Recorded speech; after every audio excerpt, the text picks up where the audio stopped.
Welcome back, guys. This is Potter Fanfic Hub. Here we explore powerful Harry Potter, what if stories and hidden magic.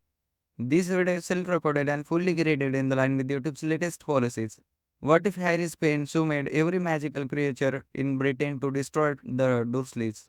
If you enjoy epic magical videos, subscribe to Potter Fanfic Hub. Now let's story begin. Chapter 1. The Cry Beneath the Stairs. The cupboard smelled of spiders and old dust. That was the first thing Harry noticed whenever the lock clicked shut behind him. The second thing was the dark, thick and absolute, pressing against his eyes like cloth soaked in ink. The third thing was the silence. Not peaceful silence. The hungry kind. The kind that listened. He was 5 years old. He didn't know what 5 meant, not really. He knew it meant he was too big for the cupboard now, because his knees touched the door when he curled up, and his head brushed the sloped ceiling where the stairs pressed down from above. He knew it meant he was old enough to cook breakfast without burning himself too badly. Old enough to know not to cry when Uncle Vernon's fist connected with his ribs. Old enough to understand that no one was coming. The lock turned. Heavy footsteps thudded across the kitchen floor above him. Aunt Petunia's shrill voice cut through the floorboards like a knife through overripe fruit. "Absolutely unacceptable, Vernon! The neighbors will talk. The boy needs to learn. He'll learn."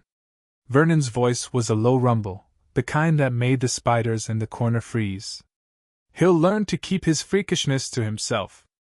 Harry pressed his palm against his stomach. The burn there was fresh, a patch of skin that had met the edge of the frying pan that morning when he'd accidentally cracked an egg too hard. Shell fragments. That was the crime. Shell fragments in Dudley's breakfast. Dudley hadn't even noticed. Dudley never noticed anything unless it was shaped like sugar or violence. But Vernon had noticed. Vernon always noticed Harry's mistakes. He collected them like precious gems, stored them in his memory, brought them out during punishment as if reading from a holy scripture of failures. The footsteps moved again. Front door. Car engine. The Dursleys were leaving. Harry listened to the car sputter down the driveway, waited for the sound to fade completely, and only then allowed himself to breathe. Not a sob. Never a sob. Sobs brought worse things than silence. But his ribs ached. His stomach burned. His head throbbed from where it had hit the cupboard door when Vernon shoved him inside. And there was something else, something building behind his eyes, in his chest, in his fingers. A pressure. Like water trapped behind a dam made of his own skin. He didn't know what magic was. He didn't know the word. All he knew was that sometimes, when the pain became too much, things happened. Hair grew back overnight. Jars fell off shelves when Aunt Petunia screamed at him. A garden snake once talked to him, really talked, and then slithered away before Uncle Vernon's shovel could find it. Harry didn't understand these things. He only understood that they made the Dursleys angrier. So he tried to hold it in. Tried to stuff the pressure back down into whatever dark hole inside him it crawled out of. Tried to be small. Invisible. Forgettable. But tonight, this particular Tuesday in October, with rain tapping against the window above his cupboard and the house groaning around him, the pressure was too much. He doubled over. His small body curled into itself like a dying spider. The burn on his stomach screamed. His ribs screamed. Something inside his chest cracked open, and a sound crawled up his throat. Not a cry. Not yet. A whimper. Small. Hoping not to be heard. But the pressure didn't care about hope. It pushed harder. It filled his lungs until they burned, filled his throat until it ached, filled his eyes with tears that had no business existing because crying was weakness and weakness meant punishment, and punishment meant. The sob broke free. High and thin and terrible. The sound of a child who had learned that no one was listening, and yet still couldn't stop himself from calling out. Harry pressed both hands over his mouth. Too late. The sound was already out there, traveling through the cupboard, through the house, through the rain-soaked air of Privet Drive. But it didn't stop there. The cry rippled outward like a stone dropped into still water. Except the water was magic itself, the ancient, Sleeping magic that ran through British soil like veins through a body. And Harry's cry was not a stone. It was an earthquake. The shockwave tore through Surrey first. Garden gnomes deep beneath manicured lawns jolted awake, their tiny hearts hammering against their chests.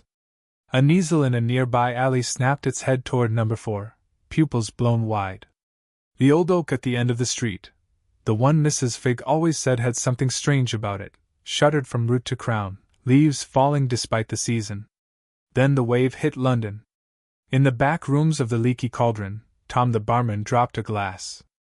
It shattered, but he didn't notice.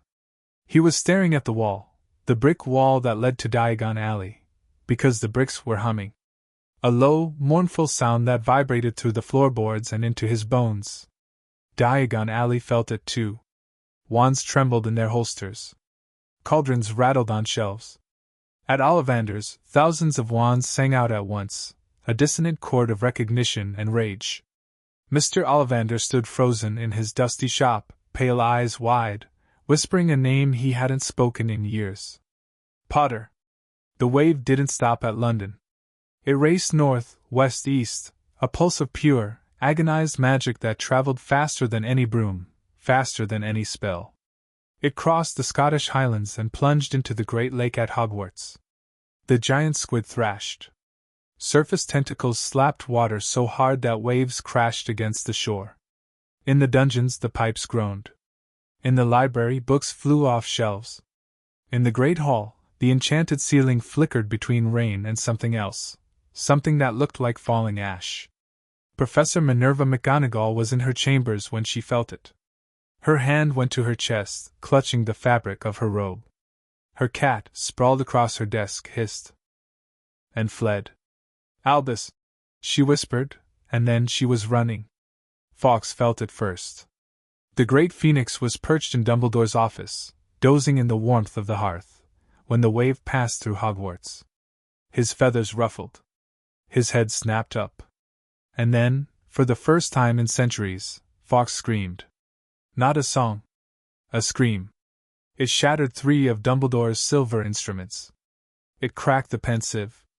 It sent scrolls flying from shelves like startled birds. And it brought Albus Dumbledore stumbling out of his private chambers with his wand raised and his face ashen. Fawkes! The phoenix ignored him. Fawkes launched himself from his perch, wings beating so hard that the flames in the hearth guttered and died. He flew in tight circles around the office, screaming with every pass, and with each scream, images flooded Dumbledore's mind. Not images. Visions. A cupboard. Small. Dark. Smelling of spiders and dust. A boy. Small too. Dark hair. Broken glasses held together with tape. Pain. So much pain. Burning on the stomach. Bruises on the ribs. Hunger in the belly. Loneliness in the soul. And beneath all of it, a cry. A child's cry, traveling across Britain, calling to something ancient and terrible and angry. Dumbledore caught the edge of his desk. His knuckles went white. Harry! He breathed. Fawkes landed on his shoulder and screamed again, not at Dumbledore, but with him. The phoenix's grief was a living thing, filling the office, pressing against the walls, demanding action. But Dumbledore didn't move. He couldn't. Because he understood what was happening. Not fully, not yet, but enough to know that the situation was spiraling beyond anyone's control. The blood wards. Petunia's acceptance of Harry.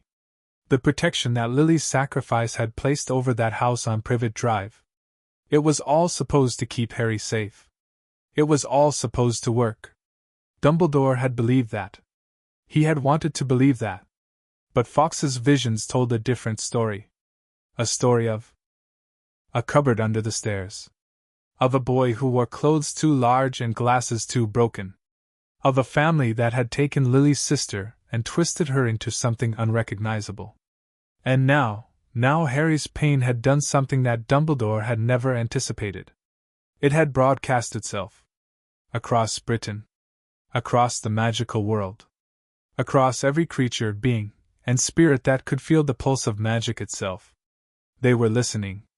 And they were waking up. In the Forbidden Forest, the Centaurs felt it first. Firenze was meditating beneath the oldest oak, his star chart spread across his knees, when the cry washed over him. His head snapped up. His nostrils flared. Behind him, Bane let out a low, guttural sound, half growl, half prayer. "What was that?" Ronan asked, stepping out of the shadows. His silver coat gleamed like moonlight, but his eyes were dark with fear. Firenze didn't answer immediately. He closed his eyes and let the magic settle over him. It tasted like childhood, like innocence destroyed too early. Like a wound that had never been allowed to heal. "A child," Firenze said finally. "A child in great pain." "Many children feel pain," Bane said, but his voice lacked its usual scorn. "Why does this one matter?" Firenze opened his eyes. The stars above were shifting, rearranging themselves into patterns he had never seen before, patterns that spoke of destruction and rebirth and a boy who would either save everything or burn it all down.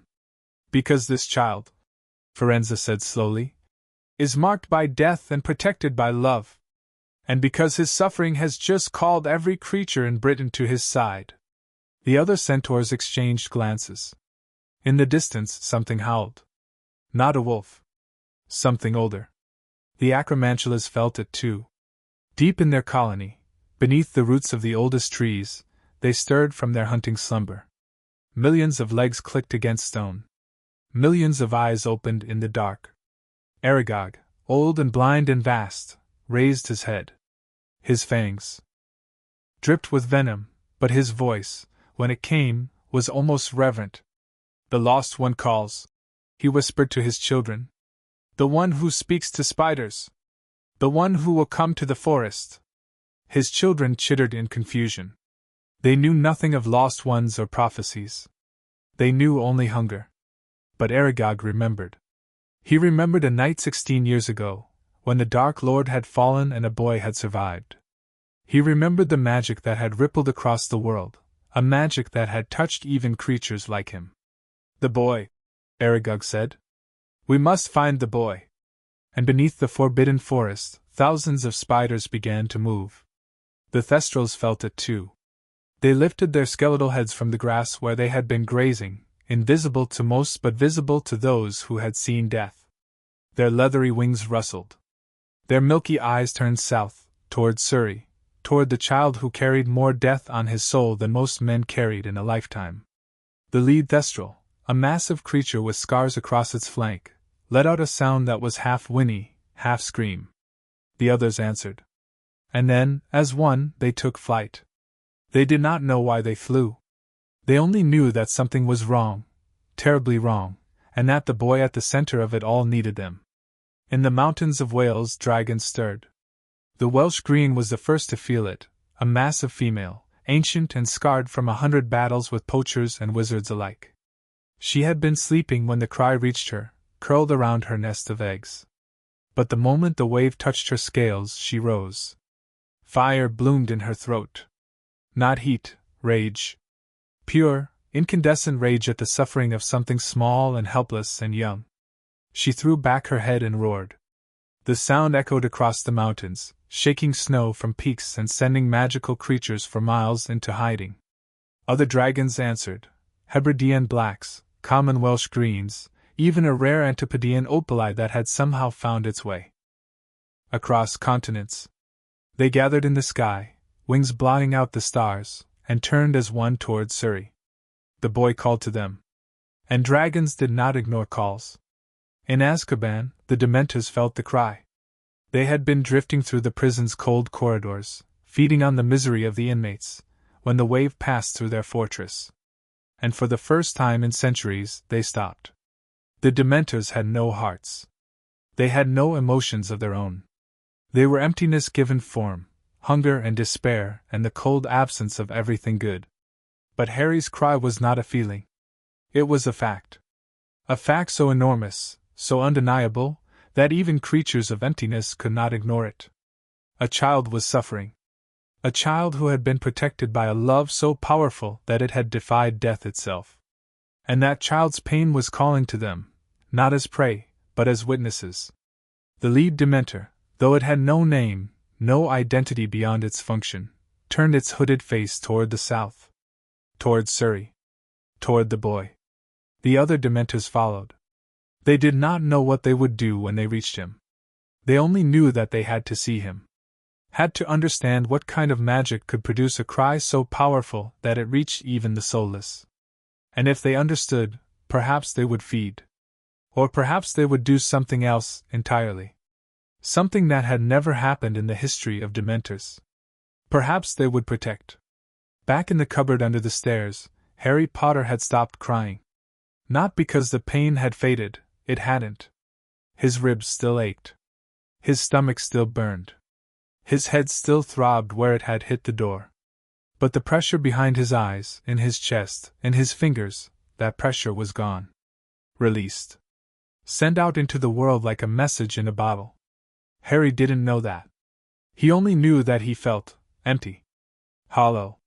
Like something vital had been scooped out of him and scattered to the wind. He curled tighter against the cold floor, pulled his too large jumper over his knees, and closed his eyes. Outside, the rain had stopped. Outside, the world was listening. And outside, miles away, in forests and mountains and lakes and hidden magical lands, creatures were already moving. Already gathering. Already preparing for a confrontation that would shake the foundations of the wizarding world. Harry didn't know any of this. He was just a boy in a cupboard, trying to sleep before the Dursleys came home. But the creatures knew. And they were coming. The front door slammed. Harry jolted awake, heart hammering. "Boy!" Vernon's voice thundered through the house. "Get out here! Dinner isn't going to cook itself!" Harry wiped his eyes, when had he started crying again, and crawled toward the cupboard door. His ribs screamed. His stomach burned. But he didn't make a sound. He never made a sound. Not anymore. But somewhere deep inside him, in a place he didn't know existed, a place connected to every magical creature in Britain, a spark remained. A spark that had been lit by his cry. A spark that was growing. And it was hungry. Not for food. Not for comfort. For justice. The lock clicked open. Harry stepped out of the cupboard and into the too bright light of the kitchen, where Aunt Petunia stood with her arms crossed and Vernon loomed like a mountain of flesh and fury. "There you are," Vernon growled. "Took you long enough, freak." Harry didn't answer. He walked to the stove, picked up the frying pan, and began to cook. Behind him, the cupboard door hung open. Inside, spiders watched. And outside, far beyond Privet Drive, beyond Surrey, beyond anything Harry could see or imagine, a phoenix screamed, a dragon roared, and 1,000 creatures moved as one toward a 5-year-old boy who had no idea that he was about to change everything. End of Chapter 1. Hashtag what if Harry's pain summoned every magical creature in Britain to destroy the Dursleys? Hashtag Chapter 2, the creatures hear him. The darkness over the Welsh mountains was old. It had watched Romans march through these valleys. It had seen Saxon kings fall and Norman castles rise. It had witnessed the first wizards carve their runes into stone and the first dragons carve their nests into peaks. This darkness remembered everything. Tonight, it remembered silence. Because for the first time in 1,000 years, the mountains were not silent. The female Welsh Green descended through the clouds like a falling star wrapped in emerald fire. Her scales caught the moonlight and refracted it into 1,000 shades of green, forest and jade and the deep color of poisoned dreams. Her wings stretched wide enough to shadow villages. Her eyes burned with something older than hatred. Hunger? No. Dragons did not hunger for this. Purpose. She landed on the highest peak, Cad Eridris, where legend said warriors slept beneath the stone, waiting for whales to need them again. Her claws dug into ancient rock. Her tail swept across the summit, clearing centuries of moss and lichen. And she lifted her head to the sky. Behind her, others landed. The Hebridean black came next, her scales the color of midnight thunder, her horns curling like twisted oaks. She was smaller than the green but faster, a creature of storms and salt spray, born in the cold waters between Scotland and the Isle of Skye. She had flown through hurricane winds to reach this peak, and she had not rested once. A common Welsh green, young, barely a century old, with scars across his snout from a poacher's net, landed awkwardly beside his mother. His wings trembled. His chest heaved. But his eyes held the same fire as hers. "Mother," he said. Not in words, dragons did not speak as humans did. But the sound that rumbled from his throat carried meaning. "What have we come to find?" The female did not answer immediately. She turned her head toward the southeast, toward England, toward a small town called Little Whinging. Her nostrils flared. Her tongue flickered out, tasting the air. And there it was. Faint but unmistakable. A thread of magic stretching across the miles. A thread that smelled of childhood and suffering and something else. Something that made her chest ache in a way she had not felt since she had lost her first clutch to dragon hunters. Pain, she rumbled back to her son. A child's pain. The young dragon tilted his head. Why do we care about a human child? Humans kill us. Hunt us. Chain us. The female turned to face him fully. Fire flickered at the corners of her mouth, not in anger but in something that looked almost like grief. "This child is not like other humans," she said. He carries magic that even dragons remember. Magic from the old world, before wizards built their walls and wrote their laws. He called to us. Did you not hear him? The young dragon lowered his head. He had heard. They had all heard, a cry that had torn through dreams and darkness, that had reached into the deepest caves and woken dragons who had not moved in centuries. A cry that had said, without words, I am alone. I am afraid. I am hurting. Help me, Dragons did not help. Dragons hunted and fought and burned and slept. That was the natural order. But this cry had felt different. Wrong. Like a wound in the world itself. What do we do? The young dragon asked. The female looked southeast again. The thread of magic pulsed. Gathered strength. Called to others, not just dragons, but creatures of every kind. She could feel them stirring. In forests and lakes. In caves and clouds. In places where magic ran so deep that even dragons feared to tread. We wait, she said. For now. We watch. And when the time comes, She did not finish the sentence. She did not need to. When the time came, they would burn down anyone who had hurt that child. 200 miles northeast, in the ancient woods of the Forbidden Forest, the Centaurs had gathered. They stood in a clearing that had been sacred to their kind for millennia, a circle of standing stones. Older than Hogwarts, older than Merlin, older than the first human who had dreamed of magic. The stones were covered in runes that no wizard could read, symbols that spoke of stars and blood and the slow turning of the world. Firenze stood at the center of the circle. His silver hair hung loose around his shoulders, and his bow was slung across his back, not for hunting, but for ceremony. Around him, more than 30 centaurs had assembled.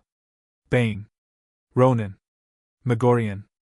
Even the old ones, the gray-muzzled centaurs who rarely left their private glades, had come. The sky above was clear. Too clear. The stars blazed with unnatural brightness, as if the universe itself was leaning forward to listen. The child cries out, Firenze said. His voice carried across the clearing without effort, a voice that had been trained to speak to storms and silence alike. And the world answers. Bane stomped his hoof. The sound echoed off the standing stones. The child is human. Why should we care what humans do to their young? They have slaughtered us for centuries. They have driven us into smaller and smaller forests. They have also given us a reason to hope. Firenze turned to face his old rival. Bane's dark coat gleamed like polished ebony, and his eyes held the cold fire of a centaur who had seen too much death. The child is marked by the Dark Lord's attack. He carries a fragment of that evil within him. But he also carries something else, something that the Dark Lord could never touch. Love, Ronan said softly. He had been staring at the stars, his gentle face troubled. The prophecy speaks of love as the power the Dark Lord knows not. The prophecy speaks of many things, Megorian interrupted. The old centaur stepped forward, leaning heavily on a staff carved from the wood of a tree struck by lightning. But the stars do not lie. Something has awakened tonight. Something that has not stirred since the founders walked these lands. The other centaurs murmured. The founders. Gryffindor, Hufflepuff, Ravenclaw, Slytherin, wizards who had shaped the magical world and then faded into legend. Even centaurs respected the founders, though they had never fully trusted them. The child's magic, Megorian continued, is not ordinary magic. It is primal. It comes from the same source that gives life to forests and fire to dragons. And that magic has just broadcast itself across the entire island. Can it be undone? A young centaur asked. Her name was Morwen, and she had only recently taken her place among the herd. Her eyes were wide with fear. Firenze shook his head. The magic has already spread. Already taken root. The creatures have heard the call, and they will not ignore it. Then what do we do? Bane demanded. Firenze looked up at the stars. They were shifting again, rearranging themselves into configurations that made his head spin and his heart ache. Patterns of destruction. Patterns of rebirth. Patterns that centered on a single point in the constellation of serpents. The boy. We do what centaurs have always done, Firenze said finally. We watch. We wait. And when the time comes, we choose. Choose what? Morwen asked. Firenze's silver eyes gleamed in the starlight. Which side of the war we will stand on. Beneath the centaur's hooves, deep in the root-choked darkness of the forest floor, the acromantulas were already choosing. Aragog could not move as he once had. His legs, once capable of carrying him across the forest in minutes, now trembled with the effort of holding his massive body upright. His eyes had dimmed to cloudy orbs that could barely distinguish light from shadow. But his mind remained sharp. And his hunger for the boy's call remained undimmed. His children surrounded him in the great cavern that served as their nest. Thousands of them, some as small as rats, others larger than wolves. They clung to walls and ceilings, their legs clicking against stone, their eyes reflecting the faint phosphorescent glow of the fungi that grew in this deep place. Father, said Mozag, Aragog's mate. She was nearly as large as he was, and far more mobile. Her fangs dripped venom as she spoke. The children grow restless. They can feel the call. They want to leave the forest. Aragog's mandibles clicked together in what might have been a sigh. I know. I feel it too. Then why do we wait? Mozag pressed. The boy calls. We should answer. Aragog was silent for a long moment. He remembered the night the Dark Lord had fallen. He remembered the wave of magic that had swept across Britain, a wave that had felt like the death of something vast and terrible. And he remembered the boy at the center of it all. A baby. Laughing. Unafraid. That baby had grown into a child who lived in darkness. Who slept in a cupboard. Who bore the marks of cruelty on his small body. And that child had just called out to every creature in Britain. Wizards will try to stop us, Aragog said finally. They will see us moving toward the human town, and they will send their Aurors. Their killers. They will burn the forest if they must. Let them try, Mozag hissed. Her fangs extended fully. We have not survived this long by hiding from wizards. No, Aragog agreed. We have survived by being smarter than them. More patient. He turned his blind eyes toward the ceiling, toward the surface, toward the distant place where a boy lay crying in a cupboard. We will not charge blindly toward the child. Not yet. First, we send scouts. Find out what we are facing. Understand the defenses around the house. Defenses? Mozag tilted her head. What defenses? The boy lives among muggles. They have no magic. Someone placed him there, Aragog said. Someone powerful.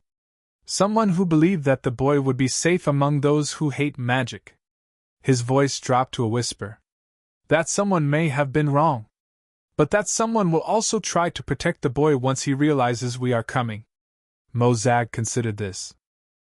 Around them, the younger acromantulas chittered impatiently. So we sent scouts, she said. And then? Aragog's fangs parted in something that looked almost like a smile. And then we remind the wizards that the old creatures do not bow to their laws.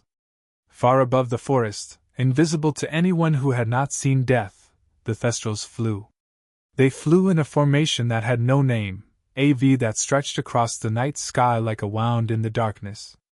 Their leathery wings beat in perfect synchronization. Their skeletal bodies cut through the cold air without sound. They were creatures of silence and shadow, and they moved like smoke across the stars. The lead Thestral, the scarred one, the one who had carried more riders than any other, flew at the front. His name, if Thestrals had names, was something that could only be spoken in the language of bones and breath. But the other Thestrals knew him as the one who remembered. He remembered the last time the world had shaken like this. It had been 16 years ago, when the Dark Lord fell and a boy had survived.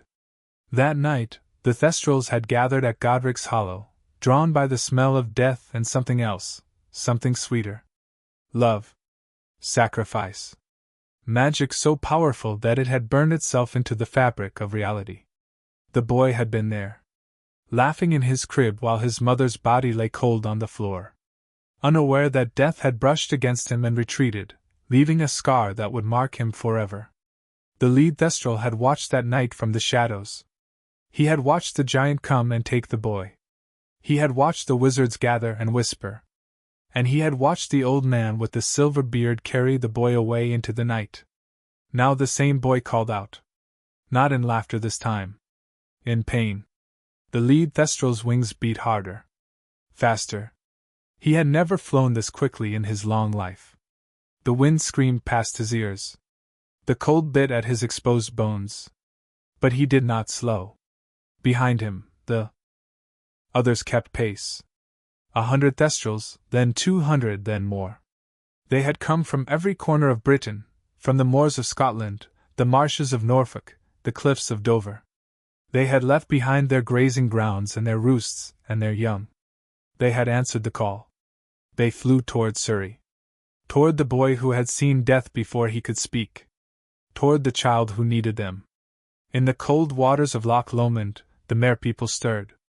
Their city, if it could be called that, lay deep beneath the surface, where sunlight never reached and the pressure would crush any human who ventured too far. Spires of coral rose from the lakebed. Walls of woven kelp marked the boundaries of their territory.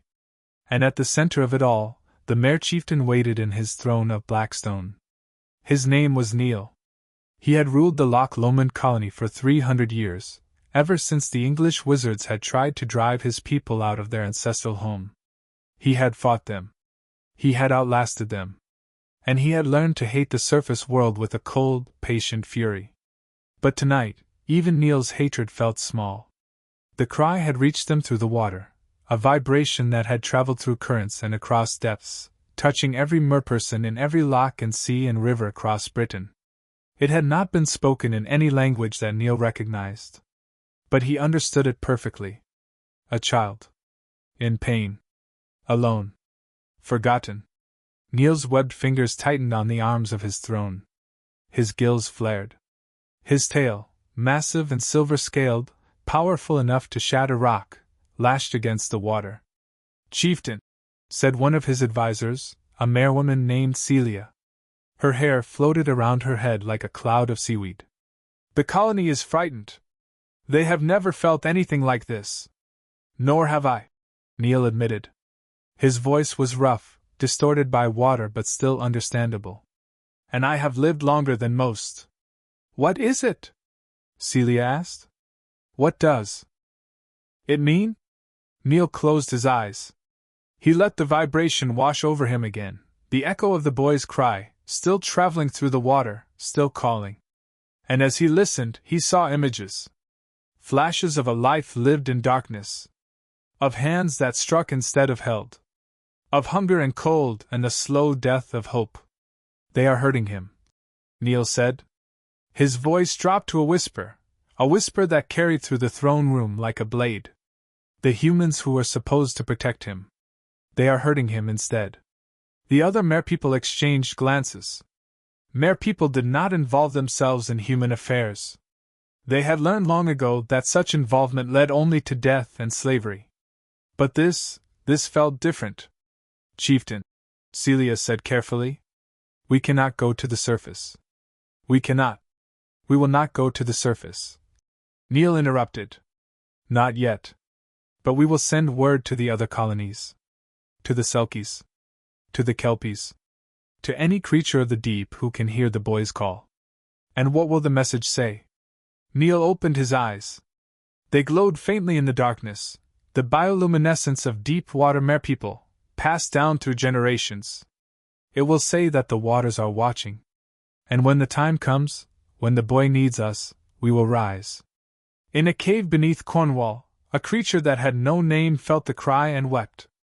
It had been sleeping for centuries, curled around a hoard of treasure that no human had ever seen, in a darkness so complete that even magic could not penetrate. It was old. Older than the dragons. Older than the centaurs. Older, perhaps, than magic itself. And it was alone. The last of its kind. The final survivor of a species that had been hunted to extinction by wizards who feared what they could not control. It had retreated to this cave, this darkness, this tomb of stone and silence. It had closed its eyes and willed itself to die. But the cry had reached even here. The creature raised its head. Its eyes, too many eyes in too many places, opened one by one. Its skin, scaled and feathered and furred all at once, rippled with sensation. Its heart, located somewhere near the center of its vast, incomprehensible body, beat once. Twice. 3 times. A child. A child was suffering. The creature had no obligation to care. It had spent centuries learning not to care. Caring had brought death to its kind.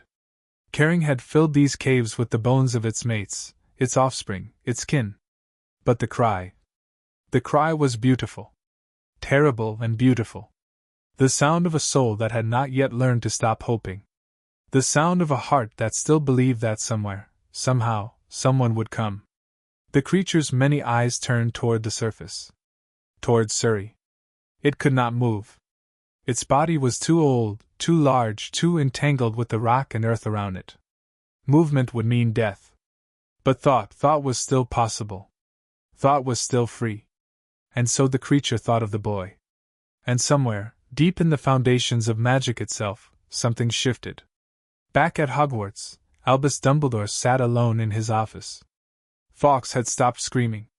The Phoenix now perched on the edge of the desk, his feathers still ruffled, his eyes still bright with grief. Every few minutes he let out a soft trill, a sound that Dumbledore had learned to recognize as morning. The silver instruments lay in pieces across the floor. The pensieve had stopped leaking, but the memory within had evaporated, lost, perhaps forever. The scrolls still littered the room like fallen leaves. Dumbledore did not move to clean any of it. His hands were folded on the desk. His face was hidden in shadow. And his mind, his great, brilliant, terrible mind, was racing through possibilities, consequences, failures.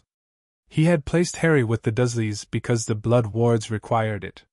Petunia's acceptance of Harry, her willingness to take him into her home, had activated the ancient magic that Lily had woven with her death. As long as Harry could call Petunia's house his home, he would be protected from Voldemort and his followers. That had been the theory. That had been the plan. But Dumbledore had not considered what home might mean to Harry. He had not considered the cupboard under the stairs. The oversized clothes. The hunger. The loneliness. The fear. He had not considered that the magic of the blood wards might not care about cruelty, only about residence. That Lily's sacrifice might protect Harry's body while leaving his soul to wither. And now Harry's pain had done something that Dumbledore had never anticipated. It had reached across Britain and awakened every magical creature in the land. The old wizard lifted his head. His eyes, usually twinkling with amusement or wisdom, were dark. Hollow. Fox, he said quietly. What have I done? The phoenix trilled again. And this time, Dumbledore heard the answer in the sound. Asterisk, you have failed him. And now the world will hold you accountable. Asterisk. Dumbledore closed his eyes. Somewhere in Surrey, a 5-year-old boy was finishing his chores. Washing dishes. Sweeping floors. Waiting for the next blow to fall. And everywhere, in forests and mountains, in lakes and caves, in places that had not seen light in millennia, the creatures were coming. The boy had called. They would answer. End of chapter 2. Hashtag what if Harry's pain summoned every magical creature in Britain to destroy the Dursleys? Hashtag chapter 3. The anger of the Forbidden Forest. The Forbidden Forest had never been silent. Not in the 1,000 years since Hogwarts rose from the Scottish soil. Not in the centuries before, when wolves and wild magic ruled these woods. The forest breathed. It whispered. It dreamed in languages that predated human speech. But tonight, the night after the cry, the forest held its breath. The creatures who lived in its depths felt it first. Not the Centaurs or the Acromantulas, who had already gathered to discuss the boy. The smaller ones? The ones who survived by hiding. The ones who had no names in any wizard's lexicon. A colony of bowtruckles clung to their tree, an ancient oak that had stood for 500 years. The tiny, twig-like creatures usually spent their nights sleeping curled into the bark, their leaf-covered heads tucked beneath their thorny arms. But tonight, every one of them was awake. Their blackberry eyes stared south. Their long fingers twitched. The oldest bowtruckle, a gnarled creature named Picket, though no human had ever bothered to learn his name, chittered softly to the others. His voice was the sound of wind through dry leaves. The child is hurt. The younger bowtruckles shifted nervously. They didn't understand. They only knew that something had changed. The magic of the forest, the deep, sleeping magic that flowed through roots and streams and stones, was restless. Moving. Waking. What child? One of them asked. Picket didn't answer. He had been alive when the Dark Lord first rose to power. He had felt the terror that swept through magical Britain like a plague.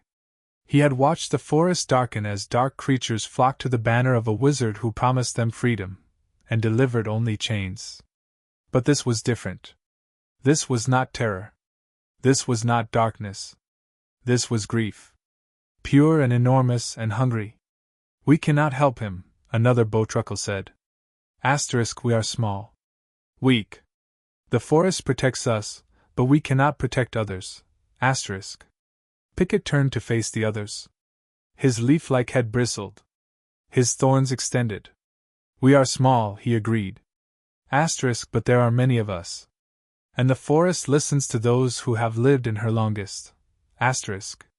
He looked south again, toward Surrey, toward the boy, toward the pain that still echoed through the magical world like a bell that would not stop ringing. We will go to the edge of the forest, Picket decided. Asterisk, we will wait. And if the child comes to us, asterisk. He did not finish the sentence. He didn't need to.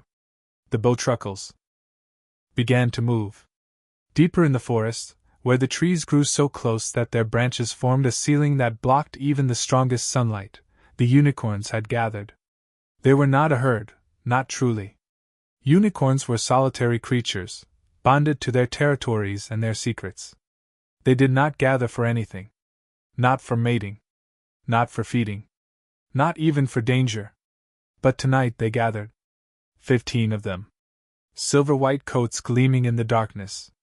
Horns glowing faintly, magic leaking from their tips like starlight condensed into liquid. Their hooves made no sound on the mossy ground. Their breath rose in clouds that smelled of summer meadows and winter frosts. The oldest unicorn stood at the center.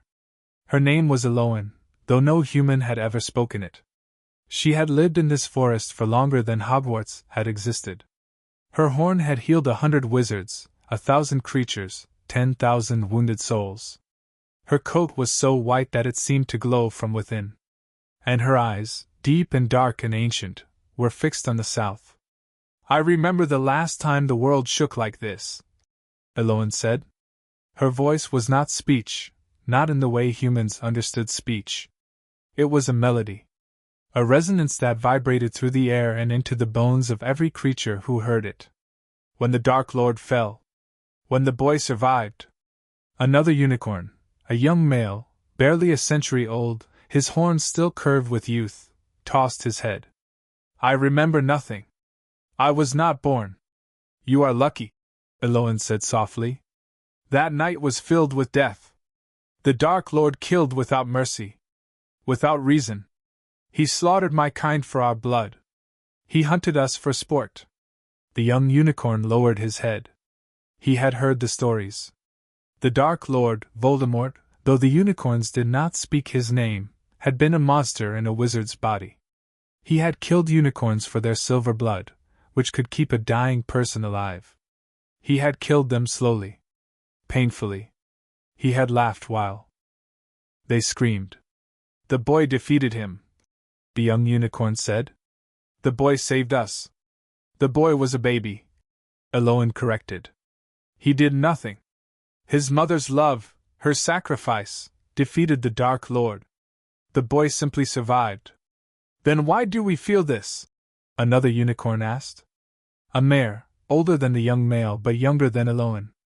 Her flank bore the scars of a wolf attack, black lines that had never fully healed. Why does his pain call to us? Eloin was silent for a long moment. Around them, the forest held its breath. The trees leaned closer. The shadows listened. Because the boy carries something that no other creature in this world carries, Eloin said finally. A fragment of the Dark Lord's soul. And a fragment of his mother's love. Two magics that should destroy each other, but instead they coexist. They grow together. They make him something new. The unicorns shifted. Unease rippled through their silver coats. Then he is dangerous, the young male said. Perhaps, Eloin agreed. But not in the way you think. The Dark Lord's fragment inside him is contained, dormant. It cannot control him. It cannot corrupt him. It can only feel. And what it feels right now is pain. She stepped forward. Her hooves touched the moss. The moss bloomed, tiny white flowers springing up in her hoofprints, glowing faintly in the darkness. The boy is suffering, Eloin said. And the Dark Lord's fragment within him is suffering too. That suffering is bleeding into the world. Into the magic that connects all living things. Can we stop it? The mare asked. Eloin shook her head. No. But we can answer it. She looked south again. Her dark eyes reflected the moonlight that filtered through the branches above. We will go to the edge of the forest. We will wait. And when the time comes, when the boy needs us, we will offer him what the Dark Lord never could. What is that? The young male asked. Eloin's horn glowed brighter. The light spread through her coat. Through her mane, through her tail. She looked like a star that had fallen to earth and taken the shape of a horse. Purity, she said. Healing. The knowledge that he is not alone. And the unicorns began to move. Near the forest's northern edge, closer to the castle than most creatures dared to venture, a colony of fairies had gathered in the hollow of an elder tree. Fairies were not like other magical creatures. They were small, no larger than a human thumb, and fragile. A strong wind could kill them. A careless footstep could destroy their homes. They survived by hiding, by staying invisible, by never drawing attention to themselves. But tonight, they could not hide. The cry had reached them like a physical force, a wave of sadness so powerful that it had knocked fairies from the air and sent them tumbling into the grass. Some had wept for hours. Some had refused to eat. Some had simply stopped moving, their tiny wings folded, their glowing bodies dimmed to almost nothing. The Fairy Queen, a creature named Saren, who had ruled this colony for 200 years, hovered in the center of the hollow. Her wings beat so fast that they were almost invisible. Her body glowed with soft amber light. And her eyes, black and bright and filled with tears, were fixed on the south. "We cannot help him," said one of her advisors, a male fairy named Tarion. His glow was blue, the color of deep water. We are too small. Too weak. Wizards do not even see us. We are not weak, Saren said. Her voice was high and clear, like a bell made of crystal. We are small. There is a difference. What difference does it make? Tarion asked. We cannot fight. We cannot heal. We cannot. We can remember. Saren interrupted. We can remember the boy. We can carry his memory in our songs. We can teach our children to sing of the child who suffered alone in the darkness. The other fairies murmured. Songs. They understood songs. Songs were how fairies remembered everything, their history, their magic, their grief and joy and love. Sing of what? A young fairy asked. She had been born only 3 summers ago, and her glow was still pale, still uncertain. We do not know the boy. We have never seen him. Saren descended until she hovered in front of the young fairy. Her wings brushed the child's cheeks. Her glow mingled with the younger fairy's pale light. We sing of his pain, Saren said softly. We sing of his courage. We sing of the fact that he survived, that he is still surviving, despite everything the world has thrown at him. We sing of the hope that one day, someone will come for him. And if no one comes? The young fairy whispered. Saren's glow flickered. For a moment she looked old. Older than the elder tree they lived in. Older than the forest itself. Then we will go to him ourselves, she said. Small does not mean powerless. And the boy needs to know that there is still magic in this world that believes in him. The young fairy's glow brightened. Around them, the other fairies began to hum, a melody that had no words, no beginning, no end. A melody that spoke of loss and hope and the stubborn refusal to give up. The fairies began to move toward the edge of the forest. They did not know what they would do when they reached the boy. They only knew that they could not stay here, hiding in their hollow, while the child suffered alone. Saren led them. Her amber glow cut through the darkness like a tiny sun. Behind her, 1,000 fairies followed. At the forest's deepest point, where the trees grew twisted and black, where the ground was soft with centuries of rotting leaves, where even centaurs feared to tread, something ancient stirred. It had no name. No form that could be perceived by mortal eyes.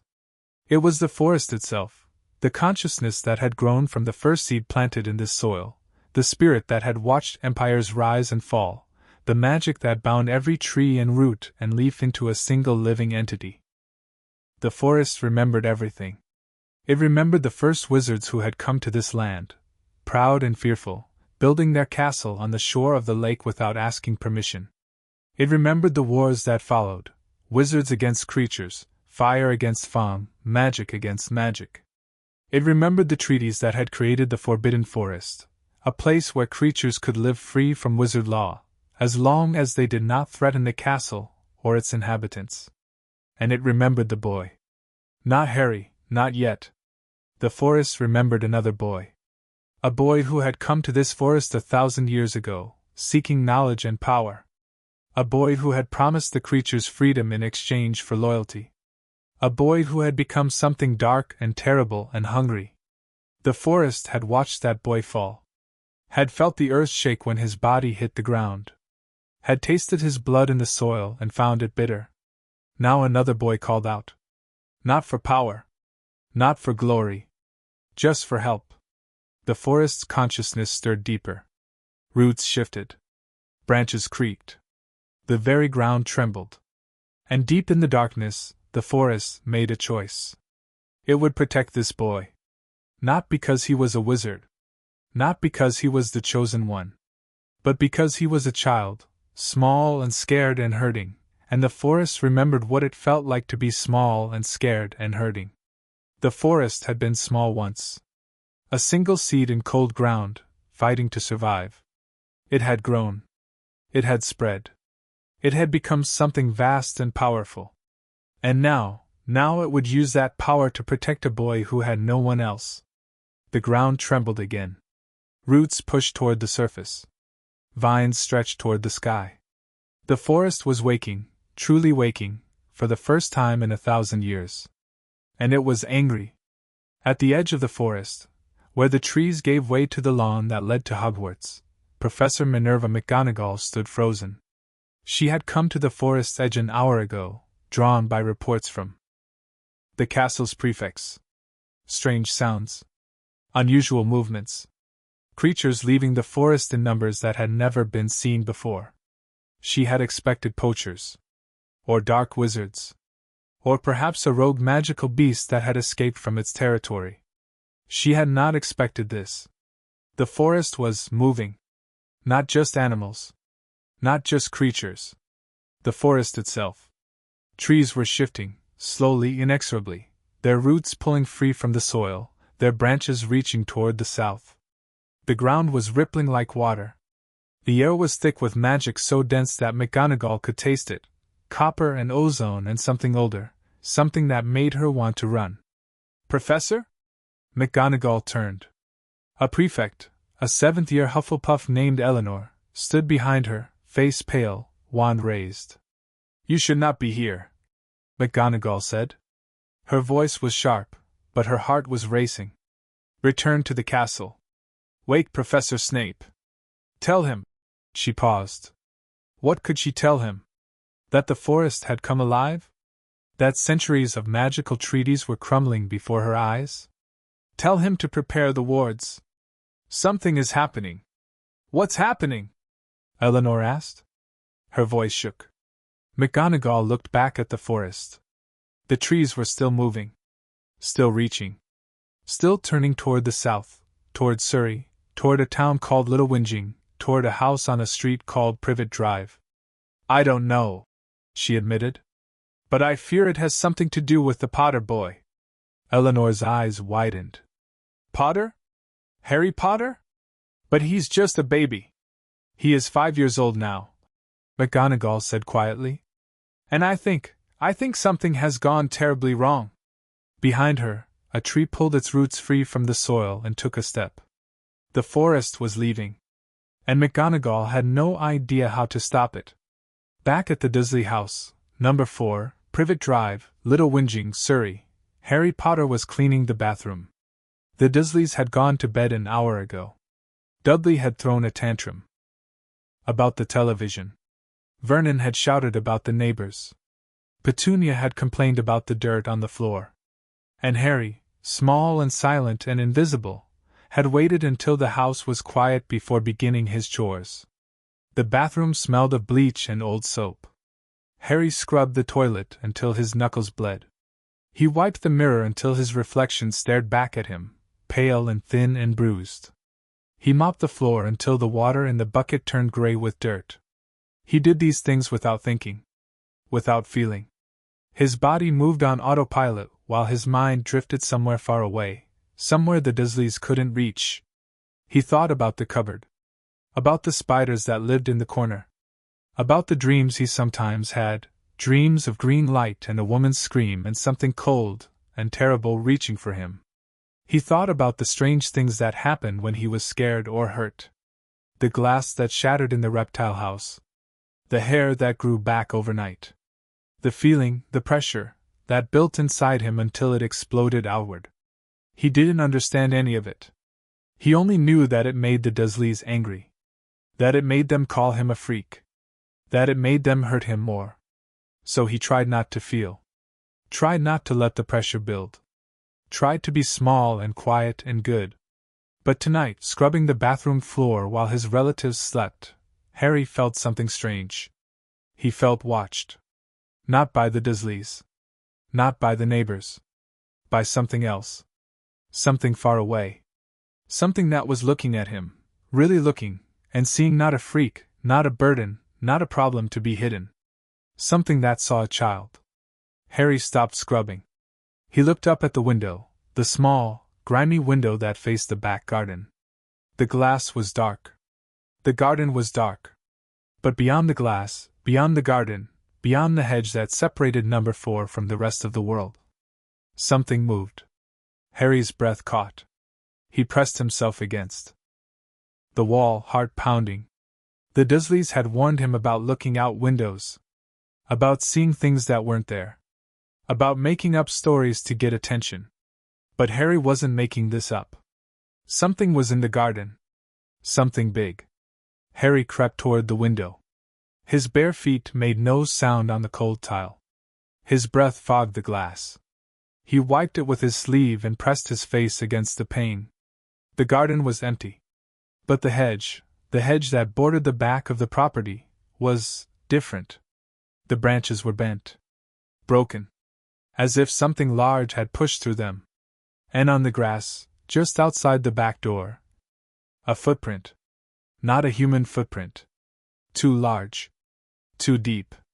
And glowing faintly, barely visible, with a light that flickered and faded as Harry watched. Harry stared at the footprint for a long time. His heart pounded. His hands shook.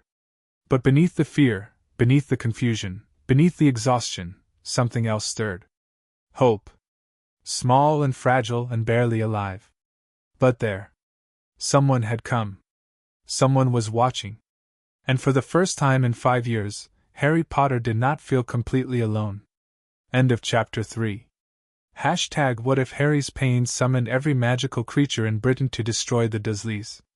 Chapter 4. Fawkes cries to Dumbledore. The Phoenix's grief had no bottom. Fawkes had lived for centuries. Longer than most wizards could imagine. Longer than the castle that housed him. He had watched students grow old and die. He had watched professors fade into portraits and portraits fade into memory. He had watched Albus Dumbledore transform from a bright-eyed young man into the most powerful wizard of his age, and he had watched the weight of that power bend the old man's shoulders. But Fawkes had never felt anything like this. The vision had not faded. It had grown stronger, crystallizing in his mind like ice forming on a winter pond. He saw the cupboard. He saw the boy. He saw the hunger and the cold. And the bruises that bloomed like flowers on too pale skin. And he saw the magic. It poured from the boy like blood from an open wound, primal and wild and wrong. Not wrong in the way of dark magic. Wrong in the way of a scream that should never have been torn from a child's throat. The magic spread across Britain like roots through soil, touching every creature, every being, every fragment of magical life. They were all listening now. All watching. All waiting. And Fawkes could not stop it. He sat on his perch, a golden stand beside Dumbledore's desk, and trilled softly. The sound was beautiful. It was always beautiful. But beneath the beauty, there was something else. Something raw. Something that made Dumbledore's hands tremble as he lifted his teacup. "Show me again," Dumbledore whispered. Fawkes tilted his head. His black eyes reflected the old wizard's face, the long beard, the crooked nose, the eyes that had seen too much and still managed to twinkle. But there was no twinkle now. Only shadows. You cannot bear it, Fawkes thought. Not in words, phoenixes did not think in words. But the meaning was clear. The vision will break you. Show me, Dumbledore repeated. Fawkes opened his beak. And screamed. The vision took Dumbledore immediately, pulling him out of his office, out of Hogwarts, out of his own body. He became a witness. Invisible. Helpless. Forced to watch. The cupboard. He had seen it before, first in Fawkes's earlier visions, then in his own memories of that terrible night when he had left Harry on Petunia's doorstep. But seeing it now, truly seeing it, from the inside, was different. The cupboard was smaller than he remembered. Or perhaps Harry was larger now. The boy lay curled on a thin mattress that smelled of mold and something else, something Dumbledore did not want to name. His knees pressed against the door. His head brushed the ceiling. There was no window. No light. No air. The spiders had built webs in the corners. Dumbledore counted 3, 4, 5. They watched the boy with patient, glittering eyes. Harry was not sleeping. His eyes were open, too bright, too green, too old. He stared at the door as if he could see through it, through the hallway, through the house, to the world beyond. He hates me, Harry whispered. His voice was small. Cracked. As if he had been crying, or screaming, and had lost the ability to make sound. They all hate me. Dumbledore wanted to reach out, to touch the boy's shoulder, to tell him that he was wrong, that the world did not hate him, that there were people who cared, that Dumbledore himself had watched over him from afar. But the words died in his throat. Because they were not true. Dumbledore had not watched. He had assumed. He had trusted. He had left a baby on a doorstep with a letter and a prayer, and he had not looked back. Freak, Harry whispered. The word was not his own. It belonged to Vernon, to Petunia, to Dudley. They had planted it in his mind like a seed, and it had grown roots deep enough to strangle everything else. Freak! Freak! Freak! The vision shifted. Harry was older now, not much, but enough. He stood in a kitchen, smaller than the refrigerator, smaller than the table, smaller than the rage that filled the room. Vernon Dursley loomed above him, face purple, fists clenched. What did I tell you about the post? Vernon roared. A letter, Muggle post, nothing magical, lay crumpled on the floor. Harry had brought it inside, as Aunt Petunia had ordered. But the letter was for Harry. Addressed to Harry. And that was the crime. I'm sorry, Harry said. His voice was steady. Too steady. He had learned not to cry. I didn't mean to. You never mean to. Vernon grabbed Harry's arm. The boy's whole body went rigid. Not fighting, never fighting. Just waiting. You're a freak, boy. A freak and a burden and a waste of space. The only reason we keep you is because we're good people. Kind people. Do you understand?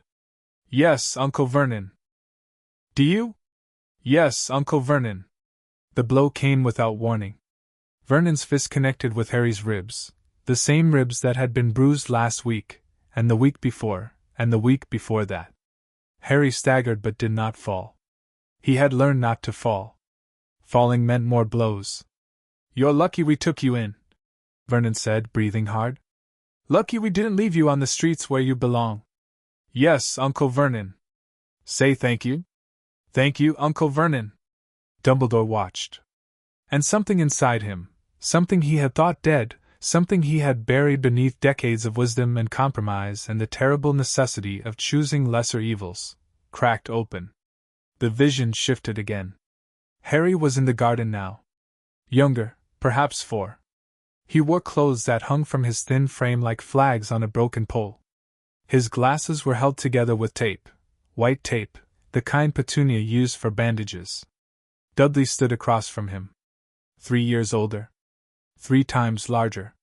Surrounded by his gang of friends, boys with names like Piers and Dennis and Malcolm, boys who had learned that cruelty was funny and that Harry was fair game. Get him! Dudley shouted. They swarmed Harry like wolves. Fists and feet and shouts of laughter. Harry curled into a ball, protecting his head, his stomach, his fragile ribs. He did not fight back. He had learned not to fight back. But the pressure built inside him. The magic that he could not control, could not understand, could not stop. It pushed against his skin, his bones, his soul. And exploded. Dudley's friends flew backward. Not far, just a few feet. They landed in the flower beds, crying and screaming. Dudley himself stumbled, tripped over his own feet, and landed face first in the dirt. Harry scrambled to his feet. His heart pounded. His hands shook. He had not meant to do that. He never meant to do that. But when he looked up, he saw Aunt Petunia standing in the doorway. Her face was white. Her lips were pressed into a thin line. And her eyes were filled with something worse than anger. Fear. You're a freak, she whispered. A dangerous freak. She locked him in the cupboard for 3 days. Dumbledore watched all of this. And when the vision finally faded, when he found himself back in his office, gasping for breath, with Fawkes's mournful trill echoing in his ears, he did not speak for a long time. The candles had burned low. The fire in the hearth had died. The silver instruments lay scattered across the floor, still and silent. Dumbledore sat in his chair, hands folded on his desk, and wept. Fawkes left his perch and flew to Dumbledore's shoulder. The phoenix's weight was light, barely a pressure against the old wizard's robe. But his presence was enormous. A warmth that pushed back against the cold that had settled in Dumbledore's chest. "I did not know," Dumbledore said. His voice was hoarse. Broken. "I swear to you, Fawkes, I did not know." You did not want to know, Fawkes thought. The thought was not cruel. It was simply true. You left him there, and you told yourself he was safe. You told yourself that Petunia's envy would not turn to cruelty. You told yourself that blood would protect him. I believed. Dumbledore stopped. Swallowed. Began again. I believed that the blood wards required her acceptance. That as long as she took him in, the magic would hold. I believed that she would care for him, not out of love, perhaps, but out of duty. Out of family obligation. She hated her sister, Fawkes reminded him. She hated magic. She hated everything Lily represented. Why would she love Lily's son? Because he was innocent, Dumbledore whispered. Because he was a child. Because... He stopped. Because there was no answer. There was only the truth, cold and sharp as a blade. He had failed Harry Potter. Not through malice. Not through neglect. Through assumption. He had assumed that Petunia's acceptance would translate into care. He had assumed that the blood wards would protect Harry from more than Voldemort. He had assumed that a cupboard under the stairs was better than no home at all. He had been wrong. And now the world would pay for his mistake. Fawkes trilled softly. The sound vibrated through Dumbledore's chest, through his bones, through the magic that bound him to the phoenix. And with the sound came understanding. The creatures are moving, Fawkes showed him. Not just the ones in the forest. All of them. Every magical creature in Britain. They have heard the boy's cry, and they are coming. How many? Dumbledore asked. All of them. Dumbledore closed his eyes. He saw them, the dragons rising from the mountains, the thestrals cutting through the night sky, the centaurs leaving the forest, the merpeople rising from the depths, the acromantulas swarming through the undergrowth, the bowtruckles and fairies and unicorns and things that had no names. An army of creatures united by a single purpose. To protect a child who had never been protected before. I have to stop them, Dumbledore said. But his voice lacked conviction. If they reach Surrey, if they attack the Dursleys, the Ministry will intervene. There will be war. Creatures against wizards. Hundreds, thousands could die.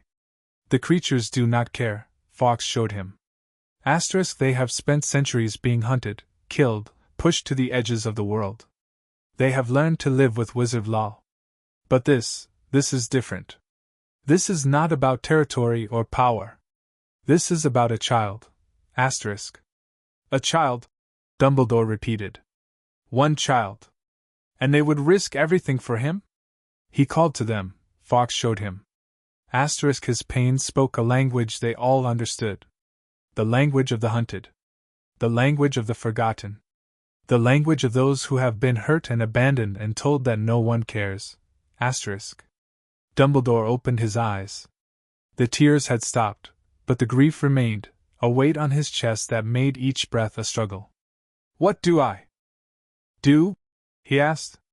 Fawkes was silent for a moment. Then he lifted his head and trilled, a single note, pure and clear and terrible. You go to him, the note said. You go to Harry. And you beg for forgiveness. Dumbledore stood. His legs trembled. His hands trembled. But his heart, which had guided him through Grindelwald and Voldemort and 100 lesser evils, finally found its purpose. He walked to the fireplace, took a handful of flip powder, and threw it into the embers. Minerva, he called. Come to my office. Immediately. Then he turned to Fawkes. Can you take me to him? To Harry? Fawkes spread his wings. The flames in the hearth roared to life, not green, but gold and red and orange. Phoenix fire. Fire that could cross any distance, pierce any ward, reach any place. I can take you, Fawkes showed him. But you will not like what you find. I already know what I will find, Dumbledore said quietly. A cupboard. A child. And the consequences of my own blindness. He stepped into the flames. And the fire took him. The journey was not like foot travel. It was faster, much faster, and infinitely more painful. Fawkes's flames wrapped around Dumbledore like a second skin, burning away the years, the regrets, the carefully constructed walls he had built around his heart. He saw everything. The cupboard. The beatings. The hunger. The cold. The loneliness that had wrapped around Harry like a second skin, a skin made of silence and invisibility, and the desperate hope that tomorrow might be different. He saw Petunia's cold eyes. Vernon's clenched fists. Dudley's cruel laughter. He saw the neighbors who looked away, the teachers who did not ask questions, the system that had failed a child because the child was strange and quiet and easy to ignore. And he saw the magic. It poured from Harry in waves, not dark or light, just power. Raw and uncontrolled and desperately lonely. The magic reached for connection. For family. For anyone who would see the boy beneath the bruises. But no one saw. No one reached back. Until the cry. The cry had changed everything. It had opened a door in Harry's magic, a door that could never be closed. Now the creatures could see him. Could feel him. Could hear him. And they were coming. Dumbledore landed hard on cold grass. The flames around him vanished. Fawkes landed on his shoulder, wings folded, eyes bright. He was in a back garden. Small. Neat. Ordinary. The kind of garden that belonged to a family that wanted to appear normal. Number 4, Privet Drive. The Dursley house. Dumbledore looked up at the building. It was dark, sleeping families, closed curtains, locked doors. But he could feel the wards. The blood wards that Lily's sacrifice had woven around this place. They pulsed with a dim, sickly light, strained by years of cruelty, weakened by the hatred that festered within these walls. They would not hold much longer. Harry, Dumbledore whispered. He could feel the boy inside. A small spark of life in the darkness. Surrounded by pain. Surrounded by loneliness. Surrounded by magic that was growing stronger every moment. He walked toward the back door. It was locked, muggle lock, easily broken. But he did not break it. He simply touched the handle, whispered a word, and the lock clicked open. The kitchen was dark. Clean. Sterile. No sign of the boy, no drawings on the refrigerator, no toys on the floor, nothing that suggested a child lived here. But Dumbledore knew where to look. He walked to the cupboard under the stairs. The door was closed. A lock, new, heavy, designed to keep something inside, gleamed in the darkness. Dumbledore's hand trembled as he reached for the lock. Another whisper. Another click. The door swung open. And Dumbledore saw. Harry lay curled on the thin mattress, knees pressed against his chest, arms wrapped around his head. His breathing was shallow, too shallow. His skin was pale, too pale. The bruises on his arms stood out like ink. Stains on parchment. He was so small. So fragile. So alone. Dumbledore sank to his knees. Tears streamed down his face. Tears he had not shed in decades, tears he had thought himself incapable of shedding. Harry, he whispered. The boy did not move. Did not respond. His eyes were closed, but his eyelids flickered, dreaming, perhaps. Or remembering. Dumbledore reached out. His fingers hovered over Harry's hair, the famous scar, hidden beneath dark bangs. He wanted to touch. To comfort. To somehow undo the years of damage with a single gesture. But he could not. He had no right. Instead, he simply watched. And wept. And waited for the dawn. Behind him, Fawkes trilled, a soft, mournful sound that filled the kitchen and crept through the house. Somewhere upstairs, Vernon Dursley shifted in his sleep. And somewhere beyond Surrey, in forests and mountains and lakes and caves, the creatures drew closer. The boy had called. They were almost there. End of chapter 4. Hashtag what if Harry's pains summoned every magical creature in Britain to destroy the Dursleys? Hashtag chapter 5. The night Privet Drive trembled. The sky over Little Whinging had never looked like this. Residents of Privet Drive, those who woke in the small hours to use the bathroom or check on crying children, paused at their windows and stared. The clouds had turned green. Not the pale green of spring leaves or the bright green of fresh grass. A sick green. The color of bruises. The color of old magic waking from a long sleep.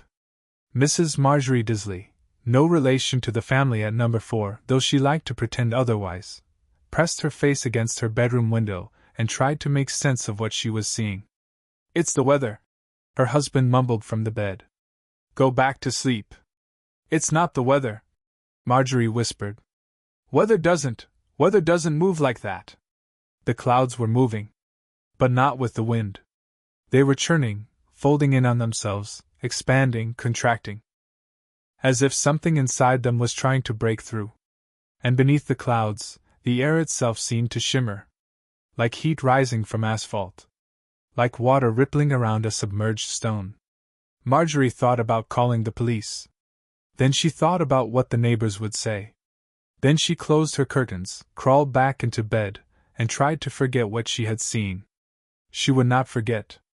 None of them would. At number 4, Vernon Dursley woke at 5:47 a.m., 3 minutes before his alarm, as he did every morning. He lay in bed for a moment, listening to the house. Petunia's breathing. Dudley's snoring. The faint creak of the stairs settling. And something else. A hum. Low and deep and constant. Like a refrigerator motor, but larger. Much larger. Vernon sat up. His heart, already strained by years of rich food and no exercise, pounded against his ribs. He swung his legs over the side of the bed and padded to the window. The garden looked normal. The street looked normal. The neighbors' houses looked normal. But the sky. Vernon's mouth opened. Closed. Opened again. The sky was green. And the clouds were swirling around a single point, a point directly above his house. "Petunia," he said. His voice was calm. Controlled. The voice of a man who had spent his life pretending that anything unusual could be explained away. "Petunia, wake up." Petunia stirred. "What is it?" "Look outside." She looked. She screamed. Dudley's snoring stopped. A moment later, heavy footsteps thundered across the floor above, and Dudley's voice, high and whining, cut through the morning air. "Mom! Dad! The sky's gone funny!" Vernon turned from the window. His face was pale, paler than Petunia had ever seen it. His hands trembled. His lips moved, but no sound came out. "The boy," Petunia whispered. "This is the boy's doing." Vernon's fear transformed instantly into rage. His face flushed purple. His fists clenched. He stalked out of the bedroom and down the stairs, moving faster than a man his size should be able to move. The cupboard door was still locked. Vernon yanked it open. Harry lay inside, exactly as Dumbledore had left him hours earlier, curled on the mattress, knees to chest, arms wrapped around his head. He looked smaller than ever. More fragile. The bruises on his arms stood out like accusations. "Boy!" Vernon roared. Harry's eyes snapped open. Green. Too green. And for just a moment, a fraction of a second, something flickered in those eyes. Something that made Vernon take a step backward. But the moment passed. Harry's gaze dropped. His body curled tighter. The fight, if there had ever been a fight, drained out of him. "Get up!" Vernon growled. "Get up and tell me what you've done!" Harry crawled out of the cupboard. His legs trembled. His hands shook. But his face was blank, the careful blankness of a child who had learned that showing emotion only made things worse. "I haven't done anything, Uncle Vernon. Don't lie to me!" Vernon's hand shot out and grabbed Harry's shoulder. The boy flinched, not dramatically, not performatively, just a small, instinctive recoil that spoke of years of practice. The sky, the clouds, this is your freakishness. I know it is. Harry said nothing. What could he say? He didn't understand the sky any more than Vernon did. He only knew that the pressure inside him, the pressure that had built and finally exploded in that cry, had not gone away. It had changed. Grown quieter. But more present. Like a held breath. Like a finger on a trigger. I want you to make it stop, Vernon said. His voice dropped to a whisper, the kind of whisper that was more terrifying than any shout. I want you to go outside and look at the sky and make it normal again. Do you understand? Harry nodded. He didn't know how. He didn't think it was possible. But nodding was easier than arguing. He walked to the back door. His bare feet left prints on the cold tile. His too large t-shirt hung past his knees. His glasses, held together with tape and hope, slid down his nose. He opened the door. And stopped. The garden had changed. Not dramatically. Not in any way that would have been obvious to a normal person. But Harry was not a normal person. He was a child who had spent 5 years learning to read the moods of adults, to anticipate danger, to notice the smallest details. The grass was wet with dew, but the dew was not water. It glistened with a faint, silver light. The flowers in Petunia's prized border had turned their heads toward the house, not toward the sun, but toward him. The hedge at the back of the garden, the hedge he had glimpsed the night before, had grown. 3 feet at least. And the branches were twisted into shapes that looked almost like faces. But that wasn't what made Harry stop. What made him stop was the silence. Privet Drive was never silent. Even in the dead of night, there were sounds, cars in the distance, dogs barking, the hum of electricity. But now, there was nothing. No birds. No insects. No wind. The world had stopped breathing. And in the silence, Harry heard something else. Footsteps. Not human footsteps. Too soft. Too many. Coming from the hedge, from the street, from everywhere and nowhere at once. Boy! Vernon's voice cut through the silence like a knife. What are you waiting for? Fix it! Harry looked up at the sky. The green clouds were lower now, close enough that he could see them moving, churning, folding in on themselves. And in the center of the churn, directly above the house, there was a hole. A perfect circle of clear sky, through which the stars still shone. But the stars were wrong. They were too bright. Too close.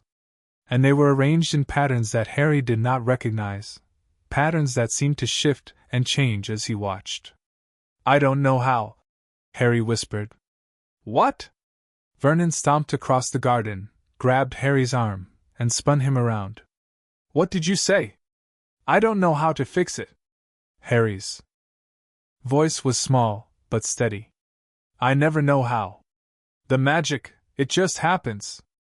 I can't control it. Vernon's face contorted.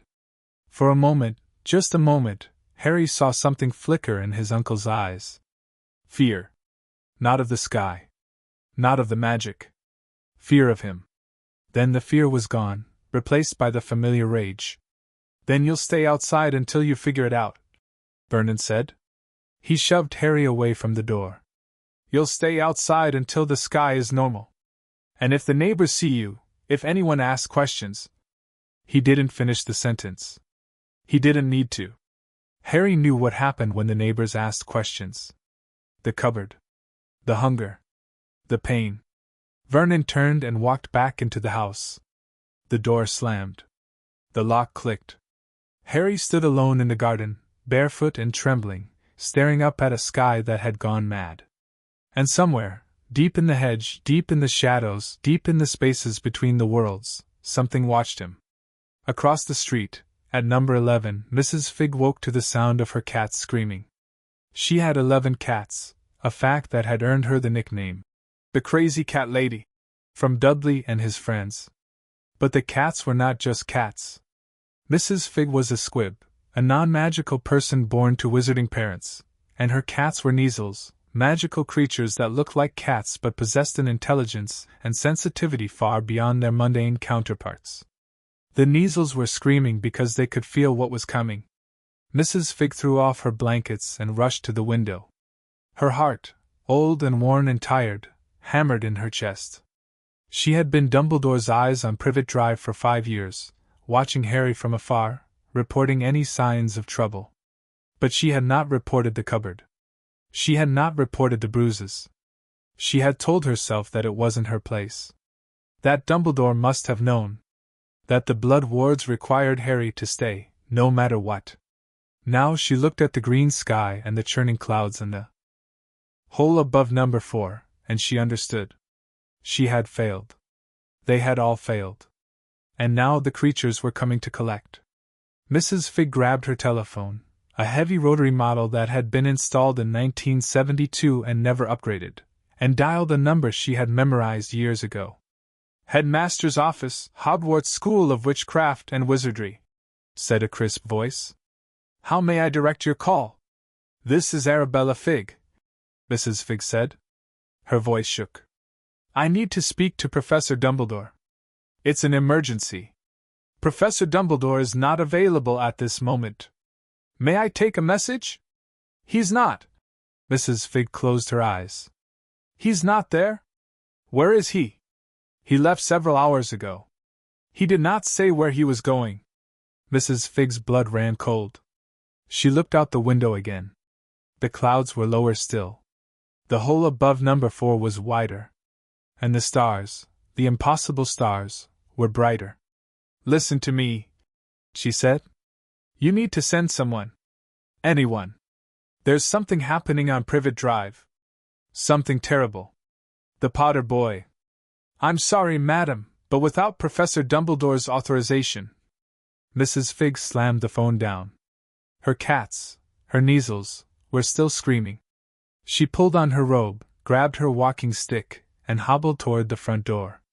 She didn't know what she could do. She was old. She was weak. She had no magic. But she was the only wizard, the only person, on Privet Drive who understood what was happening. She had to try. The creatures reached Little Whinging at dawn.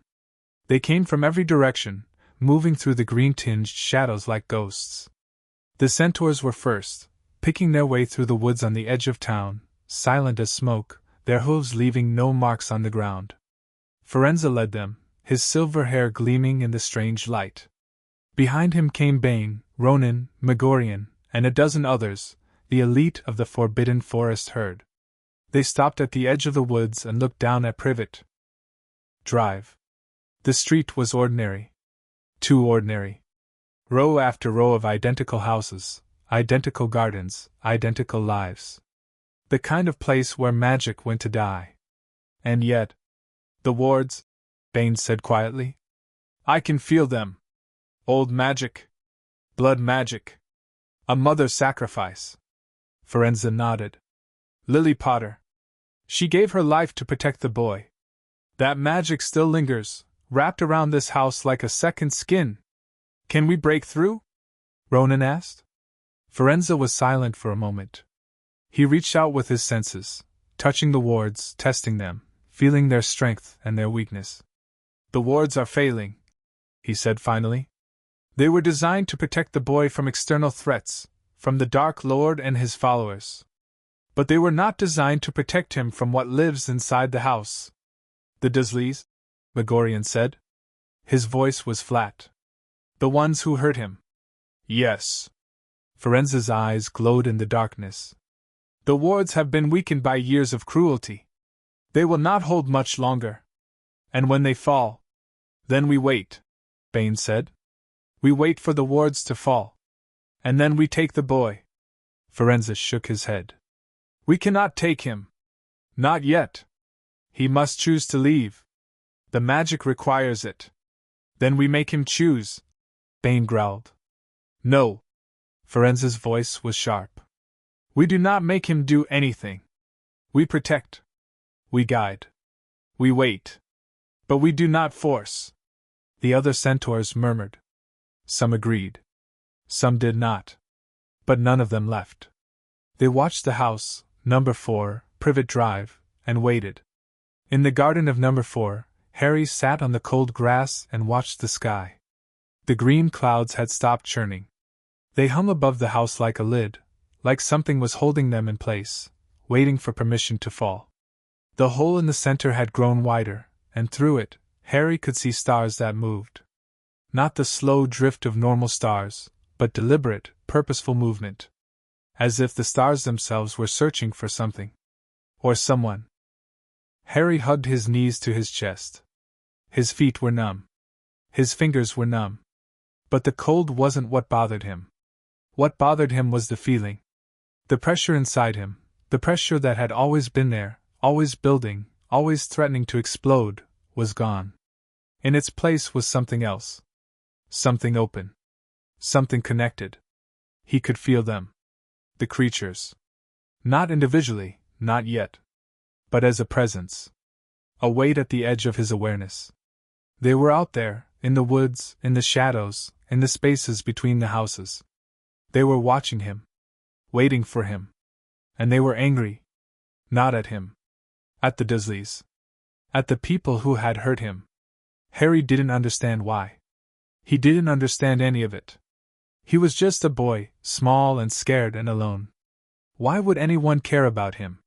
Why would creatures, magical, powerful, terrifying creatures, care about a freak in a cupboard? But they did. He could feel it. Their anger was a warmth in his chest, pushing back against the cold. Their presence was a shield, wrapping around him like arms. For the first time in 5 years, Harry Potter felt something that wasn't fear or hunger or pain. He felt safe. At number 4's back door, Vernon Dursley watched his nephew through the glass. The boy hadn't moved in hours. He just sat there, staring at the sky, shivering in the cold. Vernon should have felt satisfaction. The boy was finally learning his lesson, finally understanding that freakishness would not be tolerated. But he didn't feel satisfaction. He felt something else. Something he didn't have a name for. The sky was still wrong. The clouds were still green. And there was a smell on the air, a smell that reminded Vernon of the zoo, of the reptile house, of the moment when the glass had vanished and the snake had slithered past his feet. Magic. The air smelled of magic. And something else. Something wild. Something hungry. Vernon. Petunia's voice came from behind him. She was pale, paler than he had ever seen her. Her hands shook as she clutched her robe closed. The neighbors are talking. Mrs. Number 7 called. She wants to know if we've seen the sky. Tell her it's a weather phenomenon, Vernon said. His voice was automatic, the voice of a man who had spent his life explaining away the inexplicable. Tell her the news said something about atmospheric conditions. Vernon. Just do it, Petunia. Petunia flinched. She turned and walked away, her footsteps fading into the depths of the house. Vernon turned back to the window. Harry was still sitting in the garden. Still staring at the sky. Still shivering. But his shadow was wrong. Vernon blinked. Rubbed his eyes. Looked again. Harry's shadow, cast by the green light from the clouds, was too large. Too dark. And it was moving. Not with Harry's movements, but independently. Stretching toward the hedge. Reaching for something. Vernon pressed his face against the glass. His breath fogged the pain. The shadow was not a shadow. It was a shape.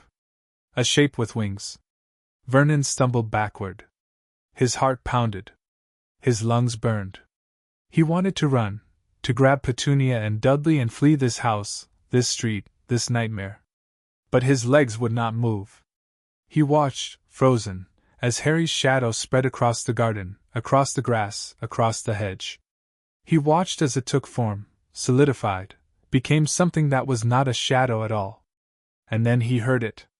The roar. Not from Harry. From beyond the hedge. From beyond the street. From beyond the town. A dragon's roar. And the sky broke open. End of chapter 5.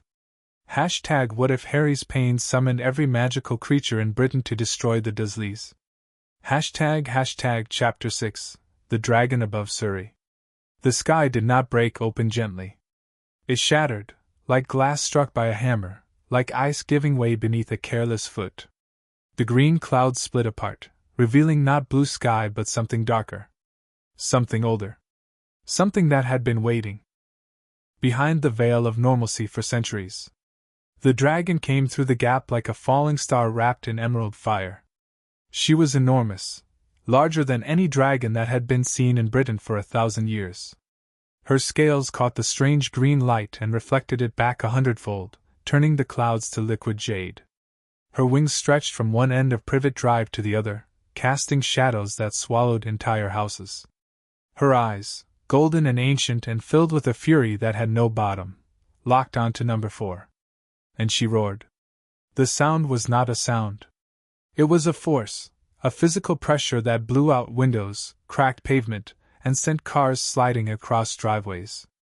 The residents of Privet Drive who had been watching from their windows were thrown backward. Those who had been brave enough to step outside were knocked off their feet. The dragon was not alone.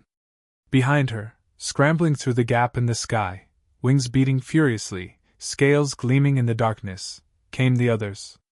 The Hebridean black, her horns scraping against the edges of the rift. The common Welsh green, young and terrified but holding formation behind his mother. And more, dragons from every corner of Britain, summoned by a child's cry, united by a purpose they did not fully understand. They circled above Privet Drive like vultures. Like angels. Like judges at the end of the world. And they waited. In the garden of number 4, Harry Potter did not run. He should have run. Every instinct in his 5-year-old body screamed at him to hide, to curl up, to make himself small and invisible and forgettable. The Dursleys had trained him well. Fear meant survival. Fear meant the cupboard instead of the belt. Fear meant staying alive. But Harry did not feel fear. He felt recognition. The dragon's eyes found him immediately, picking him out of the garden, out of the shadows, out of the chaos. Those golden eyes stared into his green ones, and something passed between them. Not words. Not thoughts. Something deeper. Something that spoke of ancient bonds and forgotten pacts, and the kind of magic that predated wizards themselves. I know you, the dragon seemed to say. I have always known you. Harry rose to his feet. His legs trembled. His hands shook. But he did not look away. The dragon descended. She landed in the street outside number 4, or tried to. Her body was too large, too vast, too much for this small suburban road. Her claws tore through asphalt. Her tail swept across gardens, uprooting trees and smashing fences. Her wings folded against her back, but the tips still scraped the roofs of the houses on either side. The residents who had not already fled were fleeing now, screaming, crying, dragging children out of beds and into cars. Privet Drive had never seen anything like this. Privet Drive had never imagined anything like this. But Harry did not flee. He walked toward the dragon. Vernon Dursley watched from the kitchen window, his face the color of old cheese. He had seen many things in his life, things that had challenged his belief in the ordinary, the normal, the proper. The letters that had poured from the fireplace. The vanishing glass at the zoo. The boy's hair growing back overnight. But this asterisk. There was a dragon in his street. A real dragon. The kind of dragon that belonged in fairy tales and nightmares and nowhere else. And the boy was walking toward it. Petunia! Vernon croaked. Petunia, get Dudley! Get him now! Petunia appeared at his side. She took one look at the dragon, one look at Harry, and fainted. Vernon did not catch her. He was too busy watching his nephew approach the most terrifying creature he had ever seen. Harry stopped a few feet from the dragon. He was so small, smaller than one of her claws, smaller than one of her teeth, smaller than the fire that flickered at the corners of her mouth. But he did not cower. The dragon lowered her head. Her golden eyes, each one larger. Then Harry's entire body studied him. Her nostrils flared, sucking in his scent. Her tongue flickered out, tasting the air around him. And then, Impossibly, incredibly, she made a sound. Not a roar. Not a growl. A rumble. Low and deep and soft. The sound a mother might make to a child. The sound of recognition. The sound of welcome. Harry reached up. His small hand, bruised and dirty and trembling, touched the dragon's snout. The scales were warm. Warmer than Harry had expected. And they vibrated, humming with a magic that seeped into his fingers, his palm, his wrist. The magic traveled up his arm and into his chest, and for a moment, just a moment, Harry understood everything. He understood that he was not alone. That he had never been alone. That the magic inside him was not a curse or a freakishness but a gift that connected him to every creature in Britain. He understood that the dragon had flown hundreds of miles to find him. That she had left her nest, her eggs, her territory, because his cry had touched something in her that she could not ignore. He understood that she would die for him. Harry's eyes filled with tears. Not tears of pain or fear. Tears of something he had never felt before. Gratitude. "Thank you?" he whispered. His voice was small, barely audible above the dragon's rumbling. But she heard him. Her eyes softened. Her scales grew warmer. And around them, the other dragons began to land. The Hebridean black touched down on the roof of number 12, shattering tiles and crushing chimneys.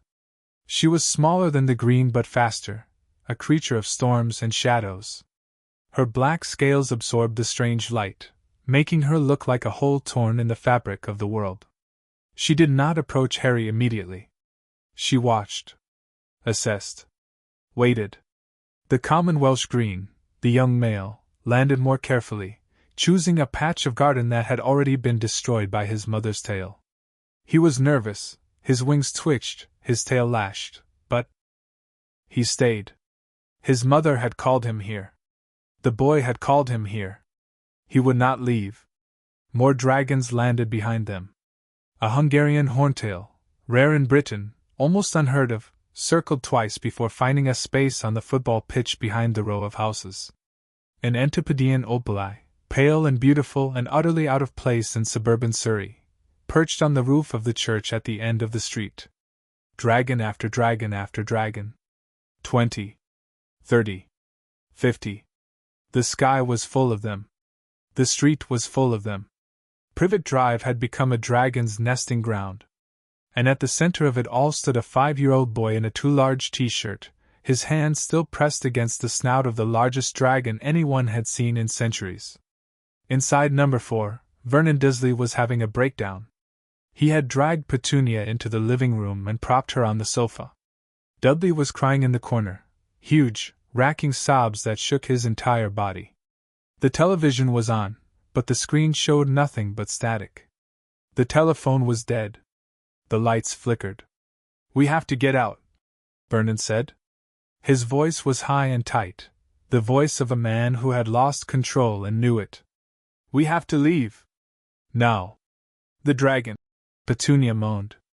She had regained consciousness, but her eyes were glassy, unfocused. "The dragon will eat us. The dragon is in the street. We'll go out the back. Through the garden. Over the fence. The fence is gone," Dudley wailed. "I saw it. The green one knocked it down."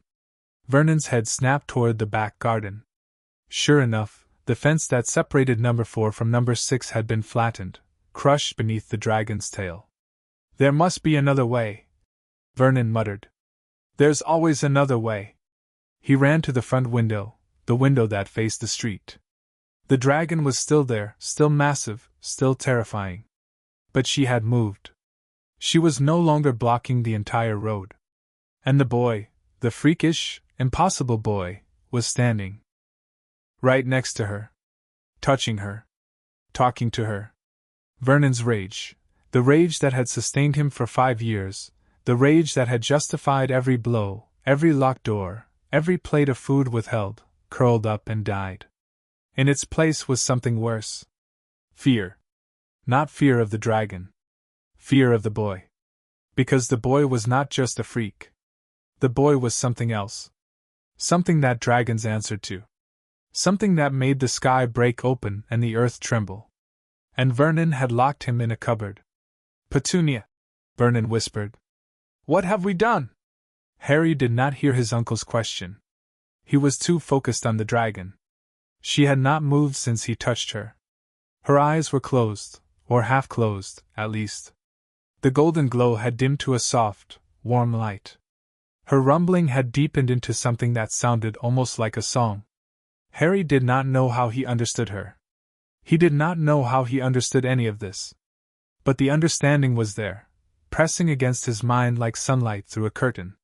You are hurt, the dragon seemed to say. Asterisk inside and outside. They have hurt you for a long time, asterisk. Yes, Harry whispered. They will not hurt you anymore. I don't. Harry stopped. Swallowed. Started again. I don't understand. Why do you care? I'm just a boy. A freak. The dragon's eyes opened. The golden light intensified, not with anger, but with something that looked almost like pain. Asterisk, you are not a freak. You are the child of magic. The one the old songs speak of. The one who abridged the worlds. Asterisk. I don't know what that means. Asterisk, you will learn. But first you must leave this place. You must come with us. Asterisk. Harry looked back at the house. Number 4. Privet Drive. The only home he had ever known. The Dursleys were inside. He could see them through the window, Vernon's pale face, Petunia's slumped body, Dudley's heaving shoulders. They had hurt him. They had locked him in a cupboard. They had called him a freak and a burden and a waste of space. But they were also the only family he had. I can't, Harry said. His voice broke. I can't leave. I have nowhere else to go. The dragon's rumbling stopped. For a moment, a long, terrible moment, there was silence.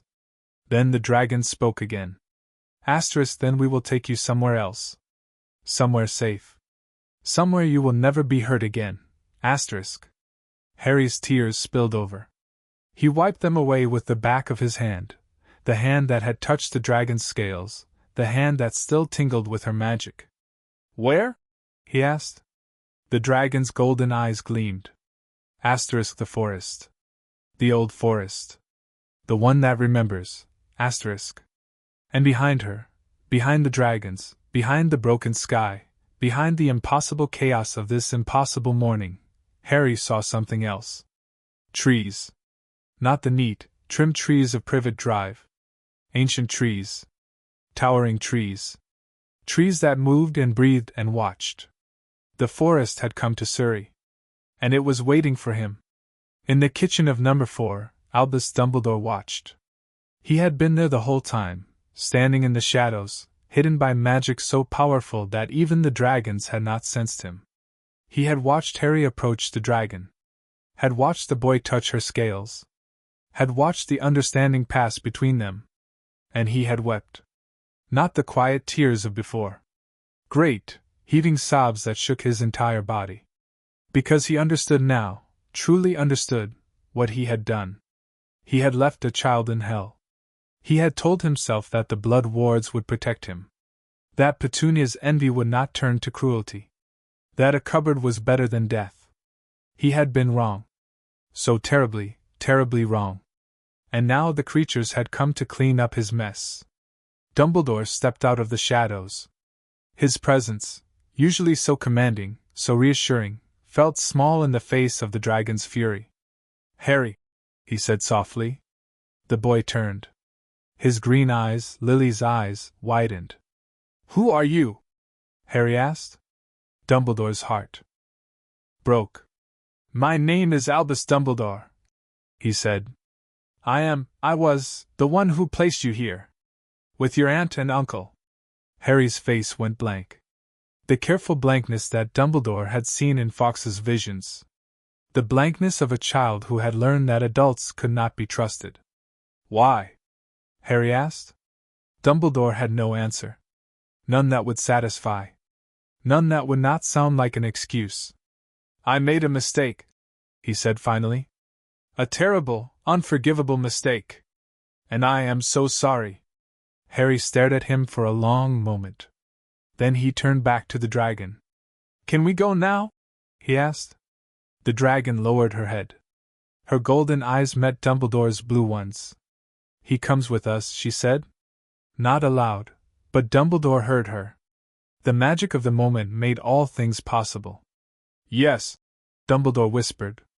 He goes with you. I will not stop you.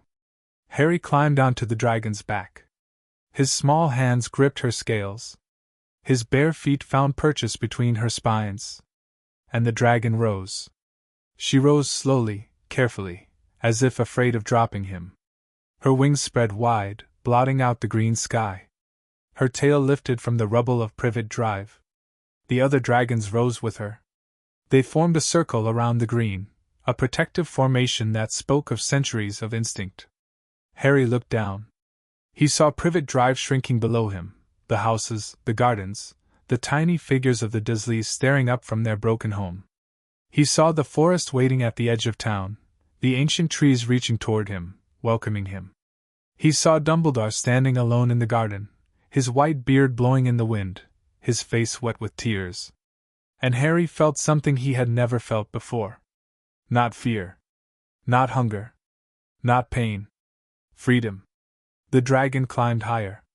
The clouds swallowed them. The world below faded to a memory. And Harry Potter, 5 years old, bruised and broken and more powerful than anyone knew, flew toward his destiny. Behind him, Privet Drive burned. Not with fire. With magic. End of Chapter 6. Hashtag what if Harry's pain summoned every magical creature in Britain to destroy the Dursleys? Hashtag Chapter 7, The House Elves Revolt. The first house elf to feel Harry's cry was named Mipsy. She belonged to the Crouch family, or she had, once. Now she belonged to no one.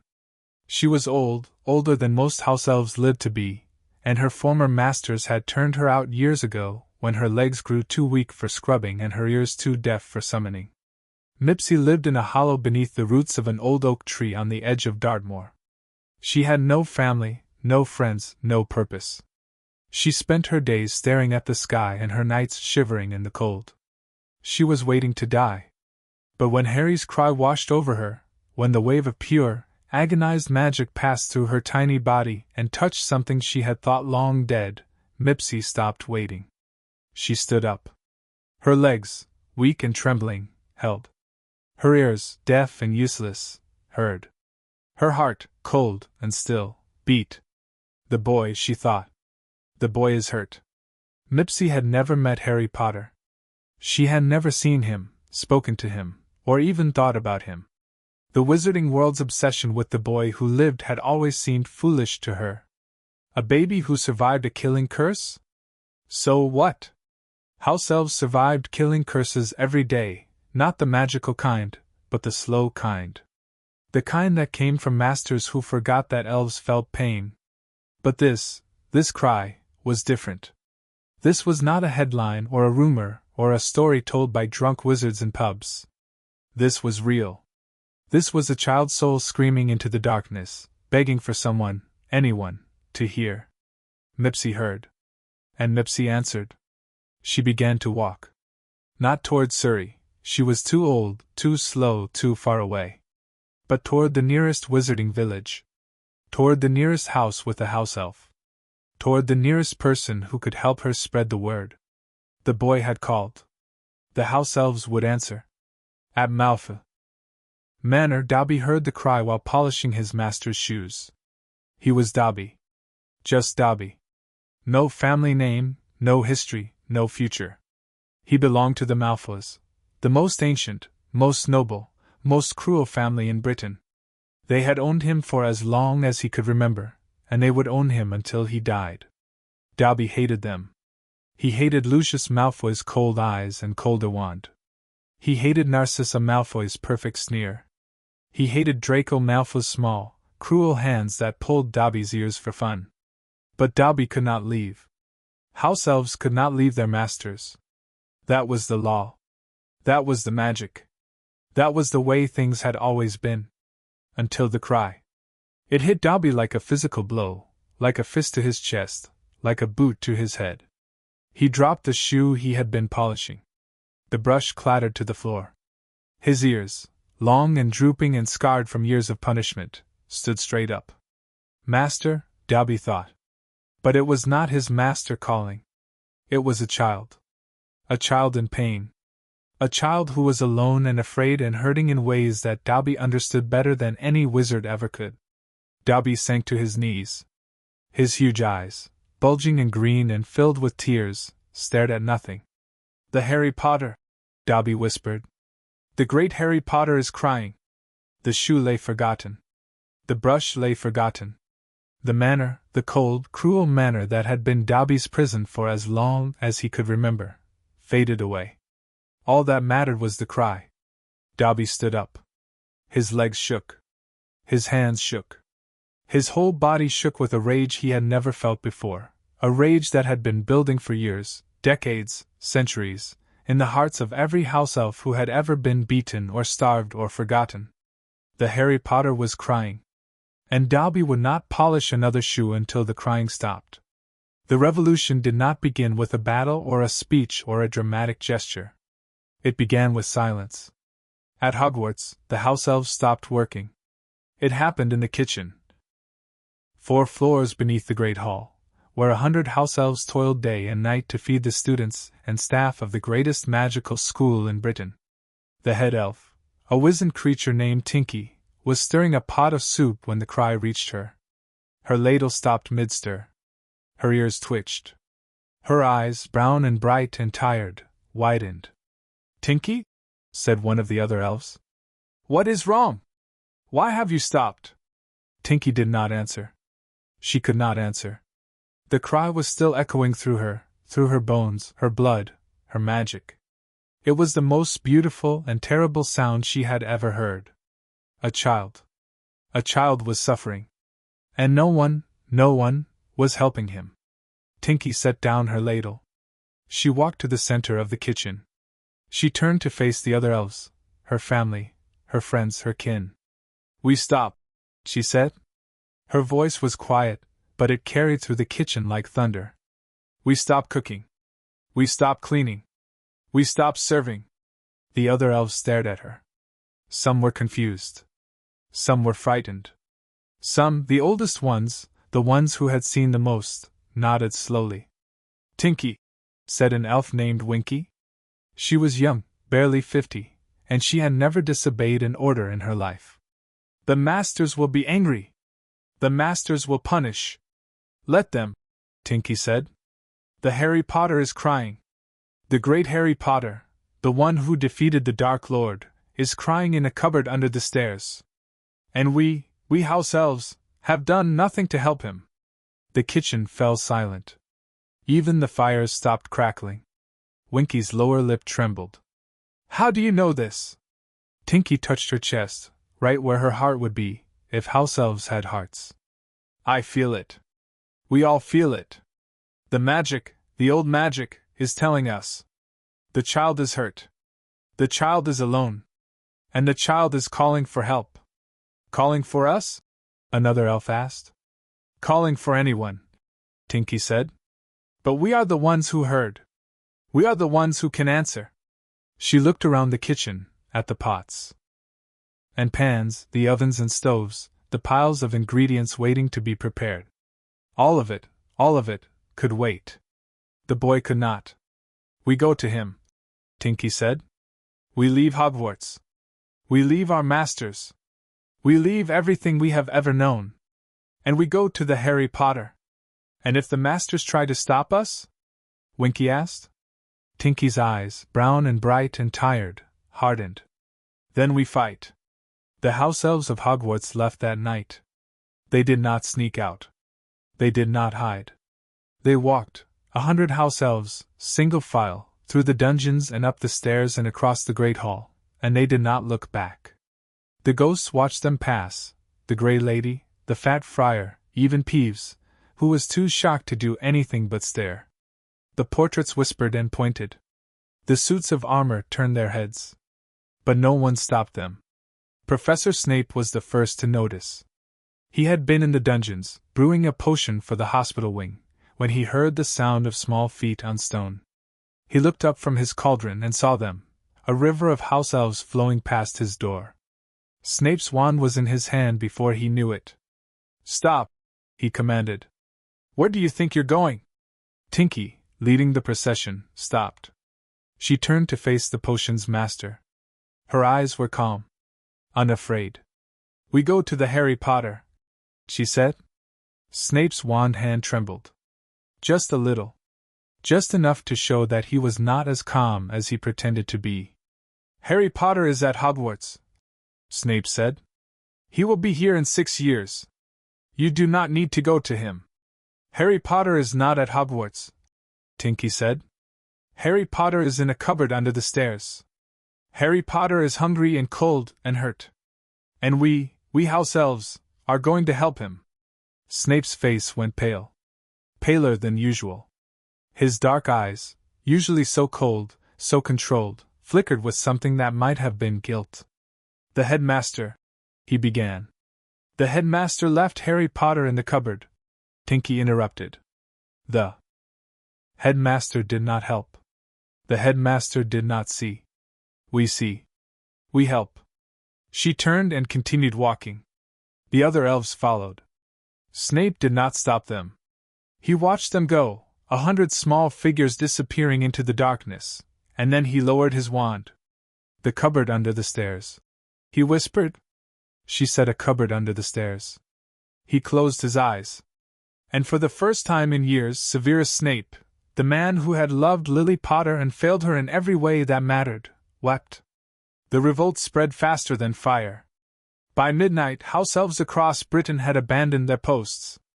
They left the kitchens of the Ministry of Magic. They left the mansions of the ancient families. They left the shops of Diagon Alley and the homes of Hogsmeade and the remote cottages of wizards who thought themselves hidden. They walked. They apparat. They flew on borrowed brooms and rode on the backs of magical creatures who had also heard the call. They came from every corner of the island, united by a single purpose: to protect the boy. At the Burrow, the Weasley family's house elf, a timid creature named Plinky, packed her things and left without a word. Molly Weasley found her note the next morning, written in shaky handwriting on a scrap of parchment. Asterisk gone to help the Harry Potter. Plinky is sorry for the trouble. Plinky hopes the mistress understands. Asterisk. Molly did not understand. But she remembered the cry, the wave of magic that had washed over the Burrow 2 nights ago, making her drop her knitting and clutch her chest. She had thought it was her heart, her age, her imagination. Now she knew. "Arthur," she called. "Arthur, come here. Something's happened." Arthur Weasley appeared in the kitchen doorway, still in his pajamas. "What is it, Molly?" Molly held up the note. Her hands were shaking. "The house elves are leaving," she said. "They're going to Harry Potter."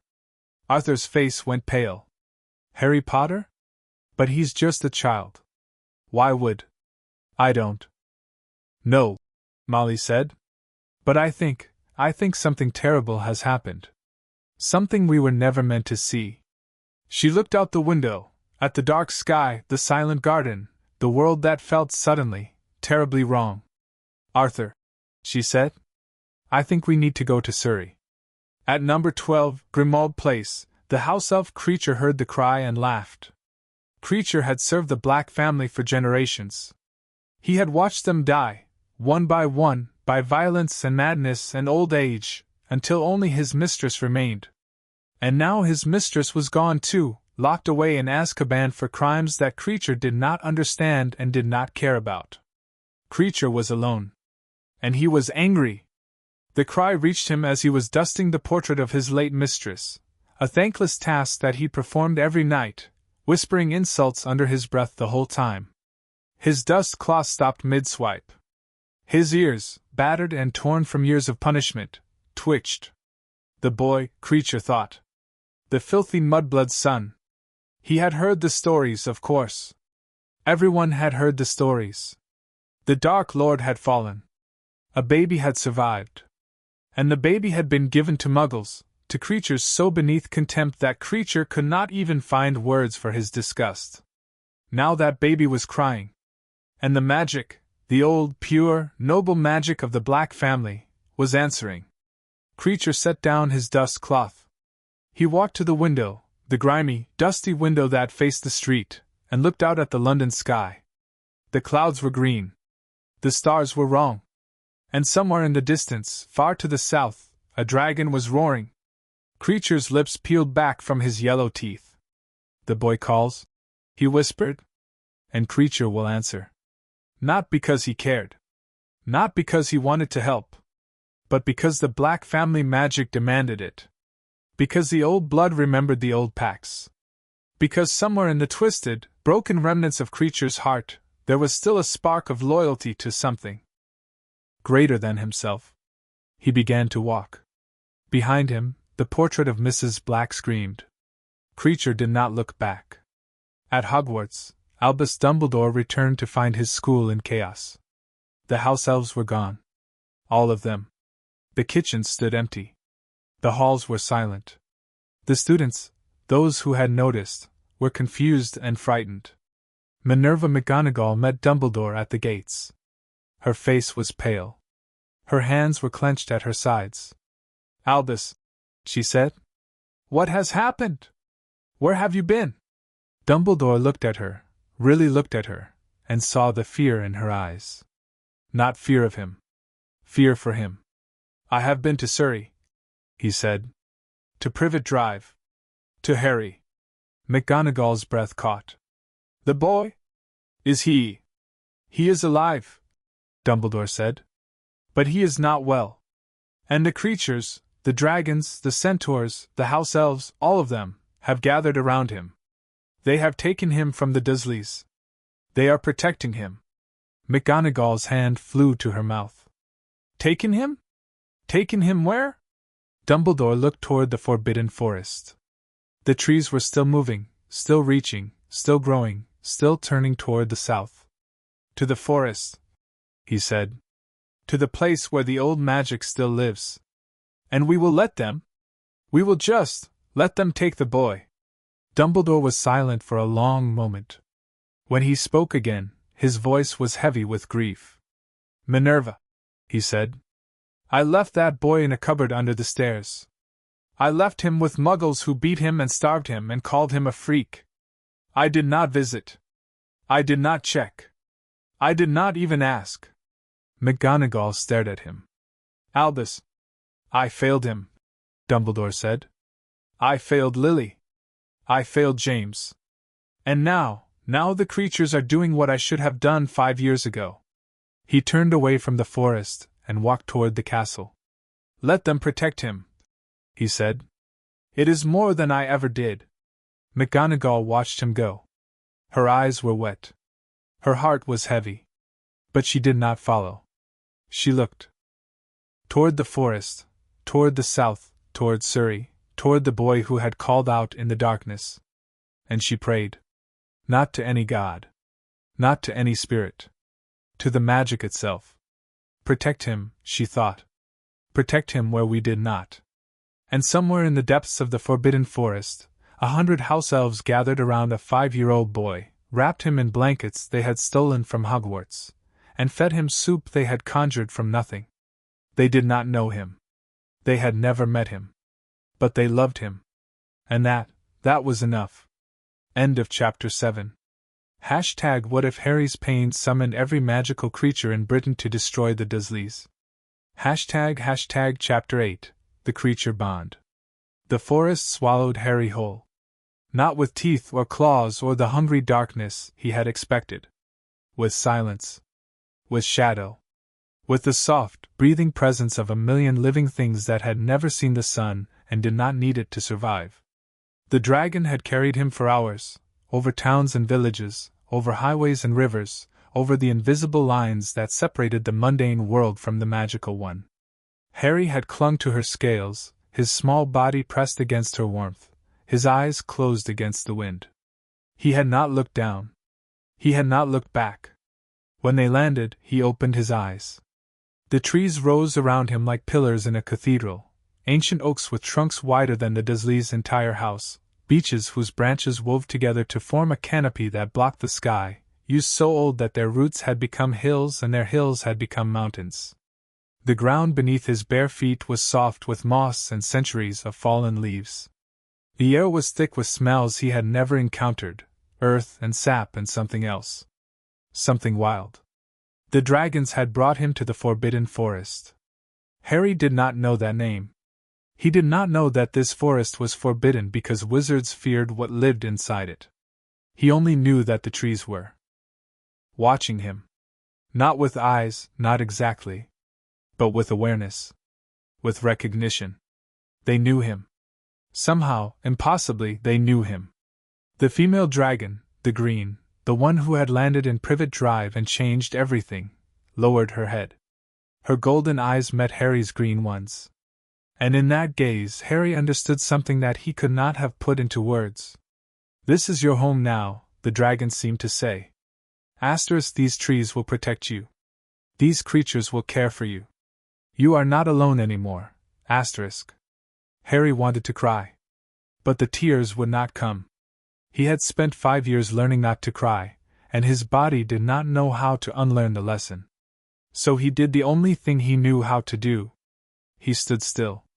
He waited. He tried to be small. But the forest would not let him be small. The house elves found him first. They appeared from between the roots of an old oak, dozens of them, then hundreds, pouring out of the darkness like water from a broken dam. They were small and wrinkled and dressed in tea towels and pillowcases and scraps of fabric that had once been curtains. Some carried blankets. Some carried food. Some carried nothing but their own trembling hands. Harry had never seen a house elf before. He did not know what they were. He only knew that they were looking at him with eyes that held no cruelty, only concern. Only love. "The Harry Potter," whispered one of them, an old female with gray hair and a face like a dried apple. "The great Harry Potter is cold. The great Harry Potter is hungry. We must take care of him." The other elves nodded. They swarmed around Harry, wrapping him in blankets they had conjured from nowhere, pressing bread and cheese and warm soup into his hands. Harry ate. He drank. He let them fuss over him, tucking blankets around his shoulders, wiping the dirt from his face, murmuring soft words in a language he did not understand. And for the first time in his life, Harry did not flinch when someone touched him. Because these touches did not hurt. These touches were gentle. These touches said, "You matter. You belong. You are worthy of care." Harry's eyes burned. His throat tightened. But still, the tears would not come. The old elf, Mipsy, though Harry did not know her name, saw the struggle in his face. She reached up with a wrinkled hand and touched his cheek. "It is all right," she said softly. "The Harry Potter does not have to cry. The Harry Potter does not have to do anything. Mipsy and the others, we will take care of everything." Harry looked down at her. His voice, when it came, was barely a whisper. "Why?" Mipsy's eyes filled with tears. "Because the Harry Potter called to us. Because the Harry Potter's pain was heard. Because we house elves, know what it is like to be hurt and alone and forgotten." She squeezed his cheek gently. "We will not forget the Harry Potter. Not ever." Harry's lower lip trembled. He wanted to believe her. He wanted to believe that these strange, kind creatures would not abandon him like everyone else. But trust was a luxury he had never been able to afford. "Thank you," he said. "Because that was what you said when someone was kind to you. Even if you didn't believe it would last." Mipsy smiled, a cracked, ancient smile that held more warmth than Harry had ever seen on Petunia's face. "Rest now," she said. "The Harry Potter must rest. Tomorrow there will be much to do." Harry lay down on the bed of blankets the elves had made for him. The ground was hard beneath him, but the blankets were soft. The air was cold, but the elves pressed close around him, sharing their warmth. He closed his eyes. And for the first time in 5 years, Harry Potter slept without dreaming of green light. He woke to darkness. Not the darkness of the cupboard, thick and suffocating and full of spiders. The darkness of the forest, alive and breathing and full of stars. Harry lay still for a moment, listening. The elves had not left him. He could feel them, small bodies pressed against his sides, soft snores rising from the blanket pile. But something else was watching. Harry sat up slowly. The blanket fell from his shoulders. The cold air bit at his skin. But he did not shiver. Because there, at the edge of the clearing, stood a creature he had never seen before. It was a horse. Or almost a horse. Its body was white, not the white of snow or milk, but the white of moonlight on water. Its mane and tail shimmered like spun silver. And on its forehead, curving upward like a blade of light, was a horn. A unicorn. Harry had seen pictures of unicorns once. A picture book in the library at school, before Dudley had torn it out of his hands and used it to wipe mud from his shoes. He had thought they were beautiful then, in the way that fairy tales were beautiful, distant and impossible and not meant for the real world. But this unicorn was real. And it was looking at him. Harry did not move. He did not breathe. He had learned that the best way to avoid being hurt was to be still, to be invisible, to be nothing at all. But the unicorn did not want him to be nothing. It stepped forward. Its hooves made no sound on the moss. Its horn glowed, faintly at first, then brighter, until the entire clearing was bathed in silver light. Harry saw the elves stir around him, waking, blinking, looking up at the unicorn with expressions of wonder and fear. Mipsy reached for Harry's hand and squeezed it. "Do not be afraid," she whispered. "The unicorn will not hurt you." Harry was not afraid. That was the strangest part. He should have been afraid. The unicorn was enormous, larger than any horse he had ever seen. Its horn looked sharp enough to pierce steel. And its eyes, deep and dark and ancient, held a power that made Harry's bones ache. But beneath the power, there was something else. Gentleness. The unicorn stopped a few feet away. It lowered its head, not in submission, but in greeting. Its breath, warm and sweet, smelling of grass and flowers, washed over Harry's face. And then it spoke. Not with words. With images. With feelings. With the kind of communication that bypassed language entirely, and went straight to the soul. "You are hurt," the unicorn showed him. Asterisk inside and outside. "The wounds are deep. But they can be healed." Asterisk. Harry did not know how to respond. He had never been spoken to by a creature before, not like this, not with the weight of centuries behind it. The snake at the zoo had spoken to him, yes, but that had been different. That had been words. This was something else entirely. "You do not understand," the unicorn showed him. Asterisk, that is all right. Understanding will come. For now, you must only accept. Asterisk. Accept what? Harry whispered. The unicorn stepped closer. Its horn touched Harry's forehead, right where the scar was, right where the pain always lived. And the world exploded into light. Harry saw everything. He saw the history of magic, not as words or pictures, but as a living, breathing thing that flowed through the world like a river. He saw the first creatures emerge from the primordial darkness, dragons and phoenixes and unicorns and things that had no names because names had not been invented yet. He saw the first wizards learn to shape the magic that already existed, bending it to their will, claiming it as their own. He saw the war that followed, the long, terrible centuries of conflict between wizards and creatures. The hunting. The killing. The treaties that had pushed the creatures to the edges of the world, into forests and mountains and caves where they could survive but never thrive. He saw the Dark Lord rise, a wizard who promised the creatures freedom but delivered only chains. He saw the creatures who had believed him, who had fought for him, who had died for him. And he saw the creatures who had refused, who had hidden and waited and hoped for something better. He saw his mother.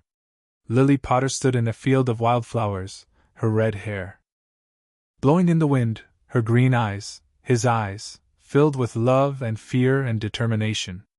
She was holding a baby. Him. And she was whispering something, a spell, a prayer, a promise. I will protect you, she whispered. Asterisk, I will always protect you. No matter what. Asterisk. The green light came. The baby screamed.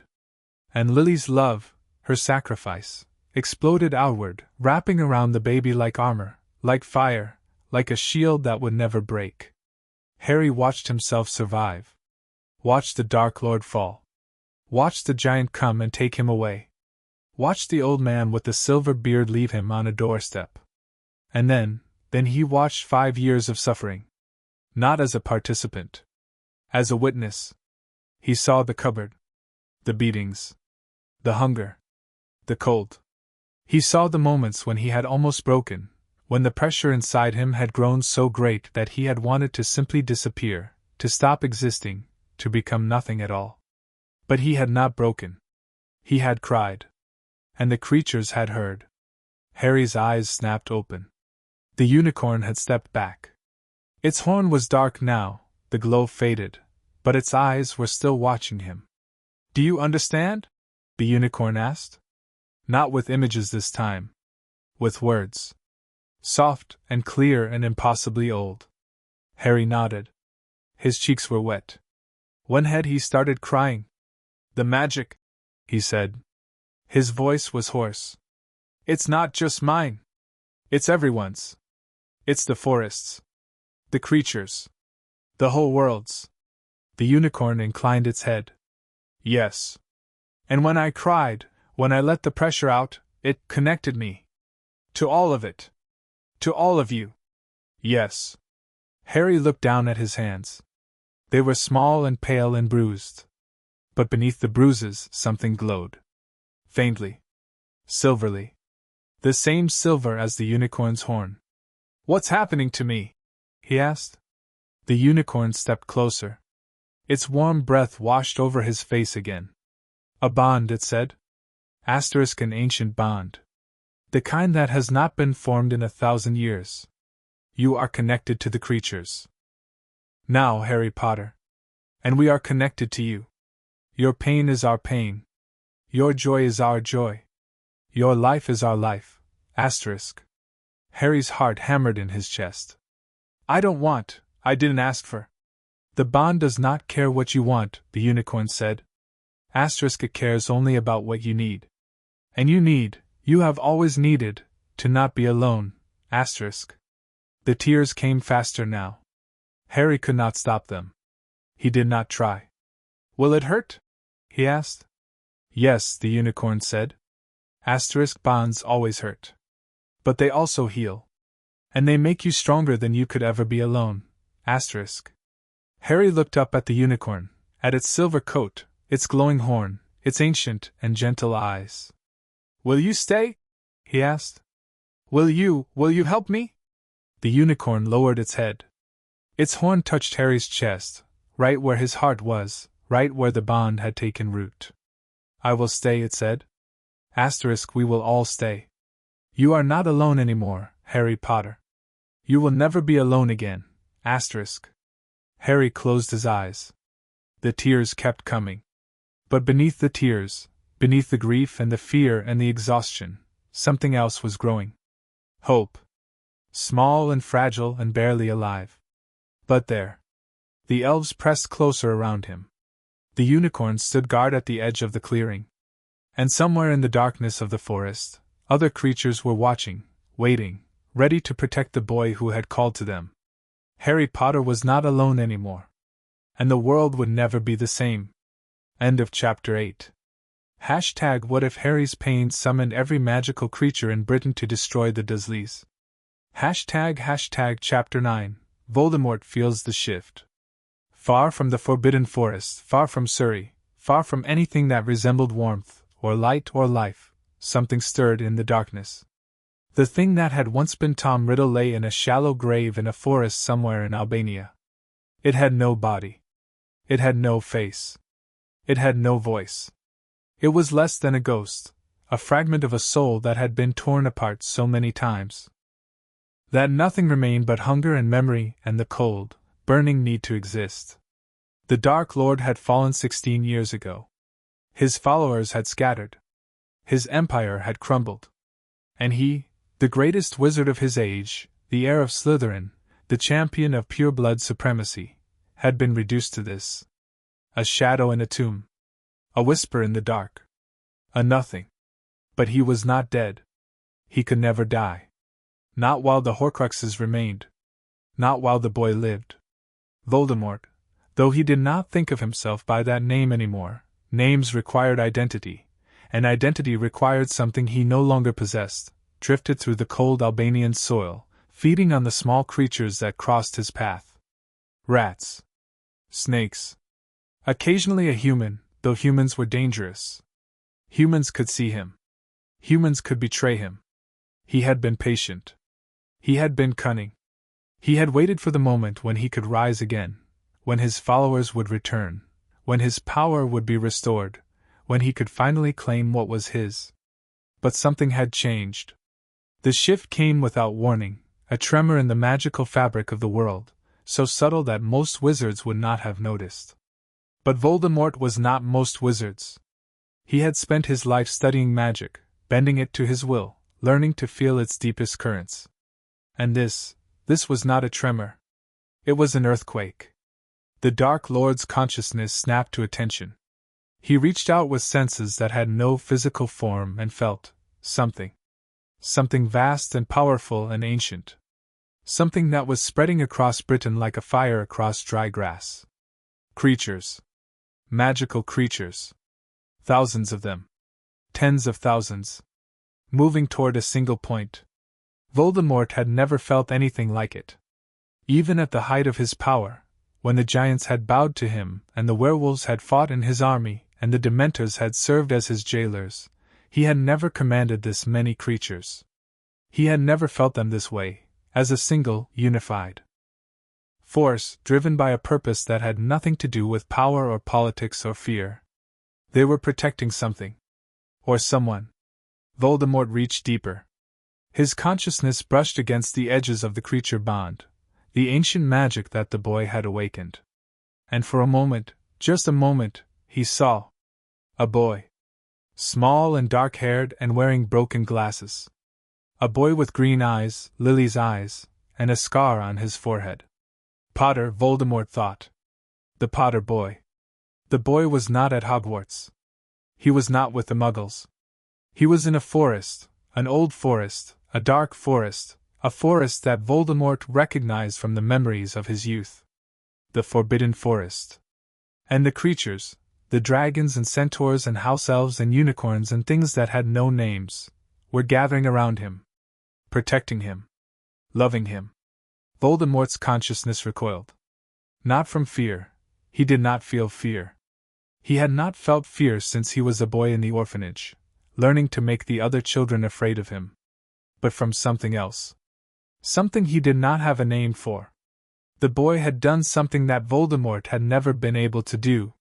He had united the creatures. Not through terror or manipulation or empty promises. Through pain. His own pain. The suffering he had endured had become a beacon, a call that no creature could ignore. How, Voldemort thought. How can a child, a pathetic, half-blood child, command what I could not? But even as he thought it, he knew the answer. Love. The prophecy had spoken of it. The power the Dark Lord knew not. Voldemort had dismissed it as nonsense, the babbling of a madwoman, the fantasy of fools. Love could not kill. Love could not conquer. Love was weakness. But the boy's pain had not been born of love. It had been born of cruelty. And yet the creatures had answered as if it were love itself that had called them. Voldemort did not understand. And that, more than anything else, terrified him. The fear came slowly, creeping through Voldemort's consciousness like frost through a window pane. He tried to push it away, to remind himself that he was Lord Voldemort, the greatest wizard of all time, the conqueror of death. But the fear would not leave. Because the boy was not just any child. He was the child of the prophecy. the one born to those who had thrice defied the Dark Lord. The one with the power to vanquish him. Voldemort had tried to kill the boy 16 years ago. He had failed. And in failing, he had marked the boy as his equal, had given him powers that Voldemort did not understand. Now those powers were awakening. And the creatures of Britain were answering. I must act, Voldemort thought. I must find a body. I must gather my followers. I must, But what? Attack the boy? The creatures would slaughter any army Voldemort could raise. Curse him from afar? The ancient magic of the bond would protect him. Wait for him to grow weak? The bond was only growing stronger. For the first time since Godric's Hollow, for the first time since the night the killing curse had rebounded and destroyed his body, Voldemort felt something that he had thought he would never feel again. Hopelessness. The boy was untouchable. Surrounded by an army of creatures that would die to protect him. Connected to magic so old that Voldemort could not even comprehend it. And Voldemort, the great Lord Voldemort, was a shadow and a hole in the ground. No, he thought, forcing the hopelessness away. No. There is always a way. There is always a weakness. He would find it. He would exploit it. And when he did, when the boy finally fell, Voldemort would make him suffer for every moment of this fear. Far from Albania, deep in the dungeons of Malfoy Manor, Lucius Malfoy felt the shift too. He was sitting in his study, a glass of elf-made wine in his hand, when the magic washed over him. His glass slipped from his fingers and shattered on the floor. The wine spread across the ancient Persian rug like blood. Lucius did not notice. He was staring at the wall that faced south, toward Surrey, toward the place where the boy had been hidden. Lucius? Narcissa appeared in the doorway. Her face was pale. Her hands were trembling. Lucius, what is happening? Lucius turned to look at her. His eyes, usually so cold, so calculating, were wide with something that looked almost like fear. The Potter boy, he said. Something has happened to the Potter boy. Narcissa's hand flew to her mouth. The Dark Lord. The Dark Lord is gone, Lucius said. But even as he said it, he knew it was not true. The Dark Lord was not gone. He was waiting. Watching. Feeling. And if the Dark Lord could feel the shift, if the Dark Lord knew that the boy was becoming something more than a child, something more than a symbol. Our Lord will return, Lucius said slowly. He will return, and he will demand answers. He will demand to know why we did not protect the boy. Why we did not prepare. Narcissa's face went white. But the boy is nothing to us. He is a half-blood. A creature of the Order. The Dark Lord. The Dark Lord will not care. Lucius interrupted. He will see the boy's power, the creature's loyalty, and he will want it for himself. And when he cannot have it, when the boy refuses to bow. He stopped. The words would not come.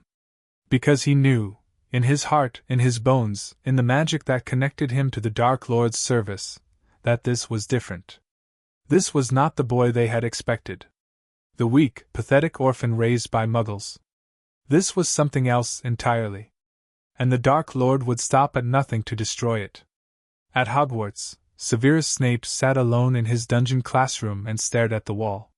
The shift had woken him from a nightmare, the same nightmare he had been having for 16 years. Lily. The cottage. The green light. The baby's scream. But this time, the nightmare had been different. This time, the baby had not been screaming in fear. He had been screaming in pain. And the world had answered. Snape pressed his palms against his eyes. The pressure helped, a little. It pushed back against the images that flooded his mind. The cupboard. The bruises. The hunger. The loneliness. I failed you, he thought. I failed you, Lily. I failed your son. I failed everyone. He had known, somewhere, deep down, that the boy would not be treated well by the Muggles. Petunia had hated Lily. Had envied her. Had resented everything she represented. Why would she treat Lily's son any differently? But Snape had not acted. He had not asked. He had not investigated. He had told himself that Dumbledore knew what he was doing. That the Blood Wards would protect the boy. That the boy was safer with the Muggles than he would be anywhere else. Lies. All lies. And now the boy had called out, had awakened an ancient magic that Snape did not understand, and the creatures had answered. Snape lowered his hands. His eyes, dark and hollow and filled with years of guilt, stared at nothing. "The Dark Lord will feel it," he whispered. "He will feel the shift. He will know that something has changed." And when the Dark Lord knew, when he understood that the boy was becoming more powerful, more connected, more dangerous, he would come for Harry. Not with an army. Not with followers. With himself. With the fragment of his soul that still existed, still waited, still hungered. Snape stood up. His legs trembled. His hands shook. But his mind, his sharp, brilliant, tortured mind, was clear. He had to warn Dumbledore. He had to prepare. He had to find a way to protect the boy, not from the Dursleys, not from the creatures, but from the Dark Lord. Because if Voldemort reached Harry before the bond was complete. Snape did not finish the thought. He could not. He walked to the door, pulled it open, and stepped into the corridor. The castle was silent. The students were sleeping. The portraits were still. But somewhere, far to the south, in the depths of the Forbidden Forest, a boy with green eyes was waking up to a world that would never let him be alone again. And somewhere, far to the east, in a shallow grave in Albania, a fragment of a soul was beginning to move. The Dark Lord was coming. And nothing would ever be the same. End of Chapter 9. #What if Harry's pain summoned every magical creature in Britain to destroy the Dursleys? #Chapter 10. The Ministry Panic. The first sign that something was terribly wrong reached the Ministry of Magic at 3:47 a.m. Arthur Weasley was working the night shift, a punishment for his continued fascination with Muggle artifacts, though he preferred to think of it as a necessary evil. He was sorting through a pile of misdirected posts when the alarms began to scream. Not the small alarms, the ones that went off when a wizard forgot to put out his bin or a house elf operat without a license. The big alarms. The ones that hadn't been used since the height of the First Wizarding War. Arthur's head snapped up. His wand was in his hand before he knew it. The posts scattered across the floor, forgotten, irrelevant. What in the name of Merlin? The door to his office burst open. A junior assistant, a young witch named Perkins, pale as death, stood in the doorway, her mouth opening and closing like a fish. "Mr. Weasley," she gasped. "You need to see this. You need to see this now." Arthur followed her into the main atrium. The golden fountain, the one with the wizard and the witch and the house elf and the goblin and the centaur, all gazing up at the magic that flowed from the tip of the wizard's wand, had stopped working. The water had frozen mid-spray, hanging in the air like diamonds. The statues themselves seemed to be trembling.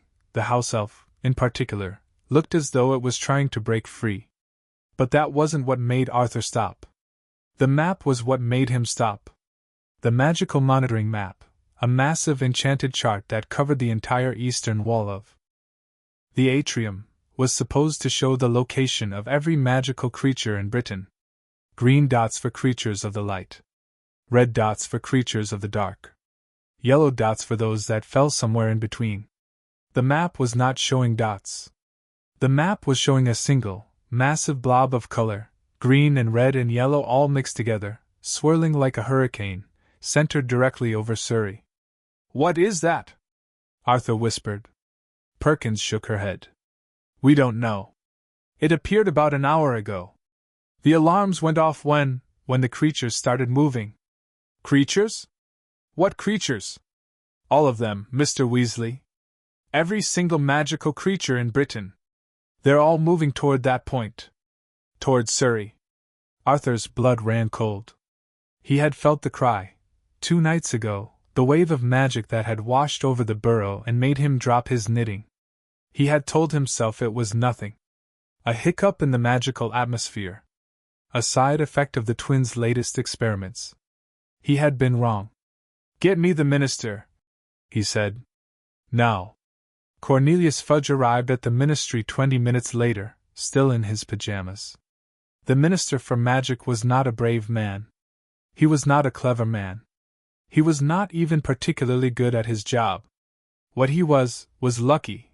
Lucky to have been in office when Voldemort fell, lucky to have ridden the wave of public relief straight into the most powerful position in the wizarding world. But tonight, his luck had run out. "Explain," Fudge said, his voice high and tight. He was standing in front of the magical monitoring map, staring at the swirling blob of color. His pajamas, striped blue and white, were soaked with sweat. Arthur Weasley stood beside him, still in his work robes. "The creatures began moving approximately 4 hours ago. We've confirmed movement from the Forbidden Forest, the Welsh Mountains, the Scottish Highlands, the Lake District. I don't need a geography lesson, Weasley. I need to know what's causing it." "We don't." "No," Arthur admitted. "But the epicenter of the movement is Surrey. Specifically," he swallowed. "Specifically, Little Whinging." Fudge's face went from pale to gray. "Little Whinging? Isn't that where?" "Yes, Minister. That's where the Potter boy lives." The silence that followed was so thick that Arthur could hear his own heartbeat.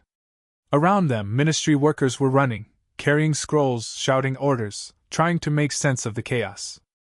But Arthur and Fudge stood frozen, staring at the map. "The Potter boy," Fudge repeated. "The boy who lived. He's 5 years old now," Arthur said. "He lives with his aunt and uncle, Lily Potter's sister. Muggles. And the creatures are going to him?" "Yes."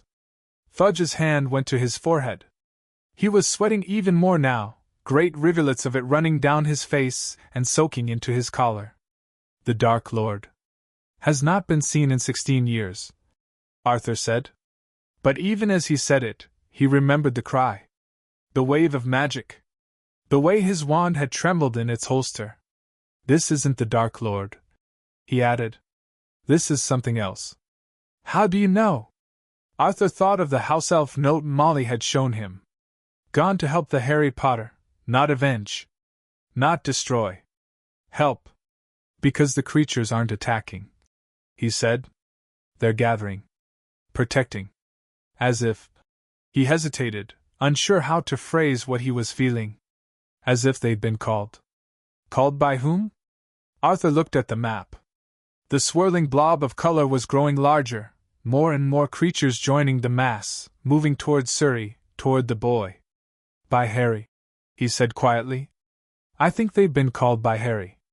The emergency meeting was called for 6 a.m. Every department head was there. Amelia Bones from the Department of Magical Law Enforcement, Rufus Scrimgeour from the Orr Office, Barty Crouch from International Magical Cooperation, looking older and more haggard than Arthur remembered, and a dozen others. They filled the conference room like ghosts, pale and frightened and desperate for answers. Fudge stood at the head of the table. He had changed out of his pajamas, but his suit was rumpled and his tie was crooked. He looked like a man who had not slept in days. At approximately midnight, Fudge began. The magical monitoring map detected an unprecedented movement of magical creatures across Britain. Dragons, centaurs, unicorns, thestrals, house elves, acromantulas, everything. They are all moving toward a single location. He tapped the map behind him, a smaller version of the one in the atrium. The swirling blob had grown even larger, now covering most of southern England. "Surrey," Amelia Bones said. Her voice was calm, the voice of a woman who had faced Death Eaters and lived. "What's in Surrey?" Fudge hesitated. "The Potter boy." The room erupted. Voices overlapped, questions, accusations, theories. Only Amelia Bones remained silent, her single eye fixed on Fudge. "The Potter boy," she repeated. "The one you placed with Muggles." "I didn't place him anywhere," Fudge snapped. "That was Dumbledore's doing." "The Blood Wards." "The Blood Wards are failing," Arthur interrupted. He hadn't meant to speak, but the words came out anyway. I felt it. 2 nights ago. A wave of magic. We all felt it, Scrimgeour said. His lion-like mane was disheveled, his yellow eyes bloodshot. But we assumed it was a rogue spell. An experiment gone wrong. You assumed wrong, Arthur said. It was a child. A child crying out in pain. The room went quiet. Amelia Bones turned to face Arthur fully. How do you know this, Weasley? Arthur took a deep breath. Because the house elves left. All of them. My wife found a note, our house elf, Plinky. She wrote that she was going to help Harry Potter. House elves don't write notes, Scrimgeour said. House elves don't leave. These ones did. The silence stretched. Fudge looked around the table, his eyes darting from face to face, searching for someone to tell him what to do. We need to send Oris, Scrimgeour said finally. Hundreds of them. We need to secure the area, contain the creatures. Contain them? Arthur laughed, a sharp, bitter sound. There are dragons in Surrey, Rufus. Dragons? How do you contain a dragon? We have the Dragon Reserve. The Dragon Reserve is empty. The dragons left. They're all in Surrey. Scrimgeour's face went red. Then we fight them. We're the Ministry of Magic. We have the most powerful wizards in Britain. And the creatures have the most powerful magic in Britain. Amelia Bones interrupted. Ancient magic. The kind that doesn't answer to wands or laws or ministries. She turned to Fudge. Minister, we need to contact Albus Dumbledore. He knows more about the Potter boy than anyone. Fudge's face twisted. He had never liked Dumbledore, had always resented the older wizard's power, his influence, his wisdom. But even Fudge could not deny that Dumbledore was the only one who might understand what was happening. Send an owl, he said grudgingly. Tell him we need to meet. And tell him. He paused, swallowing his pride. Tell him we need his help. The owl reached Hogwarts at 7:15 a.m. Dumbledore was sitting in his office, staring at the empty perch where Fawkes usually slept. The Phoenix had left hours ago, flown south, toward the forest, toward the boy. The old wizard unfolded the parchment with trembling hands. Fudge's message was short, barely a paragraph, but Dumbledore read it 3 times, as if hoping the words would change. Asterisk creatures gathering in Surrey. Potter boy at center. Need your counsel. Come to ministry immediately. See, Fudge asterisk. Dumbledore set down the parchment. He looked out the window, at the forbidden forest, at the trees that were still moving, still reaching, still turning toward the south. He had known this moment would come. He had been dreading it since the night Fawkes showed him the cupboard. Minerva! He called. McGonagall appeared. In the doorway. Her face was pale, her eyes red, she had been crying. Dumbledore pretended not to notice. I need you to hold the castle, he said. The ministry has summoned me. Something is happening in Surrey. The boy, McGonagall said. It was not a question. The boy, Dumbledore agreed. He stood up. His legs ached. His heart ached. Every part of him ached with the weight of his failures. Albus, McGonagall said. Is Harry safe? Dumbledore thought of the dragons circling Privet Drive. The Centaurs waiting at the edge of the woods. The house elves wrapping the boy in blankets and feeding him soup. Physically, he said. I believe he is safe for now. And emotionally? Dumbledore had no answer for that. He walked to the fireplace, took a handful of flip powder, and stepped into the green flames. Ministry of Magic, he said. Atrium. The flames swallowed him. The ministry was chaos. Dumbledore stepped out of the fireplace and into a scene of barely controlled panic. Workers ran in every direction, carrying scrolls and shouting orders. The golden fountain had stopped working entirely. The water was gone, the statues cracked. The magical monitoring map glowed with that terrible swirl of color, now so large that it covered the entire south of England. And in the center of it all, standing beneath the map, surrounded by Aurors and department heads, stood Cornelius Fudge. Dumbledore, Fudge said. His voice was high and strained. Thank you for coming. Thank you for summoning me, Dumbledore said. He walked toward the group, his robes billowing behind him. The Aurors stepped aside to let him pass. Even Scrimgeour, who hated Dumbledore with a passion, lowered his eyes. Fudge wasted no time. What is happening? What has the Potter boy done? Dumbledore looked up at the map. The swirling colors. The impossible movement of creatures. The epicenter over a small town in Surrey. Harry has done nothing, Dumbledore said quietly. What has been done to him, that is the question. Explain, Amelia Bones said. Her voice was sharp, but not unkind. Dumbledore turned to face the group. His eyes, usually twinkling, usually warm, were dark with grief. 5 years ago, I placed Harry Potter with his aunt and uncle, Petunia Dursley and her family. I believed that the blood wards, the magic of Lily's sacrifice, would protect him from the Dark Lord's followers. But, Scrimgeour prompted. But I did not anticipate that the Dursleys would treat him cruelly. That they would lock him in a cupboard. That they would beat him. That they would starve him. Dumbledore's voice cracked. I did not anticipate that the magic meant to protect him would become a prison. The room was silent. Even the running workers had stopped, drawn by Dumbledore's words, by the weight of what he was confessing. 2 nights ago, Dumbledore continued, Harry's pain became too much for him to bear. He cried out, not with his voice, but with his magic. And that cry spread across Britain. Every magical creature heard it. And they, he gestured to the map. They answered. Answered how? Fudge demanded. By coming to him. By protecting him. By forming a bond with him, an ancient bond, the likes of which has not been seen in 1,000 years. A bond, Amelia Bones repeated. What kind of bond? Dumbledore looked at the map again. The swirling colors seemed to pulse, like a heartbeat, like a child's breath. A bond of magic, he said. Of pain. Of love.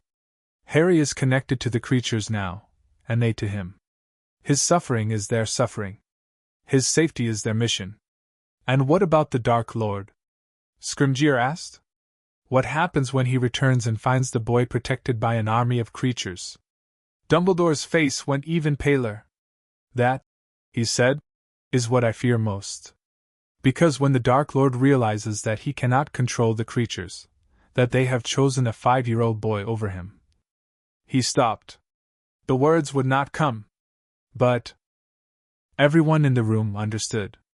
When Voldemort realized that he had been rejected, that the boy he had tried to kill was more powerful than he would ever be, there would be war. And nothing would stop it. End of chapter 10. Hashtag what if Harry's pain summoned every magical creature in Britain to destroy the Dursleys? Hashtag chapter 11, The Wrath of the Dementors. The Dementors left Azkaban at midnight. They did not march. They did not fly. They drifted, silent and terrible and inevitable, through the prison walls that had held them for centuries. The stone did not stop them. The sea did not stop them. The wards, the ancient, powerful wards that the Ministry had spent generations building, did not even slow them down. Because the Dementors were not escaping. They were answering a call. The cry had reached them 4 days ago, a wave of pure, agonized magic that had passed through Azkaban like a blade through flesh. The prisoners had felt it first. They had screamed and wept and clawed at their cells, their minds flooded with a child's suffering. The guards had felt it next, their happiest memories suddenly tinged with grief, their patronuses flickering and dying. But the Dementors had felt it most of all. Because the cry was not just pain. It was invitation. It was a door swinging open in the darkness, a door that led to a child who had been hurt, who was still being hurt, who needed something that the Dementors had never given anyone. Protection. The lead Dementor, a creature so old that it had no memory of its own creation, so powerful that even the other Dementors feared it, floated at the front of the procession. Its hood was pulled low, hiding the face that was not a face. Its hands, gray and skeletal and impossibly long, hung at its sides. Behind it came the others. Hundreds of them. 1,000. More than the ministry had ever counted, more than the wards had ever contained. They rose from Azkaban like smoke from a funeral pyre, spreading across the dark sea, turning toward the south. Toward Surrey. Toward the boy. The ministry detected the movement within minutes. The magical monitoring map, already overwhelmed by the gathering of dragons and centaurs and house elves, began to flash with a new color. Black. Pure, absolute black. Spreading from the North Sea like an oil spill, moving south at impossible speed. The night shift supervisor, a tired witch named Emmeline Vance, stared at the map and felt her heart stop. Dementors, she whispered. The Dementors are moving. Her assistant, a young wizard named Dirk, rushed to her side. That's impossible. The Dementors never leave Azkaban. The wards are failing, Emmeline said. Look! The black blob on the map was growing. Spreading. Reaching tentacles of darkness toward the south, toward the same point where the creatures had gathered. Toward Harry Potter.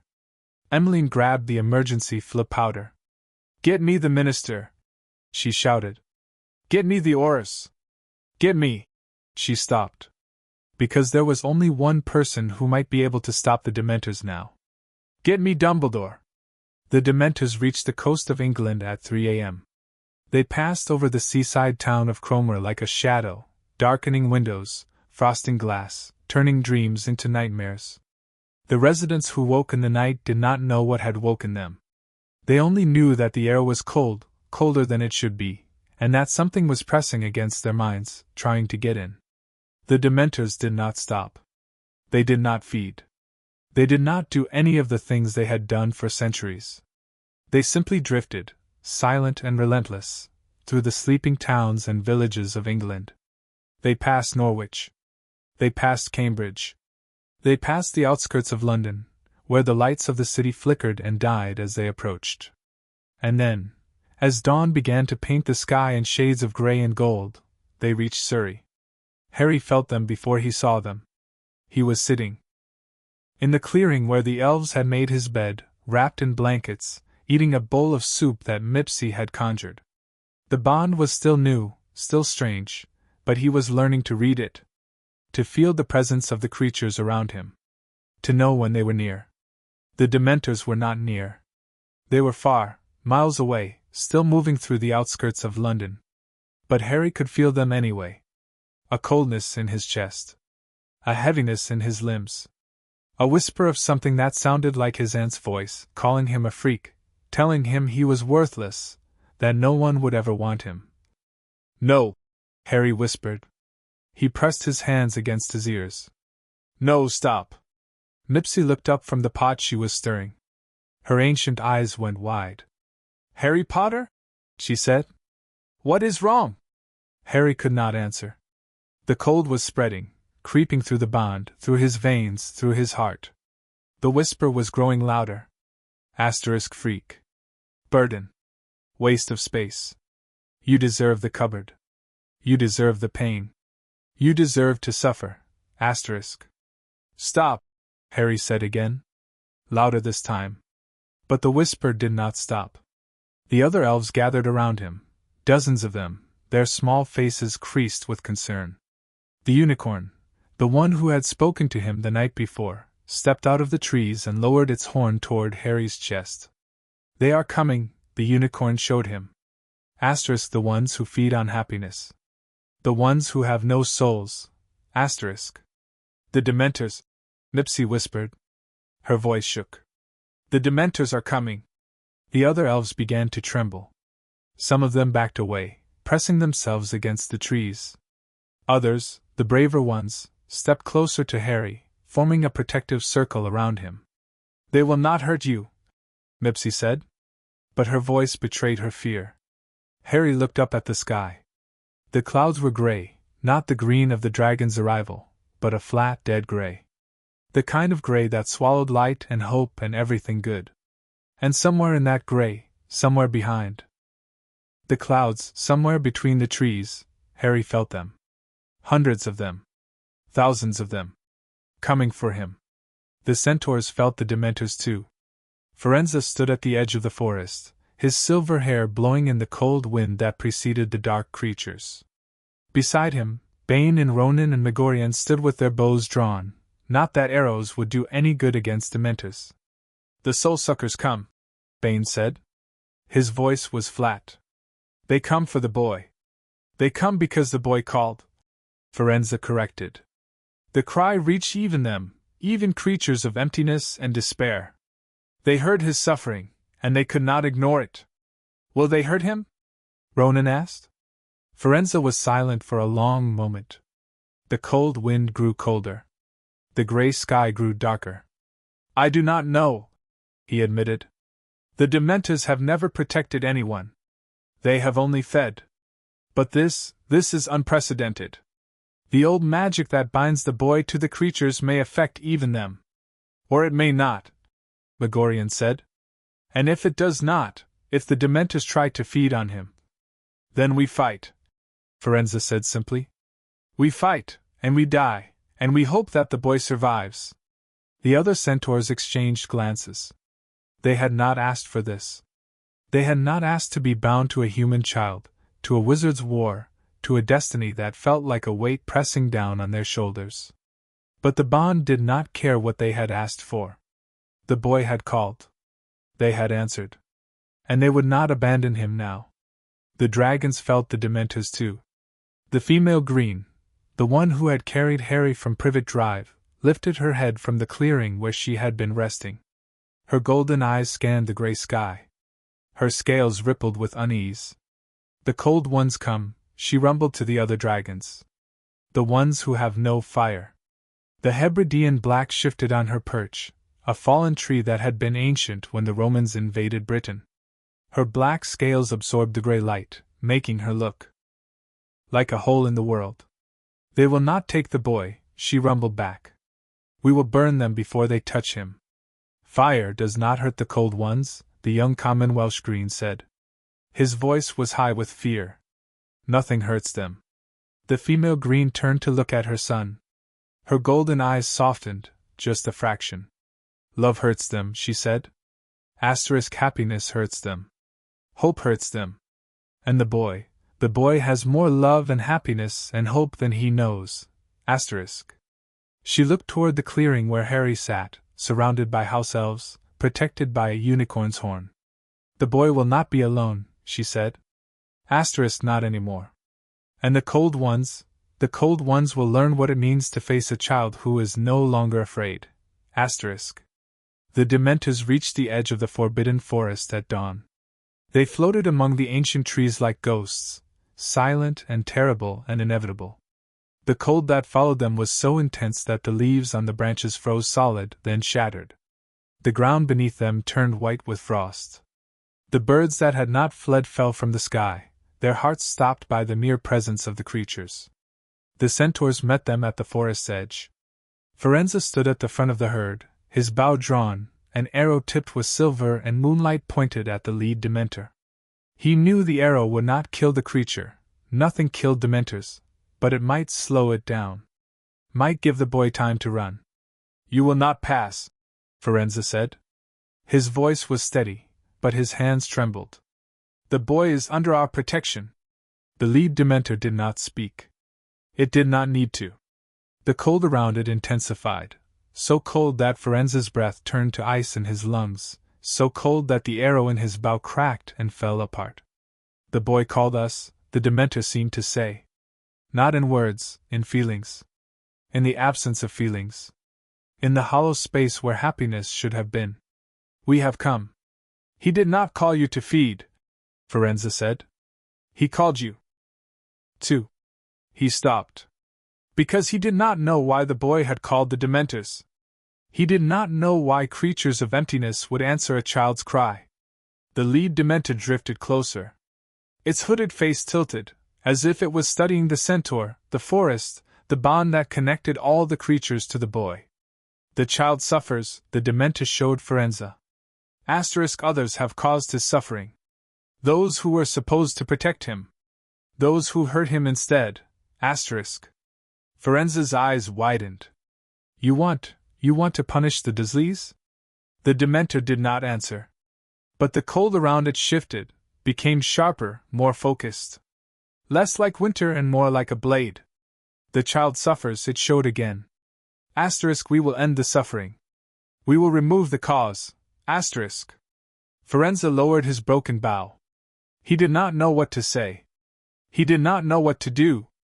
Because the Dementors were not here to hurt Harry. They were here to hunt. The Dursleys woke to darkness. Not the darkness of night. The sun had risen hours ago, though the gray clouds hid it. The darkness of despair. The kind of darkness that seeped into your bones and told you that nothing mattered, that you were worthless, that you might as well give up. Vernon stumbled out of bed. His head throbbed. His heart pounded. His mouth tasted like ash. Petunia, he called. His voice was hoarse. Petunia, what's happening? Petunia was already at the window, staring at the street below. Her face was gray, grayer than the sky, grayer than the pavement, grayer than anything Vernon had ever seen. They're here, she whispered. The creatures. More of them. Vernon pushed past her and looked out the window. The street was full of creatures, not the dragons, not the centaurs, but something else. Something worse. Dark shapes that drifted between the houses, that pressed against the windows, that filled the air with cold and silence and despair. What are they? Vernon asked. His voice shook. I don't know, Petunia said. But they're looking at the house. They're all looking at the house. Vernon stumbled backward. His legs gave out. He fell against the wall and slid to the floor. The boy. He gasped. This is the boy's doing. He sent them. He sent them to. He could not finish the sentence. Because he knew, in his heart, in his bones, in the part of him that had always known that the boy was dangerous, that the creatures had not been sent by Harry. They had come on their own. And they were hungry. The Dementors surrounded number 4, Privet Drive. They did not enter the house. Not yet. They floated around it, circling like sharks, like vultures, like judges outside a courtroom. The cold they brought was so intense that the walls began to crack. The windows began to shatter. The very foundations of the house began to groan. Inside, the Dursleys huddled together in the living room. Dudley was crying, great, heaving sobs that shook his entire body. Petunia was praying, not to any god, but to her sister. To Lily. To the magic she had always hated and denied. Please, Petunia whispered. Please protect us. Please don't let them. The front door exploded inward. The Dementors did not need to enter. They simply were, in the living room, in the kitchen, in the hallway. Their cold filled every corner of the house. Their presence pressed against every mind. Vernon opened his mouth to scream. No sound came out.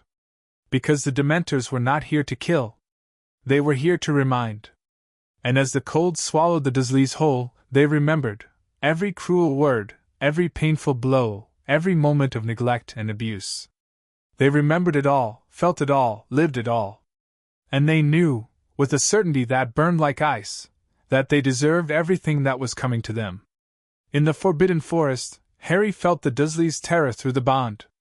He did not rejoice. He did not feel satisfied. He felt something else, something that surprised him. Pity. Not for the Dursleys.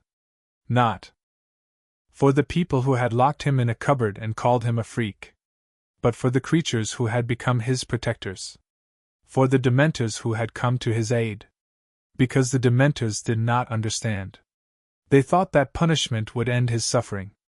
They thought that making the Dursleys hurt would make Harry whole. But Harry knew, somehow, impossibly, that hurting the Dursleys would not heal him. Only love could do that. And love, real love, the kind his mother had shown, the kind the creatures were showing now, did not seek revenge. It sought peace. Stop, Harry whispered. The word traveled through the bond, through the forest, through the creatures, through the cold darkness where the Dementors fed. The Dementors stopped. Child, the lead one asked. Its voice was not a voice. It was a wound in the world, a hole where sound should have been. Don't hurt them, Harry said. Please. They're bad. They hurt me. But don't hurt them. The Dementor drifted closer. Its cold pressed against Harry's skin. But Harry did not flinch. Why? The Dementor asked. They deserve pain. Maybe, Harry said. But I don't want more pain. I've had enough pain. I want. He paused. Swallowed. I want to be free. The Dementor was silent for a long moment. The cold around it shifted, became less sharp, less hungry. And then, impossibly, incredibly, it bowed. Not to Harry. Not to the boy. To the bond. To the magic that connected all creatures to the child who had called them. You are free, the Dementor showed Harry. You will always be free. And those who hurt you, they will remember. Every day. Every night. They will remember. The Dementors began to drift away, back toward the door, back toward the street, back toward the gray sky. They did not feed. They did not kill. They simply left. And the Dursleys, broken and weeping and haunted by memories that would never fade, collapsed into each other's arms. They had not been destroyed. But they would never be the same. End of chapter 11. What if Harry's pain summoned every magical creature in Britain to destroy the Dursleys? Chapter 12. Harry leaves the cupboard. The morning after the Dementors left, Harry woke to sunlight.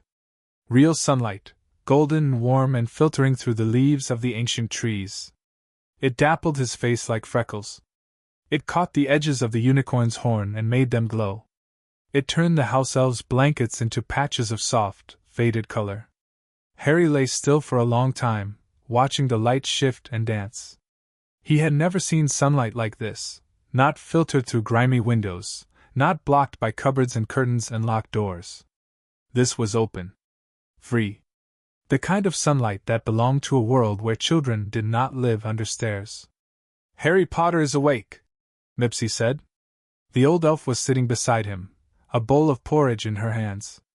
Steam rose from the surface, carrying the smell of honey and cinnamon. Harry Potter must eat. Harry Potter must grow strong. Harry sat up slowly. His body still ached.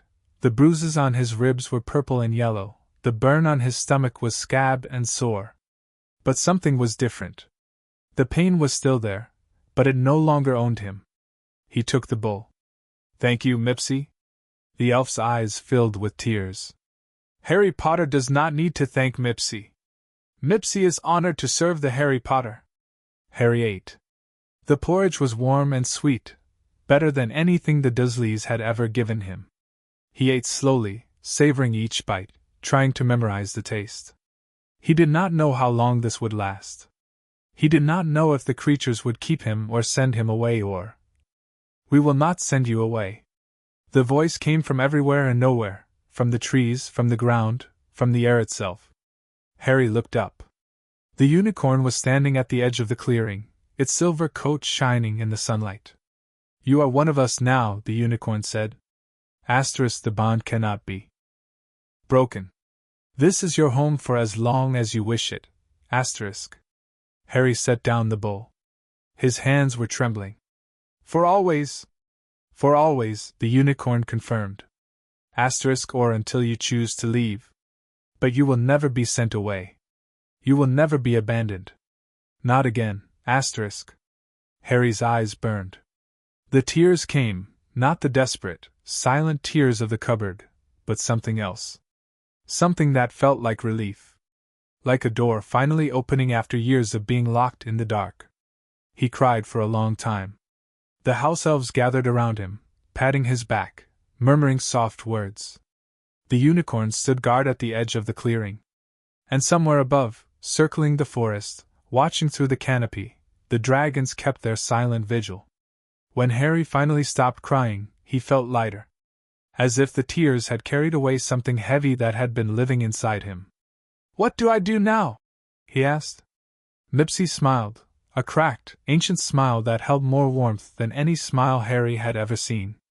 "No," she said. "Harry Potter walks."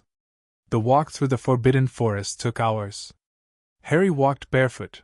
His shoes had been lost somewhere between Privet Drive and the forest, but the ground was soft with moss and centuries of fallen leaves. The trees rose around him like living pillars, their branches weaving together to form a canopy that filtered the sunlight into patterns of gold and green. The creatures came out of the shadows to watch him pass. Not all of them. The forest was too vast, too deep, too full of life for Harry to see everything. But enough. Enough to make him understand that something had changed. A family of bowtruckles peered at him from the branches of an old oak. Their twig-like fingers pointed and twitched.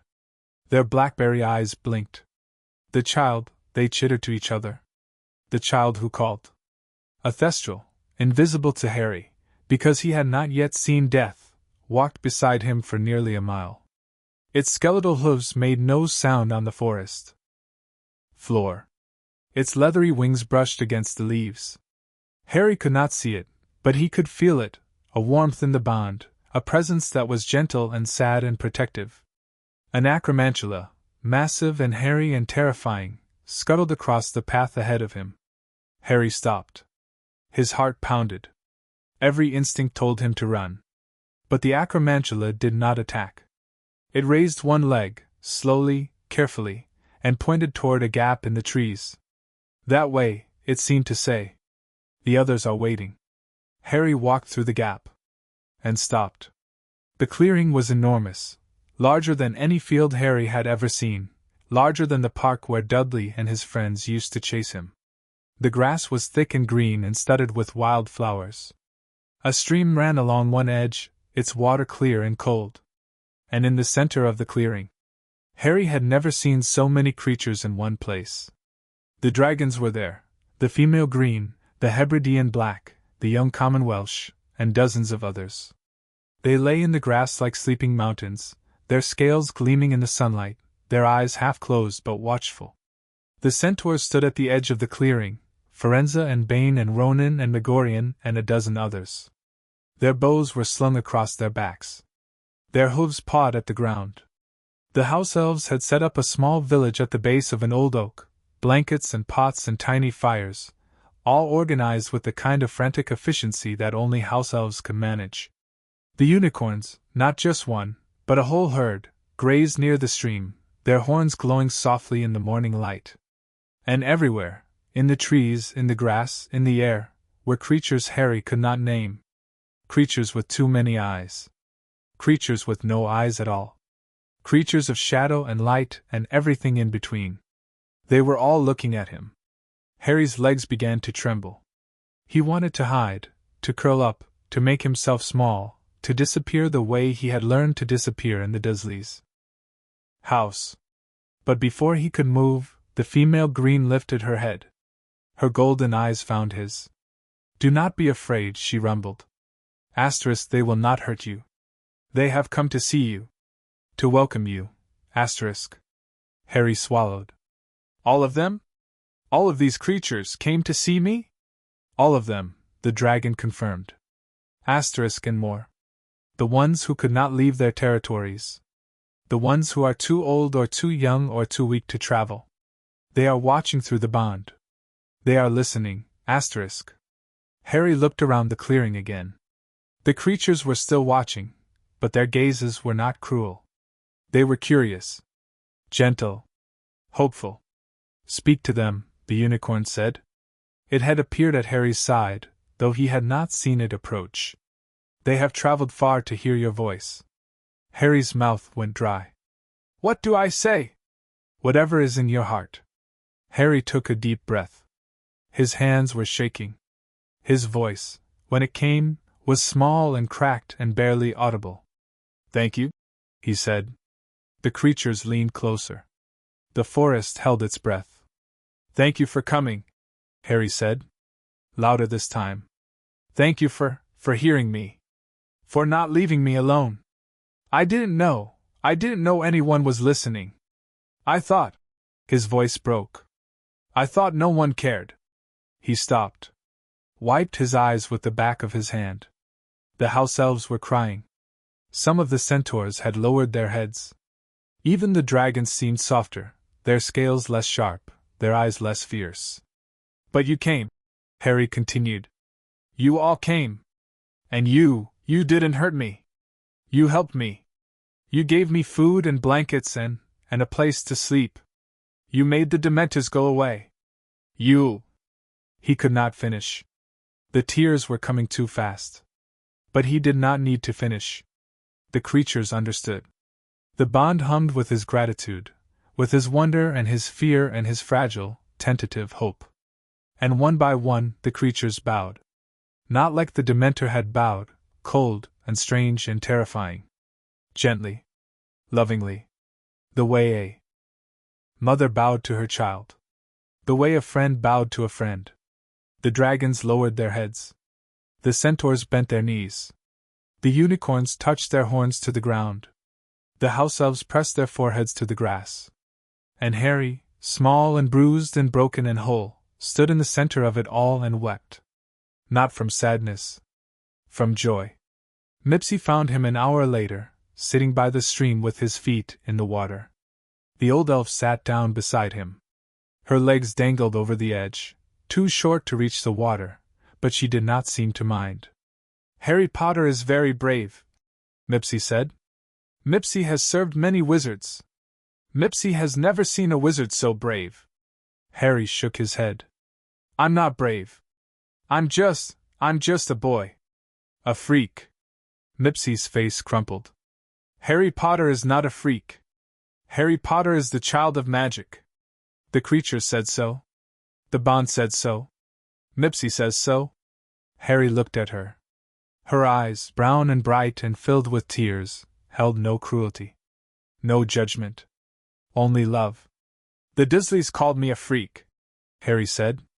Every day. Every day for as long as I can remember. The Dursleys are wrong, Mipsy said firmly. The Dursleys are stupid and cruel and wrong. Harry Potter is special. Harry Potter is loved. Harry's lower lip trembled. But I don't know how to be loved. I don't know how to trust. To believe that this is real. Mipsy reached out and took his hand. Her fingers were small and wrinkled and warm. Then Harry Potter will learn, she said. The creatures will teach him. Mipsy will teach him. Every day. For as long as Harry Potter needs. Harry looked down at their joined hands. His pale fingers. Her brown ones. The bruises on his knuckles. The calluses on her palms. How long will that be? He asked. Mipsy smiled. For always. That afternoon, the creatures gathered again. Not in the clearing, that was too small now, too crowded. They gathered in the forest itself, spreading through the trees, filling the spaces between the trunks, becoming part of the living, breathing world that had welcomed Harry home. Firenze stood on a fallen log and addressed the assembly. His voice carried through the forest without effort, the voice of a centaur who had spoken to storms and stars. We have gathered today to witness a bond, he said. A bond that has not been formed in 1,000 years. A bond between a child and the magic of this land. The creatures listened. Even the dragons, who usually paid no attention to centaurs, were still and quiet. The bond is already there, Firenze continued. It was formed when the child cried out. But today we make it visible.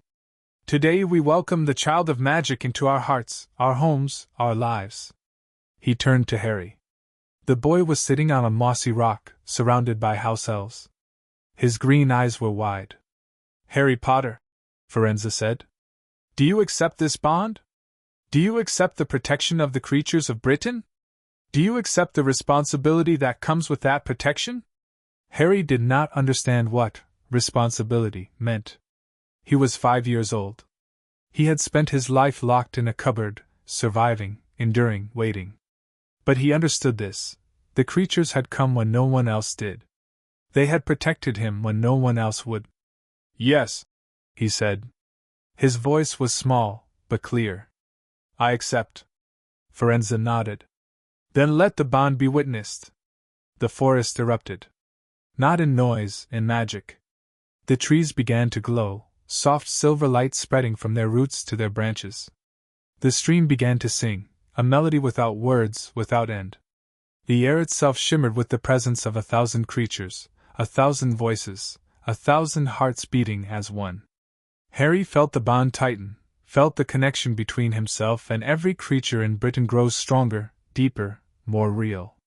He could feel the dragons in their mountains, the centaurs in their forests, the merpeople in their lakes, the house elves in their kitchens. All of them, everywhere, connected to him. He was not alone. He would never be alone again. The light faded. The music stopped. The forest returned to its usual silence. But everything was different. Harry Potter, the boy who lived, the child of magic, the creature's hope, stood up from the mossy rock. He walked to the edge of the clearing. And for the first time in his life, he did not look back. End of chapter 12. What if Harry's pain summoned every magical creature in Britain to destroy the Dursleys? Chapter 13. The Child of Magic. 3 days passed in the forest. 3 days of sunlight and shadow, of silence and song, of learning to exist in a world that did not want to hurt him. Harry ate when the house elves brought him food.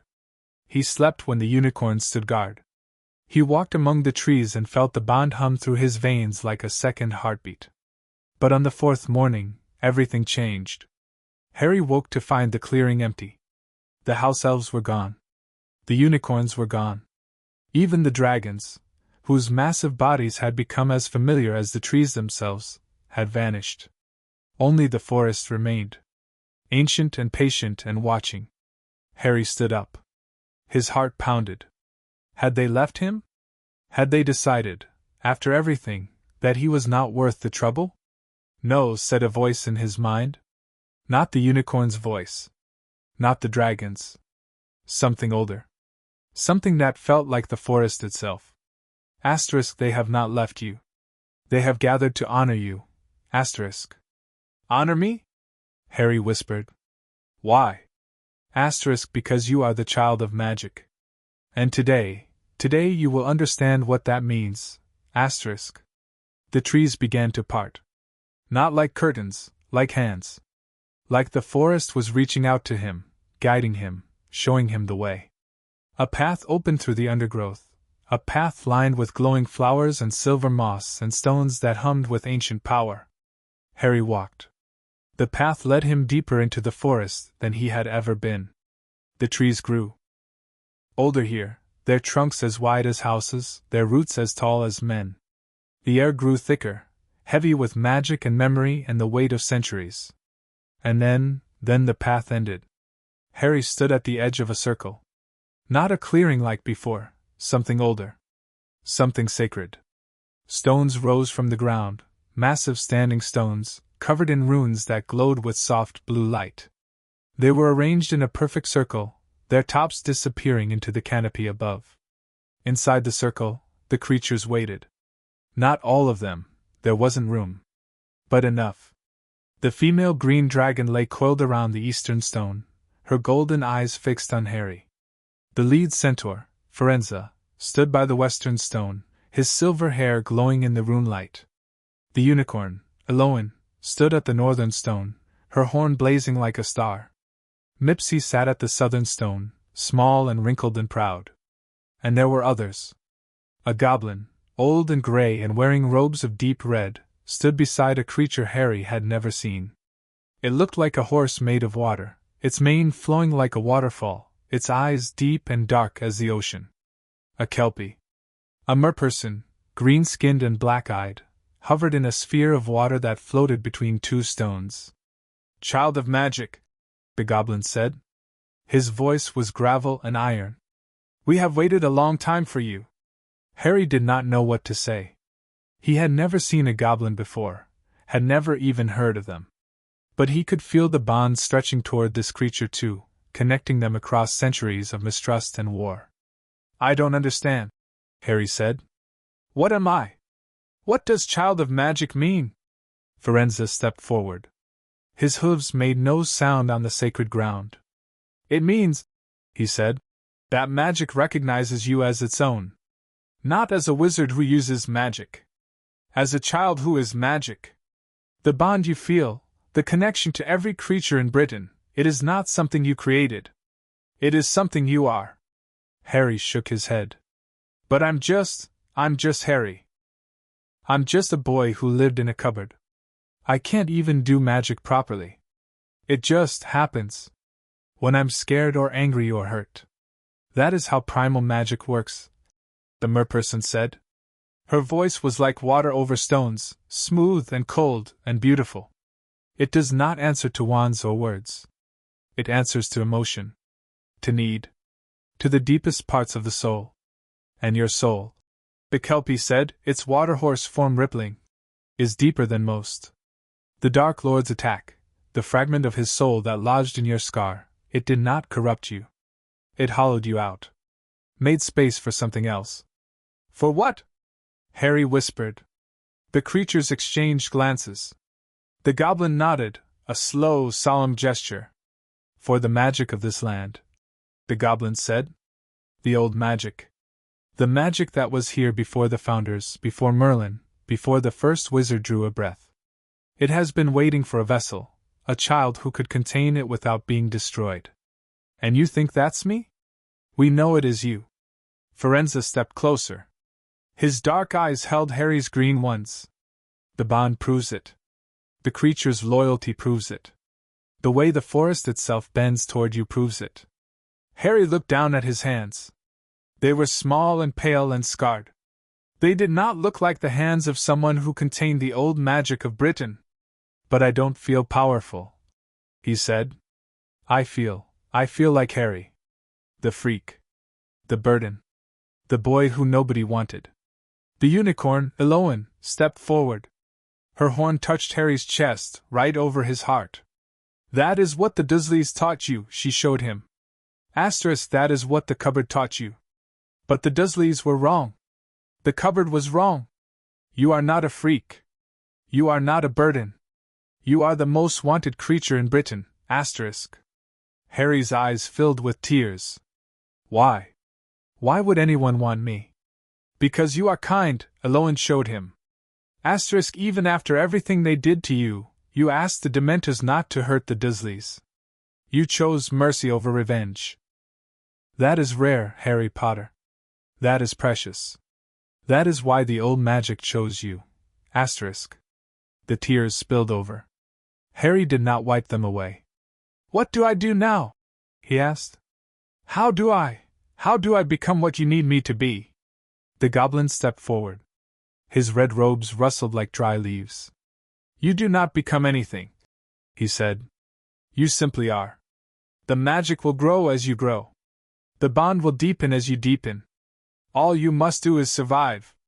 All you must do is stay true to yourself. And stay with us, Mipsy added. Her voice was small but fierce. Harry Potter must stay with us. We will protect him. We will teach him. We will love him. Harry looked around the circle. At the dragon, the centaur, the unicorn, the house elf, the goblin, the merperson, the kelpie. At the ancient stones and the glowing runes and the forest that held them all. He had never belonged anywhere. Not at the Dursleys. Not at school. Not anywhere. But here, in this sacred circle, surrounded by creatures who had traveled hundreds of miles to see him. He belonged. Okay, he said. I'll stay. The creatures did not cheer. They did not clap. They simply relaxed. As if they had been holding their breath and could finally exhale. The goblin stepped forward and placed something in Harry's hand. A stone, small and smooth and warm. It pulsed with a soft blue light. This is a memory stone, the goblin said. It contains the history of the old magic, the bond between wizards and creatures. When you are ready, you will be able to access it. Until then, he closed Harry's fingers around the stone. Until then, let it remind you that you are not alone. Harry looked at the stone. The blue light flickered, like a heartbeat, like a promise. Thank you, he said. Thank you all. The dragon, the female green, lowered her head. Her golden eyes met his. We should go, she rumbled. Asterisk, the boy needs rest. The bond needs time to settle. Asterisk. The other creatures nodded. They began to drift away, back into the forest, back to their territories, back to the lives they had left to answer Harry's call. But before they went, each one touched Harry. A nuzzle from the unicorn. A brush of scales from the dragon. A pat on the head from Mipsy. A nod from Firenze. A whispered blessing from the merperson. And Harry, small and tired and overwhelmed, stood in the center of the sacred circle and let himself be loved. That night Harry dreamed. Not the green light dream. Not the screaming woman dream. Something else. Something old. He was standing in a field, not the forest, not Surrey, somewhere in between. The grass was gold and silver, swaying in a wind that did not touch his skin. The sky was purple and orange, filled with stars that moved and sang. And in front of him stood a woman. She was tall, taller than anyone Harry had ever seen. Her hair was red, not like his mother's, but deeper, darker, the color of old blood. Her eyes were green, his mother's green, but older. Much older. Harry, she said. Her voice was like bells. Harry Potter. Who are you? Harry asked. The woman smiled. I am magic. The old magic. The magic that was here before your kind learned to speak. Harry's breath caught. You're real? Not just a story. I am as real as the bond in your chest, the woman said. As real as the creatures who protect you. As real as the love your mother gave her life to preserve. Harry's eyes burned. My mother, she loved me? More than anything in this world or the next. She gave her life so that you could live. That is the most powerful magic there is. Then why? Harry's voice broke.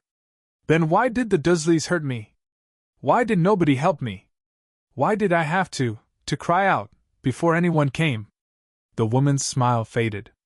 Her green eyes filled with sorrow. Because wizards forgot, she said. They forgot that magic is not about power or blood or purity. Magic is about connection. About love. About the bonds that tie all living things together. She stepped closer. Her hand, warm and cool at the same time, touched Harry's cheek. The creatures did not forget. They heard your cry because they have never stopped listening. They came to you because they have never stopped caring. And they will protect you because they have never stopped hoping. Hoping for what? Harry asked. The woman's eyes glowed. For you. For the child of magic. For the one who will remind wizards what they have lost. Harry shook his head. I can't, I'm just a boy. You are just a boy, the woman agreed. And that is exactly what the world needs. Not a hero. Not a savior. A child who knows what it is to suffer and still chooses kindness. She leaned forward and pressed her lips to his forehead, right where the scar was, right where the pain always lived. The kiss burned. Not like fire, like truth. Like something being unlocked. Harry gasped. The field swirled around him. The gold and silver grass turned to light. The purple and orange sky turned to darkness. And then he was back in the forest, lying on his blanket, with Mipsy snoring softly beside him. The memory stone was warm in his hand. Harry closed his eyes. And for the first time in his life, he did not dream of green light.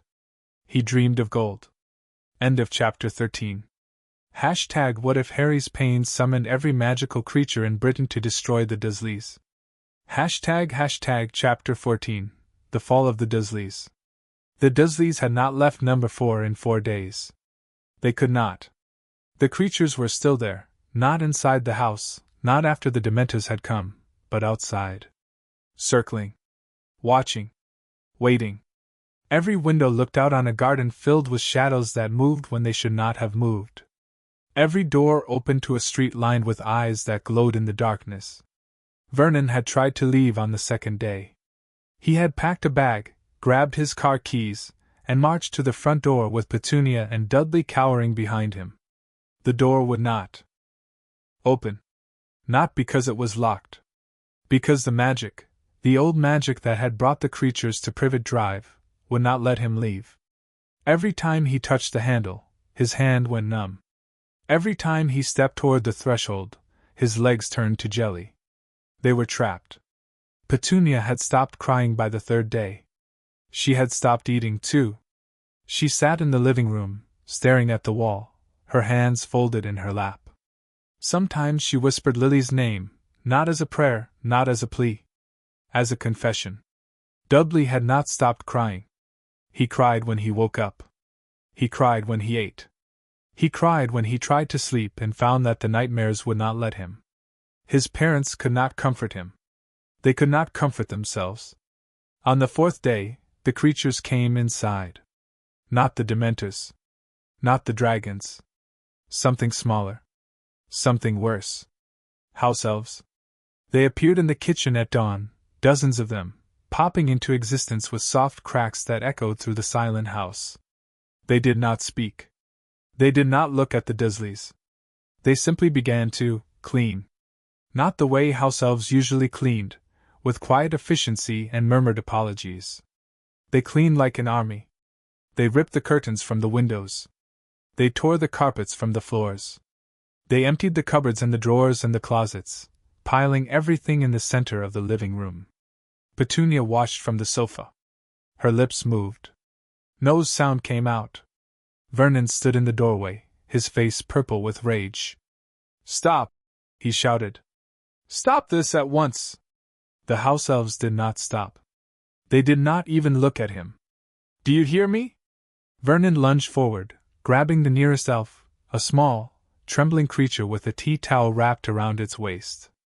"I said stop!" The elf looked up at him. Its eyes, large and brown and filled with something that looked like pity, met Vernon's. "The Dursleys hurt the Harry Potter," the elf said. Its voice was soft. "The Dursleys locked him in a cupboard. The Dursleys starved him. The Dursleys beat him." Vernon's hand tightened on the elf's arm. He was a freak. He deserved. No one deserves that. The elf's voice was no longer soft. It was thunder. It was the voice of every house elf who had ever been beaten, every creature who had ever been abused, every being who had ever been told that they deserved to suffer. Vernon stumbled backward. His hand released the elf. His face went from purple to white. The elf straightened its tea towel. "The Harry Potter is the child of magic. The Harry Potter is protected by every creature in Britain. And the Dursleys..." It looked around the kitchen, at the empty cupboards, the bare walls, the cold hearth. "The Dursleys will never hurt anyone again." The other elves gathered around the one Vernon had grabbed. They formed a circle, small and fierce and unbreakable. "The Harry Potter forgave you," the elf said. "He asked the Dementors not to hurt you. He showed you mercy. But mercy does not mean forgetting." Vernon opened his mouth. Closed it. Opened it again. What are you going to do to us?" The elf smiled. It was not a kind smile. "We are going to show you what you did." The house elves took the Dursleys to the cupboard. Not the one under the stairs, that was empty now, stripped of its mattress and its blankets and its spiders. A different cupboard. A cupboard in their minds. The elves did not use wands or spells. They used memory.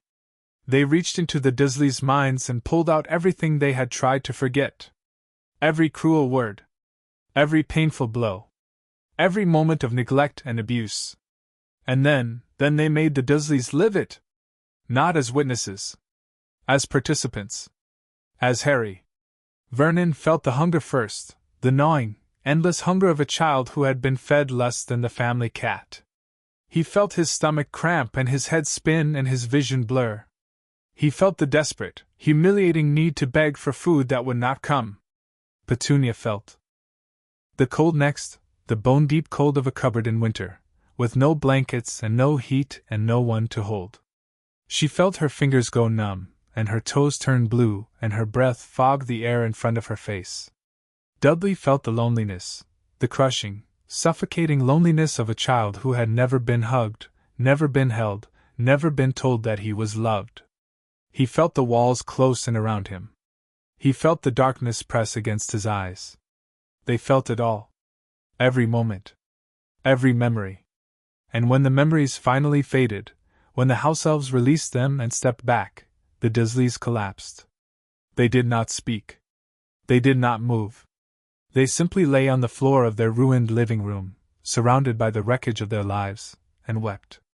The creatures did not destroy the house. The house destroyed itself. It began with the cupboard. The door, the one that had been locked so many times, the one that had kept Harry trapped in the dark, cracked down the middle. The crack spread to the walls. The walls spread to the ceiling. The ceiling spread to the roof. The Dursleys watched from the garden. The house elves had dragged them outside, though none of them remembered moving, as number 4, Privet Drive, fell apart. Not with fire. Not with explosions. With surrender. As if the house itself was ashamed of what it had held. As if the bricks and mortar were finally admitting that they had failed. The roof caved in first. Then the walls. Then the floor. By the time it was over, nothing remained but a pile of rubble and dust. And in the center of the rubble, untouched, unbroken, stood the cupboard. The door was gone. The walls were gone. But the space where Harry had slept, where Harry had cried, where Harry had almost died, remained. A hollow in the shape of a child. Vernon stared at it. His face was gray. His eyes were empty. "We killed him," he whispered. "Not his body. His soul. We killed his soul." Petunia did not answer. She was looking at the sky, at the gray clouds that had replaced the green ones, at the stars that were finally fading with the dawn. "Lily," she whispered. "Lily, I'm sorry. I'm so sorry." The clouds did not answer. The stars did not answer. But something, somewhere, heard. And for the first time in 16 years, Petunia Dursley felt her sister's presence. Not as a ghost. Not as a memory. As a witness. Lily had seen everything. And Lily, who had loved her sister despite everything, Lily wept. The house elves left as the sun rose. They did not speak to the Dursleys. They did not look at them. They simply vanished, popping out of existence one by one, until only the old elf, the one Vernon had grabbed, remained. It stood at the edge of the rubble, its tea towel fluttering in the morning breeze. "The Harry Potter forgave you," it said. "The Harry Potter asked the Dementors not to hurt you. The Harry Potter showed you mercy." It paused. Its large eyes, brown and bright and filled with something that looked like grief, studied the Dursleys. "But mercy does not mean the Dursleys are forgiven. Mercy means the Harry Potter is better than you. Mercy means the Harry Potter is kinder than you will ever be." It turned away. "The creatures will be watching," it said. "Always. If the Dursleys ever hurt anyone again, if the Dursleys ever forget what they did." It did not finish the sentence. It did not need to. The last house elf vanished. And the Dursleys were alone. The news reached the ministry within the hour. A Muggle house had collapsed in Surrey. No injuries, no deaths, but the house was gone. Destroyed. The Muggles who had lived there were found wandering the street, dazed and unresponsive. They were taken to a hospital for observation. The Aurors who arrived at the scene felt the magic immediately, old and powerful and angry. It clung to the rubble like smoke, making their wands tremble and their heads ache. "This is where the Potter boy lived," one of them said. "This is where they kept him." The other Aurors said nothing. They had read the reports, the ones Dumbledore had finally shared. The cupboard. The beatings. The hunger. The cold. They looked at the rubble. They looked at the hollow space where the cupboard had stood. And they understood. The creatures had not destroyed this house. The house had destroyed itself. Because it could not bear to stand another moment as a prison for an innocent child. In the Forbidden Forest, Harry felt the house fall. The bond hummed with the knowledge, not as a blow, but as a release. A door closing. A chapter ending. He was sitting by the stream, skipping stones across the water. Mipsy sat beside him, her small feet dangling over the edge. "Harry Potter is quiet today," Mipsy said. Harry nodded. "The house is gone. The Dursleys' house." Mipsy's eyes widened. "How does Harry Potter know?" "I can feel it. Through the bond." Harry picked up another stone, flat and smooth and gray. "It doesn't hurt. I thought it would hurt. But it just feels finished." Mipsy reached over and took his hand. "Because it is finished. The Harry Potter is free now. The Harry Potter never has to go back." Harry looked at the stone in his hand. He thought about the cupboard. The spiders. The dark. The hunger. The cold. He thought about the Dursleys, broken and weeping and surrounded by rubble. He thought about the Dementors, how he had asked them not to hurt his aunt and uncle. How he had chosen mercy over revenge. He thought about his mother, her red hair, her green eyes, her love that had protected him even in death. And then he threw the stone into the stream. It skipped 3 times before sinking. "Goodbye," Harry whispered. Not to the stone. To the cupboard. To the pain. To the 5-year-old boy who had cried out in the darkness and been heard. The stream carried the stone away. And Harry Potter, the child of magic, the creature's hope, the boy who had chosen mercy, turned back to the forest. He had a new home now. And he would never be alone again. End of chapter 14. #What if Harry's pain summoned every magical creature in Britain to destroy the Dursleys? Chapter 15, Dumbledore's Judgment. Albus Dumbledore had walked many paths in his long life. He had walked through the corridors of Hogwarts as a young man full of ambition. He had walked through the ruins of his sister's grave, carrying guilt that would never fade. He had walked through the dark forests of Europe, hunting the dark wizard Grindelwald, knowing that their final confrontation would break something inside him. But he had never walked a path like this. The Forbidden Forest had changed since his last visit. The trees were taller, or perhaps they had always been this tall, and he had simply never noticed. The shadows were deeper, or perhaps they had always been this deep, and he had simply never feared them. The air was thicker, heavy with magic and memory, and the weight of 1,000 unseen eyes. Dumbledore walked alone. He had refused the Auror's offer of protection. He had refused the minister's demand for an escort. He had even refused Fawkes's silent plea to accompany him. This was his penance. His alone. The creatures watched him pass. He could feel them, in the rustle of leaves, in the whisper of wind, in the soft pad of footsteps that were not his own. They did not attack. They did not block his way. They simply observed. As if they were waiting for something. As if they were waiting for him. The path led him to a clearing, not the sacred circle, not the place where the bond had been witnessed, but something smaller. More intimate. A glade surrounded by ancient oaks, their branches woven together to form a canopy that filtered the sunlight into soft, golden patterns. And in the center of the glade, Harry. The boy was sitting on a fallen log, his bare feet dangling above the moss. He was wearing clothes that fit, soft gray trousers and a green jumper that matched his eyes. His hair was still messy. His glasses were still broken. But something was different. Something had changed. He looked peaceful. Not happy, not yet. Harry had spent 5 years learning not to be happy. But peaceful. As if the war inside him had finally paused. As if he had found a place where he could simply breathe. Dumbledore stopped at the edge of the glade.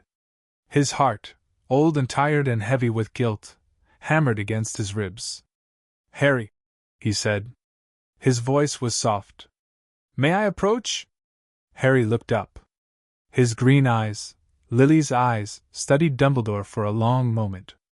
Then he nodded. Dumbledore walked forward. Each step felt heavier than the last. The moss was soft beneath his boots. The air was cool against his skin. And everywhere, the creatures watched. He stopped a few feet from the boy. Close enough to see the bruises on Harry's arms, fading now, but still visible. Close enough to see the thinness of his face, the shadows under his eyes. Close enough to see the weight of everything he had endured. "I am sorry," Dumbledore said. The words came out broken. Inadequate. "I am so sorry, Harry. For everything. For the cupboard. For the Dursleys. For leaving you there when I should have protected you." Harry did not speak. He simply watched, patient and still, as if he had known this moment would come. "I told myself the Blood Wards would protect you," Dumbledore continued. "I told myself that your aunt's acceptance was enough. I told myself that a cupboard was better than death." His voice cracked. "I was wrong. About all of it. And you paid the price for my arrogance." Harry's gaze dropped to his hands. They were folded in his lap, small and pale and scarred. "Why did you leave me there?"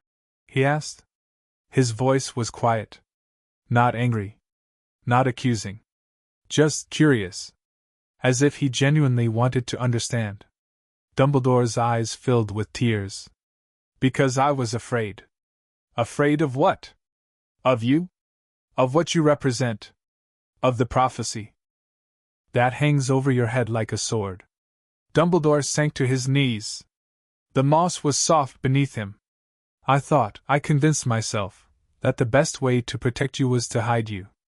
To keep you safe from the Dark Lord and his followers. But I was not protecting you, Harry. I was hiding you. And in hiding you, I abandoned you." Harry looked up. His eyes met Dumbledore's, green against blue, child against ancient.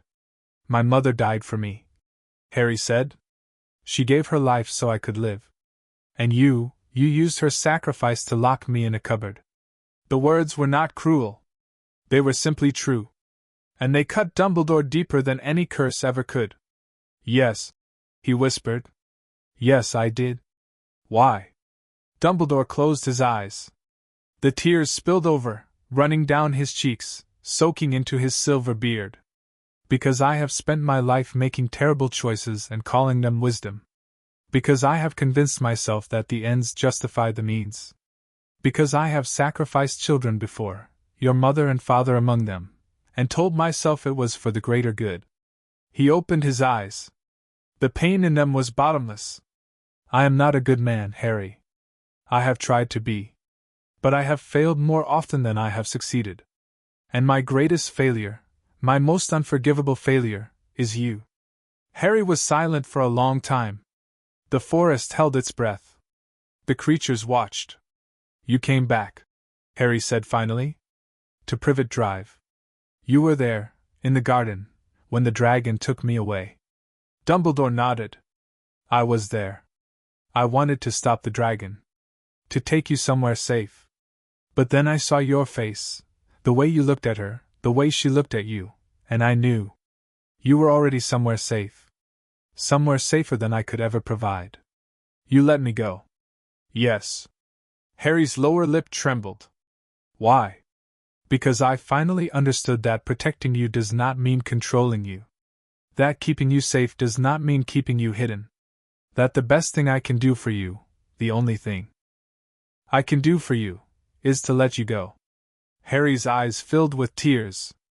"I don't know if I can forgive you," he said. "I don't know if I can forgive anyone. The Dursleys. You. The whole world. Everyone failed me. Everyone left me alone." Dumbledore nodded. "I know. And I do not ask for your forgiveness. I have not earned it. I may never earn it. But I want you to know." He paused, swallowing hard. "I want you to know that I will spend the rest of my life trying to make this right. Not because I expect you to forgive me. Because you deserve better. Because you have always deserved better." Harry wiped his eyes with the back of his hand. His breath hitched. His shoulders shook. And then he did something that surprised them both. He stood up, walked forward, and wrapped his small arms around Dumbledore's neck. The old wizard froze. His heart, already broken, shattered completely. "Harry, I don't forgive you," Harry whispered. His voice was muffled against Dumbledore's shoulder. "But I don't want you to cry. I've seen enough crying. I've done enough crying. I just want to be held. Just for a minute. Just so I know what it feels like. Dumbledore's arms came up, slowly, carefully, and wrapped around the boy. Harry was so small. So light. So fragile. And so strong. Thank you, Dumbledore whispered. Thank you for your mercy. Thank you for your kindness. Thank you for being everything I am not. Harry did not answer. He simply held on. And for 1 minute, just 1 minute, the forest was silent. The creatures stopped watching. The world stopped turning. And an old wizard held a broken child, and the broken child held back, and neither of them was alone. The creatures did not harm Dumbledore. They could have. They had every right. The Centaurs' arrows were sharp. The dragon's fire was hot. The unicorn's horns were deadly. And every creature in that forest knew that Dumbledore had failed the child of magic. But they did not attack. Because Harry had asked them not to.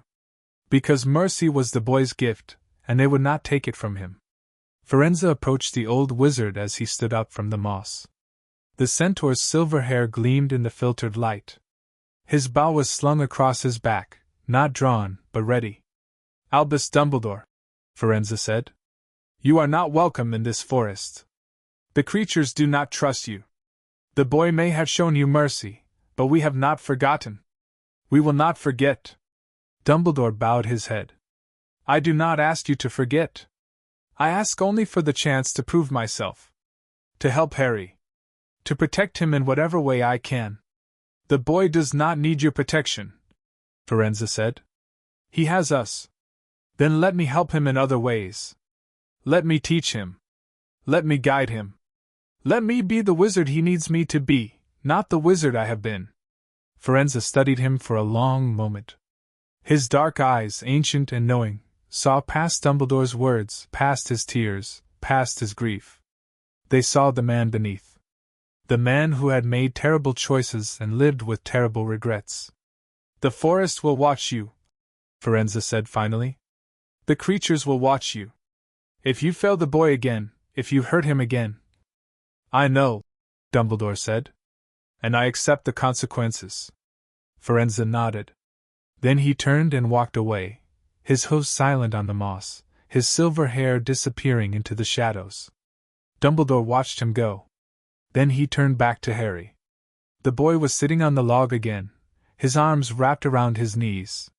His face was wet with tears, but he was not crying. He was simply present. I should go, Dumbledore said. The ministry is in chaos. The minister is demanding answers. And the world, the wizarding world, needs to know what happened here. Harry nodded. Will you tell them? About the cupboard? About the Dursleys? Dumbledore's heart ached. If you want me to. Harry was silent for a moment. Then, yes. Tell them. Everyone. The whole world. I don't want to be a secret anymore. I don't want to be hidden. Dumbledore knelt in front of the boy. His old knees cracked. His old back ached. But he did not care. You will never be hidden again, he said. I promise you, Harry. I will spend every day of the rest of my life making sure that the world sees you. That the world knows you. That the world understands what it almost lost. Harry looked at him. Those green eyes, so like Lily's, so unlike hers. Don't make promises you can't keep, Harry said. Dumbledore's eyes filled with tears again. I will keep this one, he said. Even if it kills me. Harry did not answer. He simply turned away, back toward the forest, back toward the creatures, back toward the new life he was building among the trees. Dumbledore watched him go. And then, alone, broken, and finally honest, Albus Dumbledore walked out of the Forbidden Forest and into the judgment of the world. End of chapter 15.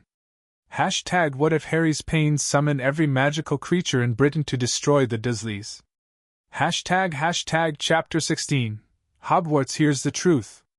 The Great Hall had never been so silent. Not during exams, when students held their breath over parchment, Not during the dark days of the First Wizarding War, when parents came to collect their children early, fearing what the night might bring. Not even on the night the Dark Lord fell, when Dumbledore had stood before the school and announced that Voldemort was gone. This silence was different. This silence was listening. Every student, every professor, every ghost and portrait and house elf who had crept up from the kitchens to stand in the shadows, listened as Albus Dumbledore spoke. He stood at the front of the hall, behind the lectern where he usually gave end-of-term announcements. His robes were simple, gray instead of purple, unadorned instead of glittering. His face was pale. His hands trembled. And his eyes, those famous, twinkling eyes, were red with tears he had not bothered to wipe away. 4 days ago, Dumbledore began. A child cried out. Not with his voice, with his magic. His pain, his suffering, spread across Britain like a wave. And every magical creature in this land heard him. The students shifted. Some looked confused. Some looked frightened. A few, the ones who had felt the cry themselves, nodded slowly. That child, Dumbledore continued, is Harry Potter. The boy who lived. The boy I placed with his aunt and uncle 5 years ago. The boy I believed, the boy I convinced myself, was safe. His voice cracked. He paused. Took a breath. He was not safe. He was never safe. Dumbledore closed his eyes. When he opened them again, something had changed. The mask, the careful, kindly mask he had worn for decades, was gone. Beneath it was a man. Broken. Grieving. Finally honest. Harry Potter lived in a cupboard under the stairs, Dumbledore said. He was beaten. He was starved. He was told every day, every single day, that he was a freak. That he was worthless. That no one would ever want him. A gasp rippled through the hall. Hermione Granger, sitting in the front row of the Gryffindor table, clapped her hands over her mouth. Ron Weasley went pale. Draco Malfoy, who had been smirking, because that was what Draco Malfoy did, stopped. His smirk faded. His eyes widened. The creatures heard his suffering, Dumbledore said. They came to him, dragons from the mountains, centaurs from the forest, house elves from every home in Britain. They formed a bond with him, an ancient bond, the likes of which has not been seen in 1,000 years. And they took him away. Away from the cupboard. Away from the Dursleys. Away from the life I had condemned him to. He looked out at the students. At the professors. At the ghosts who floated in the rafters, their translucent faces pale with shock. I failed Harry Potter, Dumbledore said. I failed his mother, Lily, who gave her life to protect him. I failed his father, James, who trusted me to keep his son safe. And I failed every one of you, because I am the wizard you look to for wisdom, and I have proven myself unworthy of that trust. The silence stretched. Students looked at each other, uncertain, frightened, searching for answers. Professor McGonagall stepped forward from the staff table. Her face was wet with tears. Albus. No, Minerva. Dumbledore's voice was gentle but firm. The students deserve to know the truth. The whole truth. Not the carefully edited version I have given them for years. He turned back to the hall. Harry Potter is 5 years old. He is small and thin and covered in bruises. He has never had a birthday cake. He has never received a Christmas present. He has never been hugged by someone who loves him. His voice broke again. This time, he did not try to recover. And I did that to him. I left him there. I did not visit. I did not check. I did not even ask. I told myself that the Blood Wards would protect him. But the Blood Wards did not protect him from the Dursleys. And I did not protect him from the Dursleys either.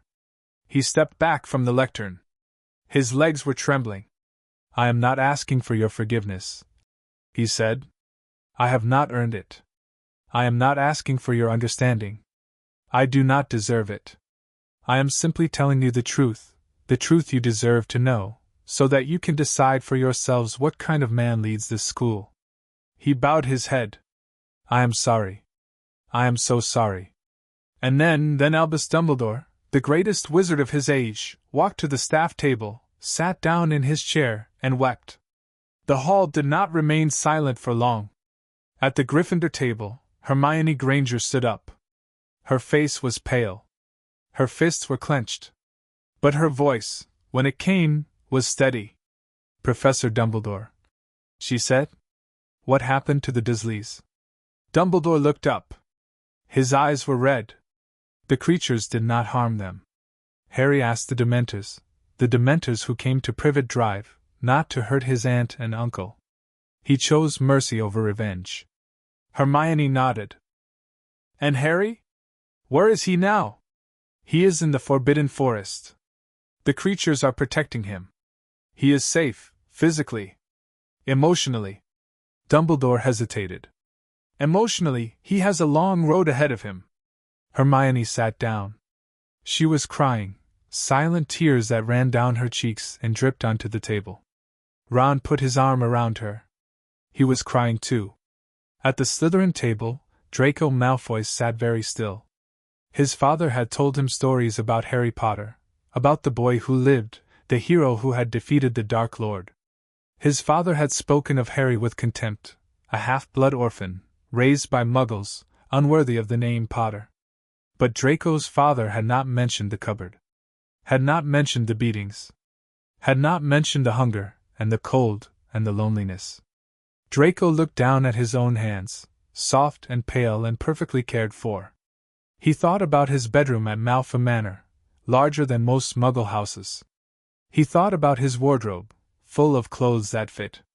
He thought about his mother, who hugged him every night before bed. "Father," Draco whispered. "What did you know?" But his father was not there. And Draco, for the first time in his life, was not sure he wanted him to be. At the staff table, the professors were reeling. Professor Snape sat at the far end, his dark eyes fixed on the table in front of him. His hands were folded. His face was blank. But inside, he was screaming. He had known. Not about the cupboard, not specifically. But he had known that Petunia would not treat Lily's son kindly. He had known that the Dursleys were cruel. He had known, and he had said nothing. Done nothing. Because his hatred for James Potter had blinded him to everything else. Lily, he thought. Lily, forgive me. I failed your son. I failed you. I failed, He could not finish the thought. The guilt was too heavy. Across the table, Professor McGonagall was not hiding her tears. She had taught James and Lily. She had watched them fall in love, get married, have a child. She had watched them die. And she had done nothing to save their son. I should have gone to check on him, she said. Her voice was hoarse. When he didn't write, when there were no letters, I should have gone myself. We all should have, Professor Flitwick said. His squeaky voice was thick with grief. We failed that boy. Every single one of us. Professor Sprout nodded. Her round face was blotchy with tears. What do we do now? How do we help him? Dumbledore looked up. His eyes, still red, still wet, met Sprout's. We give him time, he said. We give him space. We let the creatures who have earned his trust, continue to protect him. And when he is ready, when he decides he wants to come to Hogwarts, we welcome him. With open arms. With no expectations. With nothing but love. And the Ministry? McGonagall asked. What will they do? Dumbledore's face hardened. The Ministry can do nothing. The creatures will not allow anyone near Harry who has not been invited. And he paused. I will not allow it either.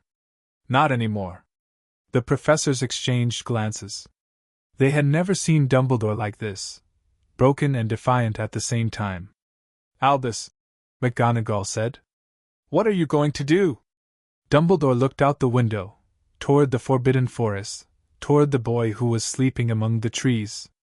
I am going to spend the rest of my life making this right, he said. Starting now. The news spread beyond Hogwarts within hours. Owls flew to every corner of Britain, carrying letters from students to parents, from professors to colleagues, from Dumbledore to the ministry. The story spread faster than fire. Harry Potter, the boy who lived, had been abused by his Muggle relatives. The creatures of Britain had rescued him. And Albus Dumbledore, the great Albus Dumbledore, had confessed his failure before the entire school. The wizarding world reeled. Some refused to believe it.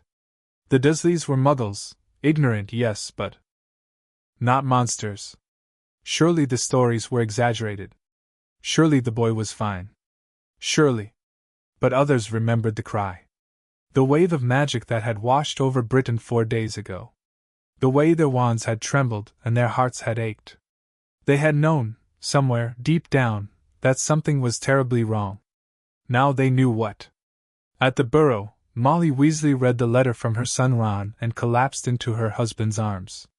The poor boy, she sobbed. The poor, poor boy. Locked in a cupboard. Beaten. Starved. And we did nothing. We knew he was there, and we did nothing. Arthur held her tightly. His own eyes were wet. We didn't know, Molly. We didn't. We should have known, Molly said. We should have asked. We should have gone to see him. We should have. She stopped. Because there were no words. Only grief. And somewhere, deep in the Forbidden Forest, a 5-year-old boy slept peacefully for the first time in his life. He did not know that the wizarding world was talking about him. He did not know that Dumbledore had confessed. He did not know that people he had never met were weeping for him. He only knew that the forest was warm and the elves were kind and the unicorn's horn glowed like a star in the darkness. He only knew that he was not alone. And that, for now, was enough. End of chapter 16. #What if Harry's pain summoned every magical creature in Britain to destroy the Dursleys? Chapter 17. Harry enters the Forbidden Forest. The forest had been his home for 7 days when Harry made his choice. Not the edge of the forest, the part where the house elves had set up their village, where the Centaurs held their councils, where the unicorns grazed by the stream. The deep forest. The old forest. The part that even the creatures feared. Harry had heard the whispers. The other elves spoke of it in hushed voices, the heart of the forest, where the trees were so old that they remembered the first wizards, where the shadows were so thick that light itself seemed to fade, where something ancient and powerful slept beneath the roots. No child had ever gone there. No wizard had ever returned. But Harry was not a wizard. Not anymore. He was something else, something the forest recognized. Something the forest wanted. Harry Potter cannot go into the deep forest, Mipsy said. She was wringing her hands, a nervous habit that had grown worse over the past week. The deep forest is dangerous. The deep forest is forbidden. The deep forest is calling me, Harry said. He did not know how he knew this. He simply knew. The bond pulled at him, not toward the creatures, not toward the clearing, but toward the darkness. The ancient darkness. The place where the old magic slept. Mipsy's eyes filled with tears. Then Mipsy will come with Harry Potter. Mipsy will protect. No. Harry's voice was firm. Gentler than the Dursleys had ever been, but firm. This is something I have to do alone. Mipsy's lower lip trembled. But Harry Potter is only 5 years old. Harry Potter should not be alone. Harry looked at the old elf. At her wrinkled face and her tea-towel dress and her hands that had fed him and held him and cared for him. I've been alone my whole life, he said. This is different. This is choice. Mipsy did not understand. But she nodded, because the bond told her that Harry was telling the truth, and because love meant trusting even when trust was hard. Harry Potter will come back? She asked. Harry thought about the darkness. The ancient magic. The thing that slept beneath the roots. I'll try, he said. And then he walked into the deep forest. The trees changed as he walked. The oaks and beeches of the outer forest gave way to something older, used so vast that their trunks were like walls, their roots like rivers. The air grew cold, not the cold of winter, but the cold of places that had never known sunlight. The moss under his feet glowed, faintly, silverly, as if the ground itself was trying to light his way. Harry was not afraid. The bond hummed in his chest, stronger now, deeper. It told him that the forest would not hurt him. That the forest had been waiting for him. That the forest loved him. He walked for hours. The silver moss lit his path. The ancient trees bowed as he passed, not in submission, but in greeting. The shadows whispered his name, not with voices, but with the rustle of leaves, the creak of branches, the soft fall of loam. And then he reached the center. The clearing was not like the others. There were no flowers, no grass, no stream. The ground was bare earth, black and soft and pulsing with a light that came from somewhere deep below. The trees around the edge were not trees anymore. They were pillars, carved with runes that glowed and shifted, runes that told stories Harry could almost understand. And in the center of the clearing, a sleeping figure. Not human. Not animal. Something between. A creature of earth and root and ancient light. Its body was the color of old bark, its hair the color of moss, its eyes, closed now, the color of deep water. It was larger than the dragon, larger than anything Harry had seen. And it was breathing, slowly, deeply, as if it had been breathing for 1,000 years. Harry walked toward it. His bare feet made no sound on the black earth. His heart beat in time with the creature's breath. "Hello?" he said. The creature's eyes opened. They were not eyes, not really. They were pools of darkness filled with stars. They looked at Harry, through Harry, into the bond that connected him to every creature in Britain. "Child of magic," the creature said. Not with words, with thought. With the deep, ancient language of the forest itself. "You have come." "I didn't know you were here," Harry said. I felt something pulling me." "The bond," the creature said. Asterisk the old magic. It recognizes its own. Asterisk. Harry sat down on the black earth. He was close enough to touch the creature. Now close enough to feel the warmth radiating from its bark-like skin. "What are you?" he asked. Asterisk I am the heart of the forest. The soul of the soil. The memory of every tree that has ever grown in this land. Asterisk the creature's eyes, the stars in their darkness, pulsed. Asterisk I am what the wizards forgot. What the creatures remember. What you were born to become. Asterisk. Harry shook his head. "I don't understand." Asterisk you will. In time. The bond will teach you. The creatures will guide you. And I will watch over you. As I have watched over this forest for 10,000 years. Asterisk. Harry looked around the clearing, at the rune-carved pillars, the glowing earth, the ancient darkness that pressed against the edges. "Why did you call me here?" he asked. The creature's body shifted. Roots pulled free from the soil. Bark cracked and reformed. The stars in its eyes grew brighter. "Because you must choose," it said. Asterisk you can stay in the outer forest, with the house elves and the centaurs and the unicorns. They will protect you. They will love you. You will be safe. Asterisk. Or you can come deeper. Into the heart of the forest. Into the place where the old magic lives. I will teach you, not spells, not potions, not the things wizards learn. I will teach you the language of the earth. The song of the stars. The breath of the wind. Asterisk. Harry's heart pounded. "What will happen to me? If I come deeper?" The creature was silent for a long moment. The stars in its eyes dimmed. "You will change," it said. Asterisk you will become something that wizards will not understand. Something they may fear. The bond will grow stronger, so strong that you will feel every creature, every tree, every blade of grass. Their pain will be your pain. Their joy will be your joy. Asterisk. That sounds... Harry paused. "That sounds hard." Asterisk it will be the hardest thing you have ever done. Harder than the cupboard. Harder than the Dursleys. Because you will feel everything, not just your own suffering, but the suffering of every creature. In Britain, Asterisk. Harry thought about the cry. The pressure that had built inside him until he couldn't hold it anymore. The way the magic had exploded out of him, not as a weapon, but as a plea. I can do hard things, he said.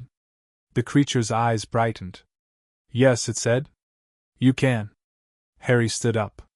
His legs were trembling. His hands were trembling. But his heart was steady. I choose the deep forest, he said. I choose the old magic. I choose to learn. The creature smiled. Not with its mouth, with its eyes. The stars blazed. Then let us begin. The training did not look like training. There were no wands. No spells. No books. There was only the forest, and Harry's place within it. The creature, who had no name, because names were for things that could be contained, taught him to listen. To the trees. To the streams. To the creatures who lived in the shadows. To the bond that connected everything. At first, Harry heard nothing. The forest was silent, or seemed silent.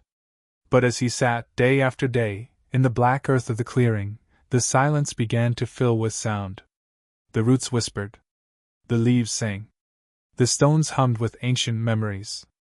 And Harry, small and patient and determined, learned to understand. He learned that trees were not separate beings, but part of a vast network, connected by roots and fungi and magic that wizards had never bothered to study. He learned that the streams carried stories from the mountains to the sea, and that the sea sang back. He learned that the creatures, all of them, from the smallest bowtruckle to the largest dragon, were part of a single, living web. And he learned that he, Harry Potter, was the center of that web. Not because he was powerful. Not because he was special.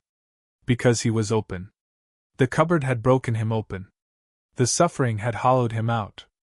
And into that hollow, into that emptiness, the old magic had flowed. You are not the first child of magic, the creature told him. Asterisk, there have been others. Long ago. Before wizards built their castles and wrote their laws. They walked among the creatures as equals. They spoke the language of the earth. Asterisk. What happened to them? Harry asked. Asterisk, they died. Or they forgot. Or the wizards, the ones who feared what they could not control, hunted them. The bond was broken. The old magic went to sleep.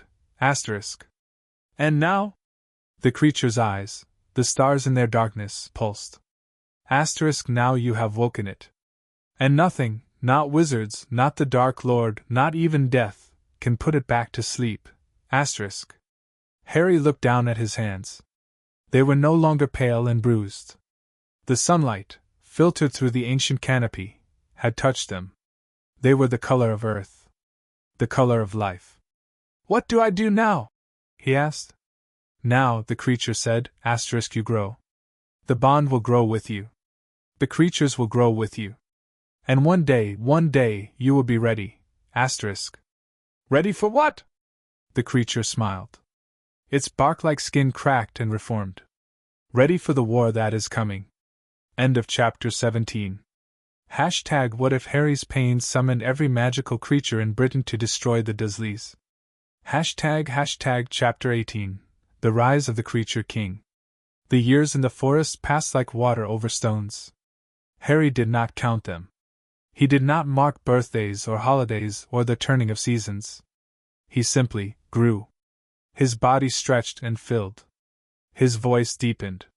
His eyes, those green eyes that had seen too much, too young, gained something that had not been there before.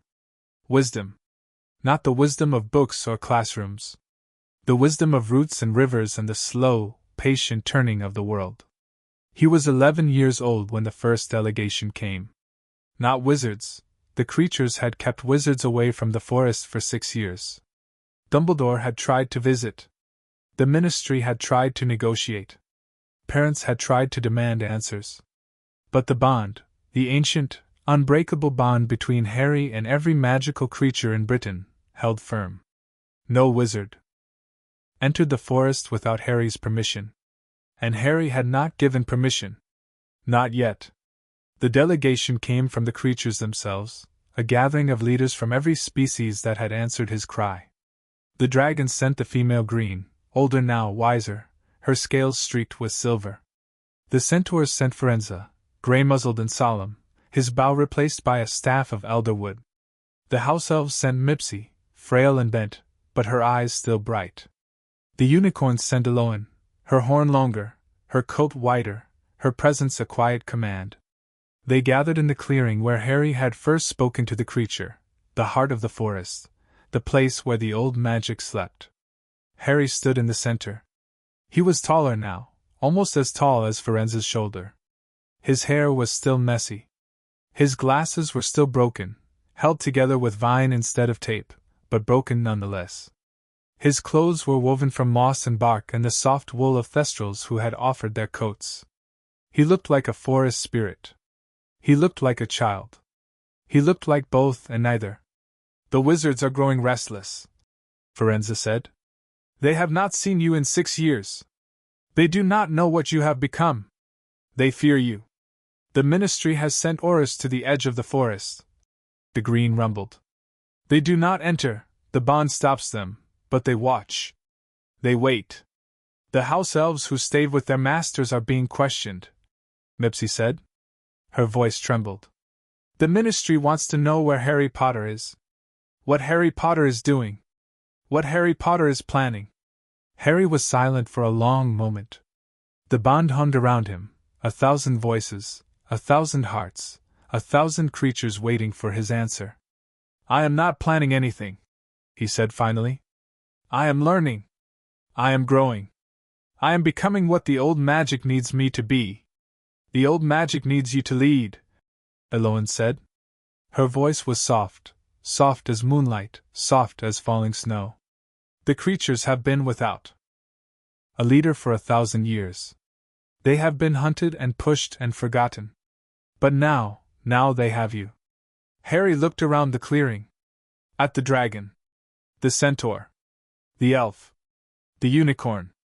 At the other creatures who had gathered at the edges, the thestrals and bowtruckles, the merpeople and kelpies, the creatures with no names and the creatures with too many. "I am not a king," he said. "I am just a boy who lived in a cupboard." "You are the child of magic," Firenze said. "You are the bond made flesh. You are the bridge between wizards and creatures. And you are—" He paused. His dark eyes held Harry's green ones. "You are what the prophecy foretold. The one who will unite the magical world. Or destroy it." Harry's heart pounded. He had heard the prophecy, not from Dumbledore, not from the creature, but from the forest itself.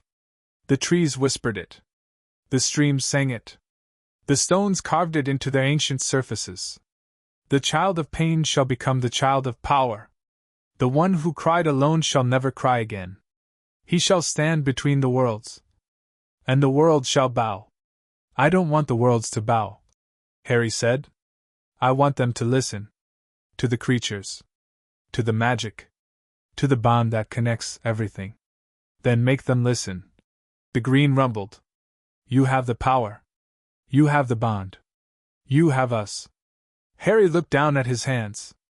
They were no longer small and pale and bruised. They were the hands of someone who had worked, who had planted and harvested and built. But they were still gentle. Still capable of mercy. "What do you want me to do?" he asked. The creatures exchanged glances. Firenze stepped forward. "We want you to leave the forest," he said. "Not forever, but for long enough. Long enough for the wizards to see you. To hear you. To understand what you have become. The ministry is holding a conference," Mipsy added. "Next week. In London.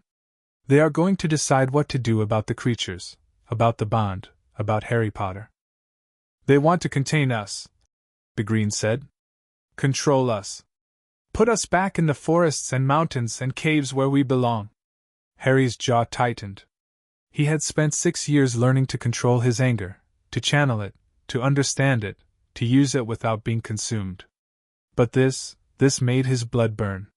"They want to lock you away," he said. "Like the Dursleys locked me away." The creatures nodded. Harry looked up at the canopy, at the sunlight filtering through the ancient leaves. He thought about the cupboard. The dark. The loneliness. The way the Dursleys had tried to make him small. They won't, he said. I won't let them. Firenze bowed his head. Then you will come to London? You will speak to the ministry? Harry nodded. I will come. Not as a wizard. Not as a child. As the child of magic. As the bond. As the voice of every creature in Britain. The creatures stirred. Some bowed. Some wept. Some simply breathed. As if they had been holding their breath for 1,000 years and could finally exhale. Harry Potter is ready, Mipsy whispered. Mipsy always knew Harry Potter would be ready. Harry knelt beside the old elf. His hand, gentle and warm, touched her wrinkled cheek. I'm ready because of you, he said. Because of all of you. You came when no one else did. You loved me when no one else would. And now I will fight for you. With everything I am. Mipsy's tears fell like rain. And the forest, the ancient, patient, watching forest, hummed with approval. The journey to London took 3 days. Harry did not ride a dragon, though the green offered. He did not fly with the Thestrals, though they circled above him, waiting. He walked. Barefoot. Through forests and fields and the edges of towns where Muggles lived and worked and never saw the magic that surrounded them. The creatures walked with him. Not all of them, that would have been impossible. But enough. The Centaurs flanked him on either side, Firenze and Bane and Ronan and a dozen others. The Thestrals flew overhead, invisible to those who had not seen death, but Harry could see them. He had seen death. He had lived with it for 6 years. The house elves walked behind him, a silent army of small, fierce bodies, their tea towels replaced by uniforms Mipsy had sewn by hand. The unicorns walked at the edges, their silver coats glowing in the dawn light, their horns a warning to anyone who might try to harm the boy. And Harry walked at the center. Small and steady and unafraid. They reached the outskirts of London on the 3rd day. The Ministry of Magic was hidden beneath the streets, invisible to Muggles, impenetrable to anyone without magical blood. But Harry did not have magical blood. He had something else. The bond. He stood at the entrance to the ministry, an old telephone booth that led to the atrium below. The creatures gathered around him. The Muggles who passed did not see them. The magic was too strong, too old, too focused. This is where I leave you, Harry said. The ministry will not let you inside. Their wards are too strong. Then we wait, Firenze said. We wait for you to return. Harry nodded. He turned to the telephone booth. His hand, steady and sure, reached for the receiver. And then he stopped. Because the bond was humming. Louder than before. More urgent. Something is wrong, the bond told him. Something is waiting for you inside. Harry's heart pounded. But he did not turn away. I know, he whispered. I know. He stepped into the booth. The doors closed behind him. And Harry Potter, the child of magic, the creature king, the boy who had cried out in the darkness and been heard, descended into the heart of the wizarding world. End of chapter 18. What if Harry's pain summoned every magical creature in Britain to destroy the Dursleys? Chapter 19. Voldemort's greatest fear. The Ministry of Magic had prepared for many things. They had prepared for dragons. For Dementors. For the possibility that the creatures would attack London itself. They had stationed Aurors at every entrance. They had reinforced the wards. They had even brought in curse-breakers from Gringotts to shore up the ancient protections that had kept the ministry safe for centuries. They had not prepared for Harry Potter. The boy who stepped out of the telephone booth was not the child they had imagined. He was 11 years old, tall for his age, thin but not frail, with dark hair that fell across his forehead and green eyes that seemed to see everything at once. He wore clothes woven from moss and bark and the soft wool of Thestrals. His feet were bare. His glasses were held together with vine. And on his forehead, visible now, uncovered by hair, was the scar. The mark of the Dark Lord's defeat. The symbol of everything the wizarding world had hoped and feared. The Aurors in the atrium raised their wands. Harry did not raise his. He did not have a wand. He had never needed one. "I am here to speak to the minister," Harry said. His voice was calm, calmer than any 11-year-old's voice should be. "I am here to speak for the creatures." The lead Auror, a witch named Proudfoot, stepped forward. Her wand hand was steady, but her eyes betrayed her fear. "The minister is in a meeting. You cannot." "The minister will see me," Harry said. "The bond requires it." Proudfoot hesitated. Behind her, the other Aurors shifted uneasily. They had felt the bond, the wave of magic that had swept across Britain 6 years ago. They had felt it grow stronger every day since.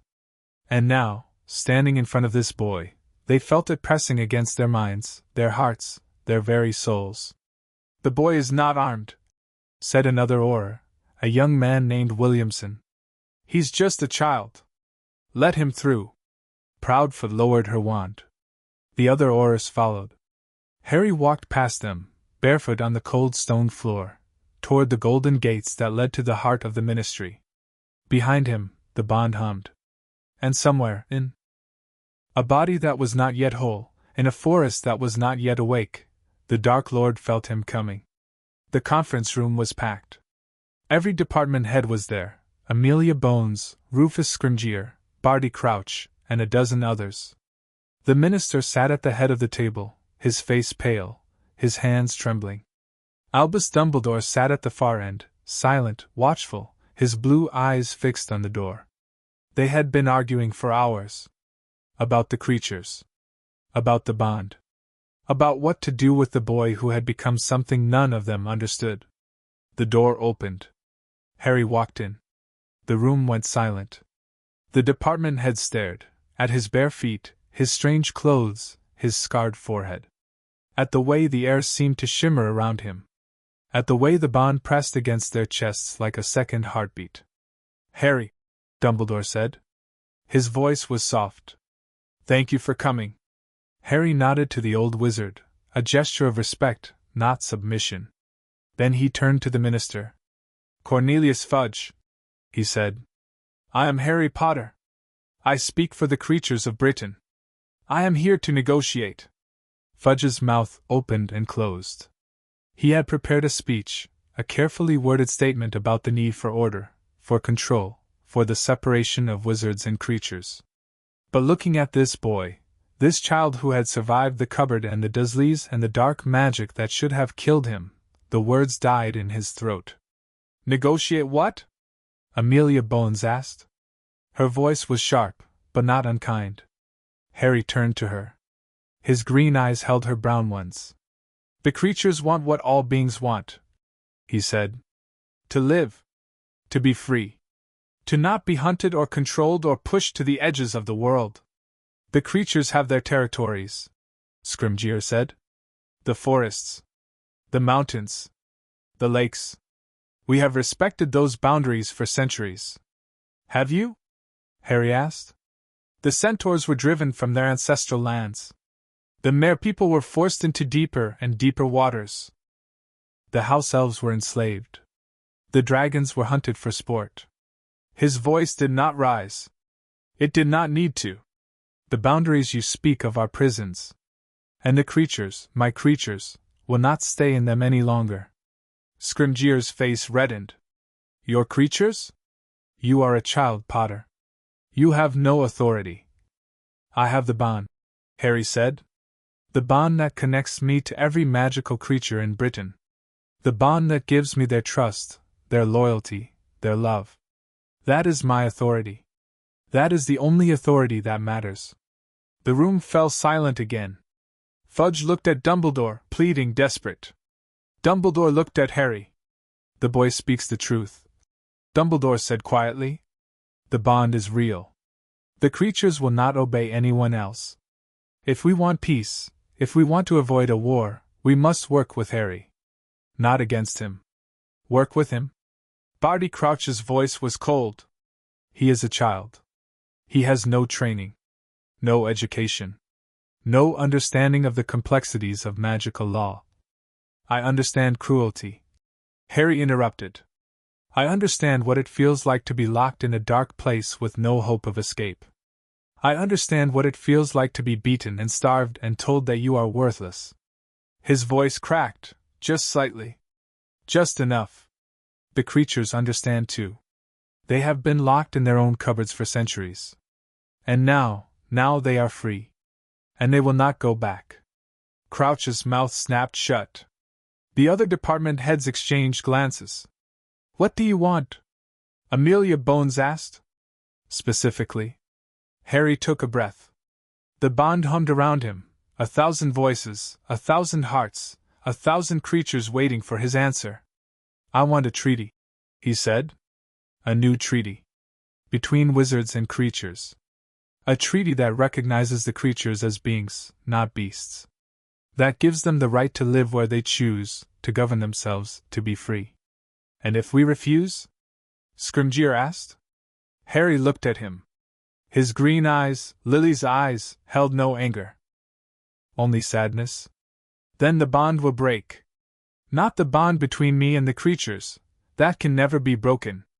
But the bond between wizards and the old magic. The bond that has protected this land for 1,000 years. He paused. And when that bond breaks... He did not finish the sentence. He did not need to. The room understood. Far from London, in a body that had finally taken shape, in a manor that had been empty for 16 years, Lord Voldemort opened his eyes. He had heard the boy's words. Felt the boy's presence. The bond, the ancient, terrible bond that connected Harry to every creature in Britain, had grown so strong that even the Dark Lord could not ignore it. He stood up from the chair where he had been sitting, a throne, really, carved from dark wood and darker magic. His body was new, borrowed, temporary, but strong. His face was pale and smooth and terrible. His eyes were red. And his heart, his black, withered heart, felt something he had not felt since Godric's Hollow. Fear. Not fear of the boy's power. He had faced powerful enemies before. Dumbledore. The Order. The Ministry. He had defeated them all, or would defeat them soon enough. No, this was different. The boy did not fight with spells or curses or armies. He fought with connection. With the bond. With the love that the Dark Lord had never understood and could never defeat. And the creatures, the dark creatures that Voldemort had hoped to command, had rejected him. The Dementors had left Azkaban not to serve him, but to protect a child. The werewolves had refused his summons. The giants had retreated deeper into their mountains, unwilling to fight for a wizard who did not understand their pain. The boy had taken everything from him. Not through violence. Through mercy. Master. A voice broke through his thoughts. Wormtail, cowardly, pathetic Wormtail, stood in the doorway, his rat-like face pale with fear. What is it? Voldemort hissed. The Ministry, the boy, he is speaking to the department heads. He is asking for a treaty. For creature rights. Voldemort's red eyes narrowed. And the minister? What does Fudge say? Nothing, Master. The boy, he has the bond. The creatures, they will follow him anywhere. The Ministry is afraid. Voldemort turned back to the window. Outside, the sky was gray, the same gray that had covered Britain for 6 years, ever since the boy had cried out. The boy is the key, Voldemort said. Not to Wormtail, to himself. The bond is the key. If I can break the bond, if I can make the creatures fear me more than they love him. Master, the creatures do not fear anything. They have the boy. They have... Silence. Wormtail cowered. Voldemort closed his eyes. He reached out with his magic, his dark, terrible magic, and touched the edges of the bond. It burned him. The bond, the ancient, primal magic that connected Harry to every creature in Britain, was not like any magic Voldemort had encountered. It did not answer to will or power or fear. It answered to love. To the love of a mother who had died for her son. To the love of creatures who had answered a child's cry. To the love of a boy who had chosen mercy over revenge. Voldemort pulled back. His hand, pale and skeletal, was smoking. The bond had rejected him. As it always would. The boy must die. Voldemort whispered. Not because of the prophecy. Not because of what he represents. Because as long as he lives, as long as the bond holds, I will never be safe. Wormtail nodded, quick, desperate, eager to please. How, master? How do we kill him? The creatures, they protect him. The ministry, they are afraid of him. He is a child, Voldemort said. And children have weaknesses. They trust. They hope. They love. He smiled. It was not a kind smile. Find me the boy's weaknesses, Wormtail. Find me the people he cares about. The creatures. The wizards. The ones who answered his call. Wormtail bowed. Yes, master. I will find them. Voldemort turned back. To the window. The gray sky pressed against the glass. The boy took everything from me, he said softly. My creatures. My followers. My fear. Now I will take everything from him. The sky did not answer. But somewhere, deep in the forest, deep in the bond, deep in the heart of a boy who had chosen mercy, Harry Potter felt the Dark Lord's hatred. And he did not flinch. End of chapter 19. Hashtag what if Harry's pain summoned every magical creature in Britain to destroy the Dursleys? Hashtag chapter 20. The protector of all magic. The treaty took 3 months to write. Not because the words were difficult, though they were. Not because the negotiations were contentious, though they were. Because every creature in Britain wanted to be heard. And Harry insisted on hearing them all. The Centaurs came first, speaking of stars and prophecies and the ancient borders that wizards had broken. The merpeople came next, their voices like water over stones, speaking of poisoned lakes and stolen eggs and the children who had been taken for sport. The house elves came in waves, hundreds of them, thousands of them, their small bodies trembling with a hope they had never dared to feel. Harry listened to all of them. He sat in the clearing, the heart of the forest, the place where the old magic slept, and he listened. For hours. For days. For weeks. The ministry sent representatives, of course. Amelia Bones came first, respectful, patient, willing to learn. Rufus Scrimgeour came later, grudging, suspicious, but unable to deny the bond that pressed against his chest every time he entered the forest. Even Cornelius Fudge came once, though he left after an hour, pale and sweating, unable to meet Harry's eyes. Dumbledore came often. Not to negotiate.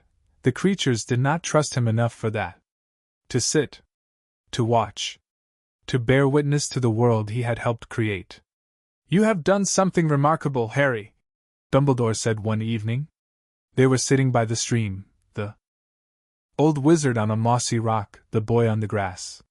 You have done what no one else could. You have united the creatures. Harry looked at the water. The stream was singing, a soft, gentle melody that spoke of mountains and rain and the long journey to the sea.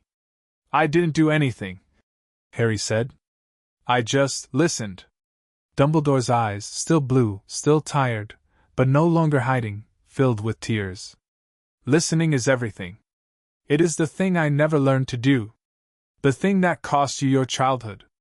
Harry was silent for a moment. Then he reached out and took the old wizard's hand. The past is the past, Harry said. I can't change it. Neither can you. But the future we can build together. Dumbledore's tears spilled over. You are a better man than I, Harry Potter. Better than I have ever been. Harry shook his head. I'm not a man. I'm just a boy who learned that being alone is the worst thing in the world. And I don't want anyone else to feel that way. Not wizards. Not creatures. Not anyone. Dumbledore squeezed his hand. And for a long time, neither of them spoke. The stream sang on. The treaty was signed on the first day of spring. The ceremony took place in the clearing, the heart of the forest, the place where the old magic slept. Every creature who could attend was there: dragons and centaurs and house elves, unicorns and thestrals and merpeople, creatures with names and creatures without. The ministry sent its highest officials: Amelia Bones representing magical law enforcement, Rufus Scrimgeour representing the Auror office, and, grudgingly, reluctantly, Cornelius Fudge representing the minister himself. Dumbledore stood at the edge of the clearing, watching. He had not been invited to sign, the creatures had not forgiven him, and he did not expect them to. But he had been invited to witness. And that was enough. Harry stood in the center of the clearing, the treaty in his hands. The parchment was old, older than Hogwarts, older than the ministry, older than any wizard in Britain. The creature, the heart of the forest, the soul of the soil, had provided it. The runes on its surface glowed with ancient light. This treaty, Harry said, recognizes the creatures of Britain as beings. Not beasts. Not property. Not threats to be contained. His voice carried through the clearing, through the forest, through the bond that connected him to every creature in Britain. It gives them the right to live where they choose, to govern themselves, to be free. The creatures stirred. Some wept.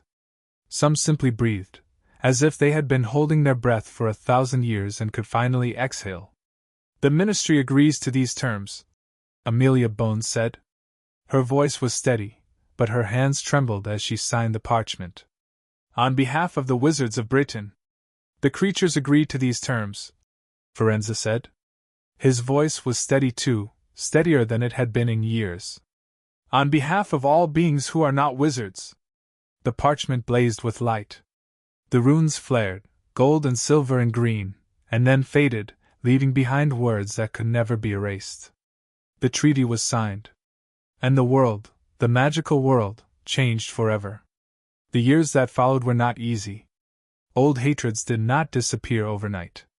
Wizards who had spent centuries hunting creatures did not suddenly embrace them as equals. Creatures who had spent centuries being hunted did not suddenly trust their former enemies. But the bond held. And Harry held the bond. He grew into a young man, tall and strong and quiet. His eyes were still green. His hair was still messy. His scar, the mark of the Dark Lord's defeat, still marked his forehead. But something else marked him too. Something deeper. The bond had become a part of him, as much a part of him as his arms or his legs or his heart. He could feel every creature in Britain. Their joys. Their sorrows. Their pains. Their hopes. It was a burden. A terrible, beautiful burden. But he carried it. Because the creatures had carried him when he could not carry himself. The Dark Lord returned, as everyone knew he would. He came with an army, dark wizards and dark creatures and dark magic that should have been unstoppable. But the creatures did not join him. They had chosen their king. And their king was Harry Potter. Voldemort attacked the forest on a moonless night. He came with fire and death, and the kind of hatred that had sustained him for decades. The creatures met him with something else. Love. Not soft love, not the love of lullabies and bedtime stories. The love of a mother who dies for her child. The love of a creature who protects its young. The love of a boy who had been locked in a cupboard and chose mercy over revenge. Voldemort could not stand against it.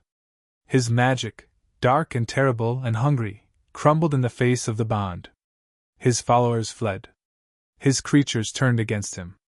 And in the end, in the clearing where the old magic slept, Harry Potter faced Lord Voldemort alone. No wand. No spells. No army. Just the bond.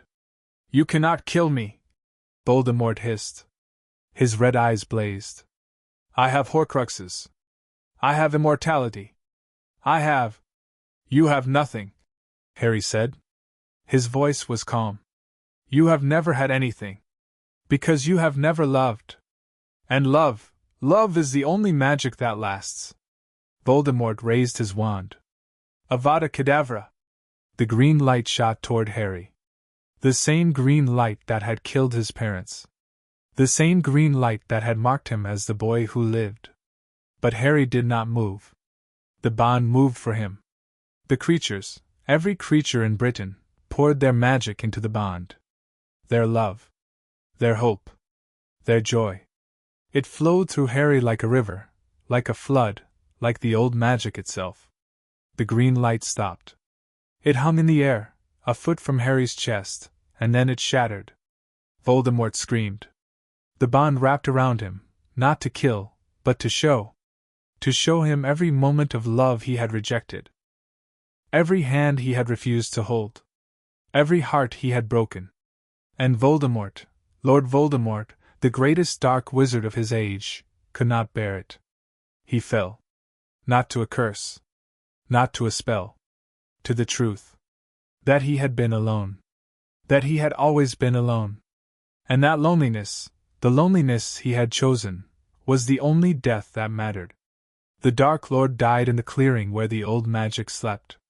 Not with a scream. With a whisper. "Lily," he said. "I'm sorry." And then he was gone. Harry stood in the clearing for a long time after Voldemort fell. The creatures gathered around him. Dragons and centaurs and house elves, unicorns and thestrals and merpeople. They did not speak. They simply waited.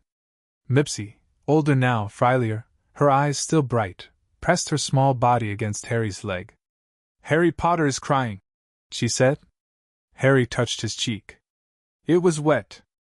"I am," he said. "I don't know why."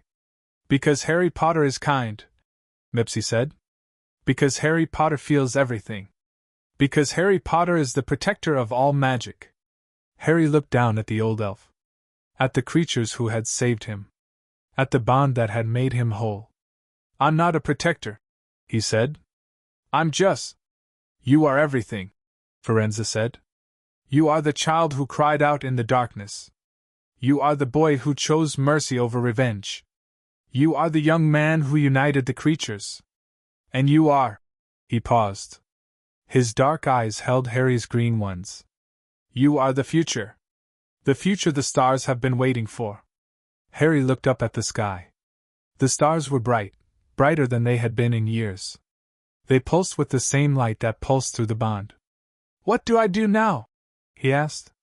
The creature, the heart of the forest, the soul of the soil, stirred beneath his feet. Its voice, ancient and patient and full of love, whispered through the bond. "Now," it said, "you live.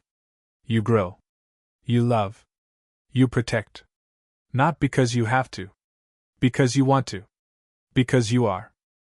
The protector of all magic. And the magic loves you back. Harry closed his eyes. The bond hummed around him, 1,000 voices, 1,000 hearts, 1,000 creatures singing a single song. He was not alone. He had never been alone. And he would never be alone again. He opened his eyes. The forest was waiting. The creatures were waiting. The world was waiting. And Harry Potter, the boy who lived, the child of magic, the protector of all magic, stepped forward into the light. The end. Years later, they would tell stories about the boy who cried out in the darkness. About the creatures who answered. About the bond that changed everything. They would tell stories about the cupboard under the stairs, not as a place of shame, but as a reminder. A reminder that even the smallest voice can shake the world. Even the deepest pain can become a bridge. Even the most broken child can become a king. The wizarding world changed after the treaty. Wizards and creatures learned to live together, not perfectly, not without struggle, but together. The forests grew deeper. The lakes grew clearer.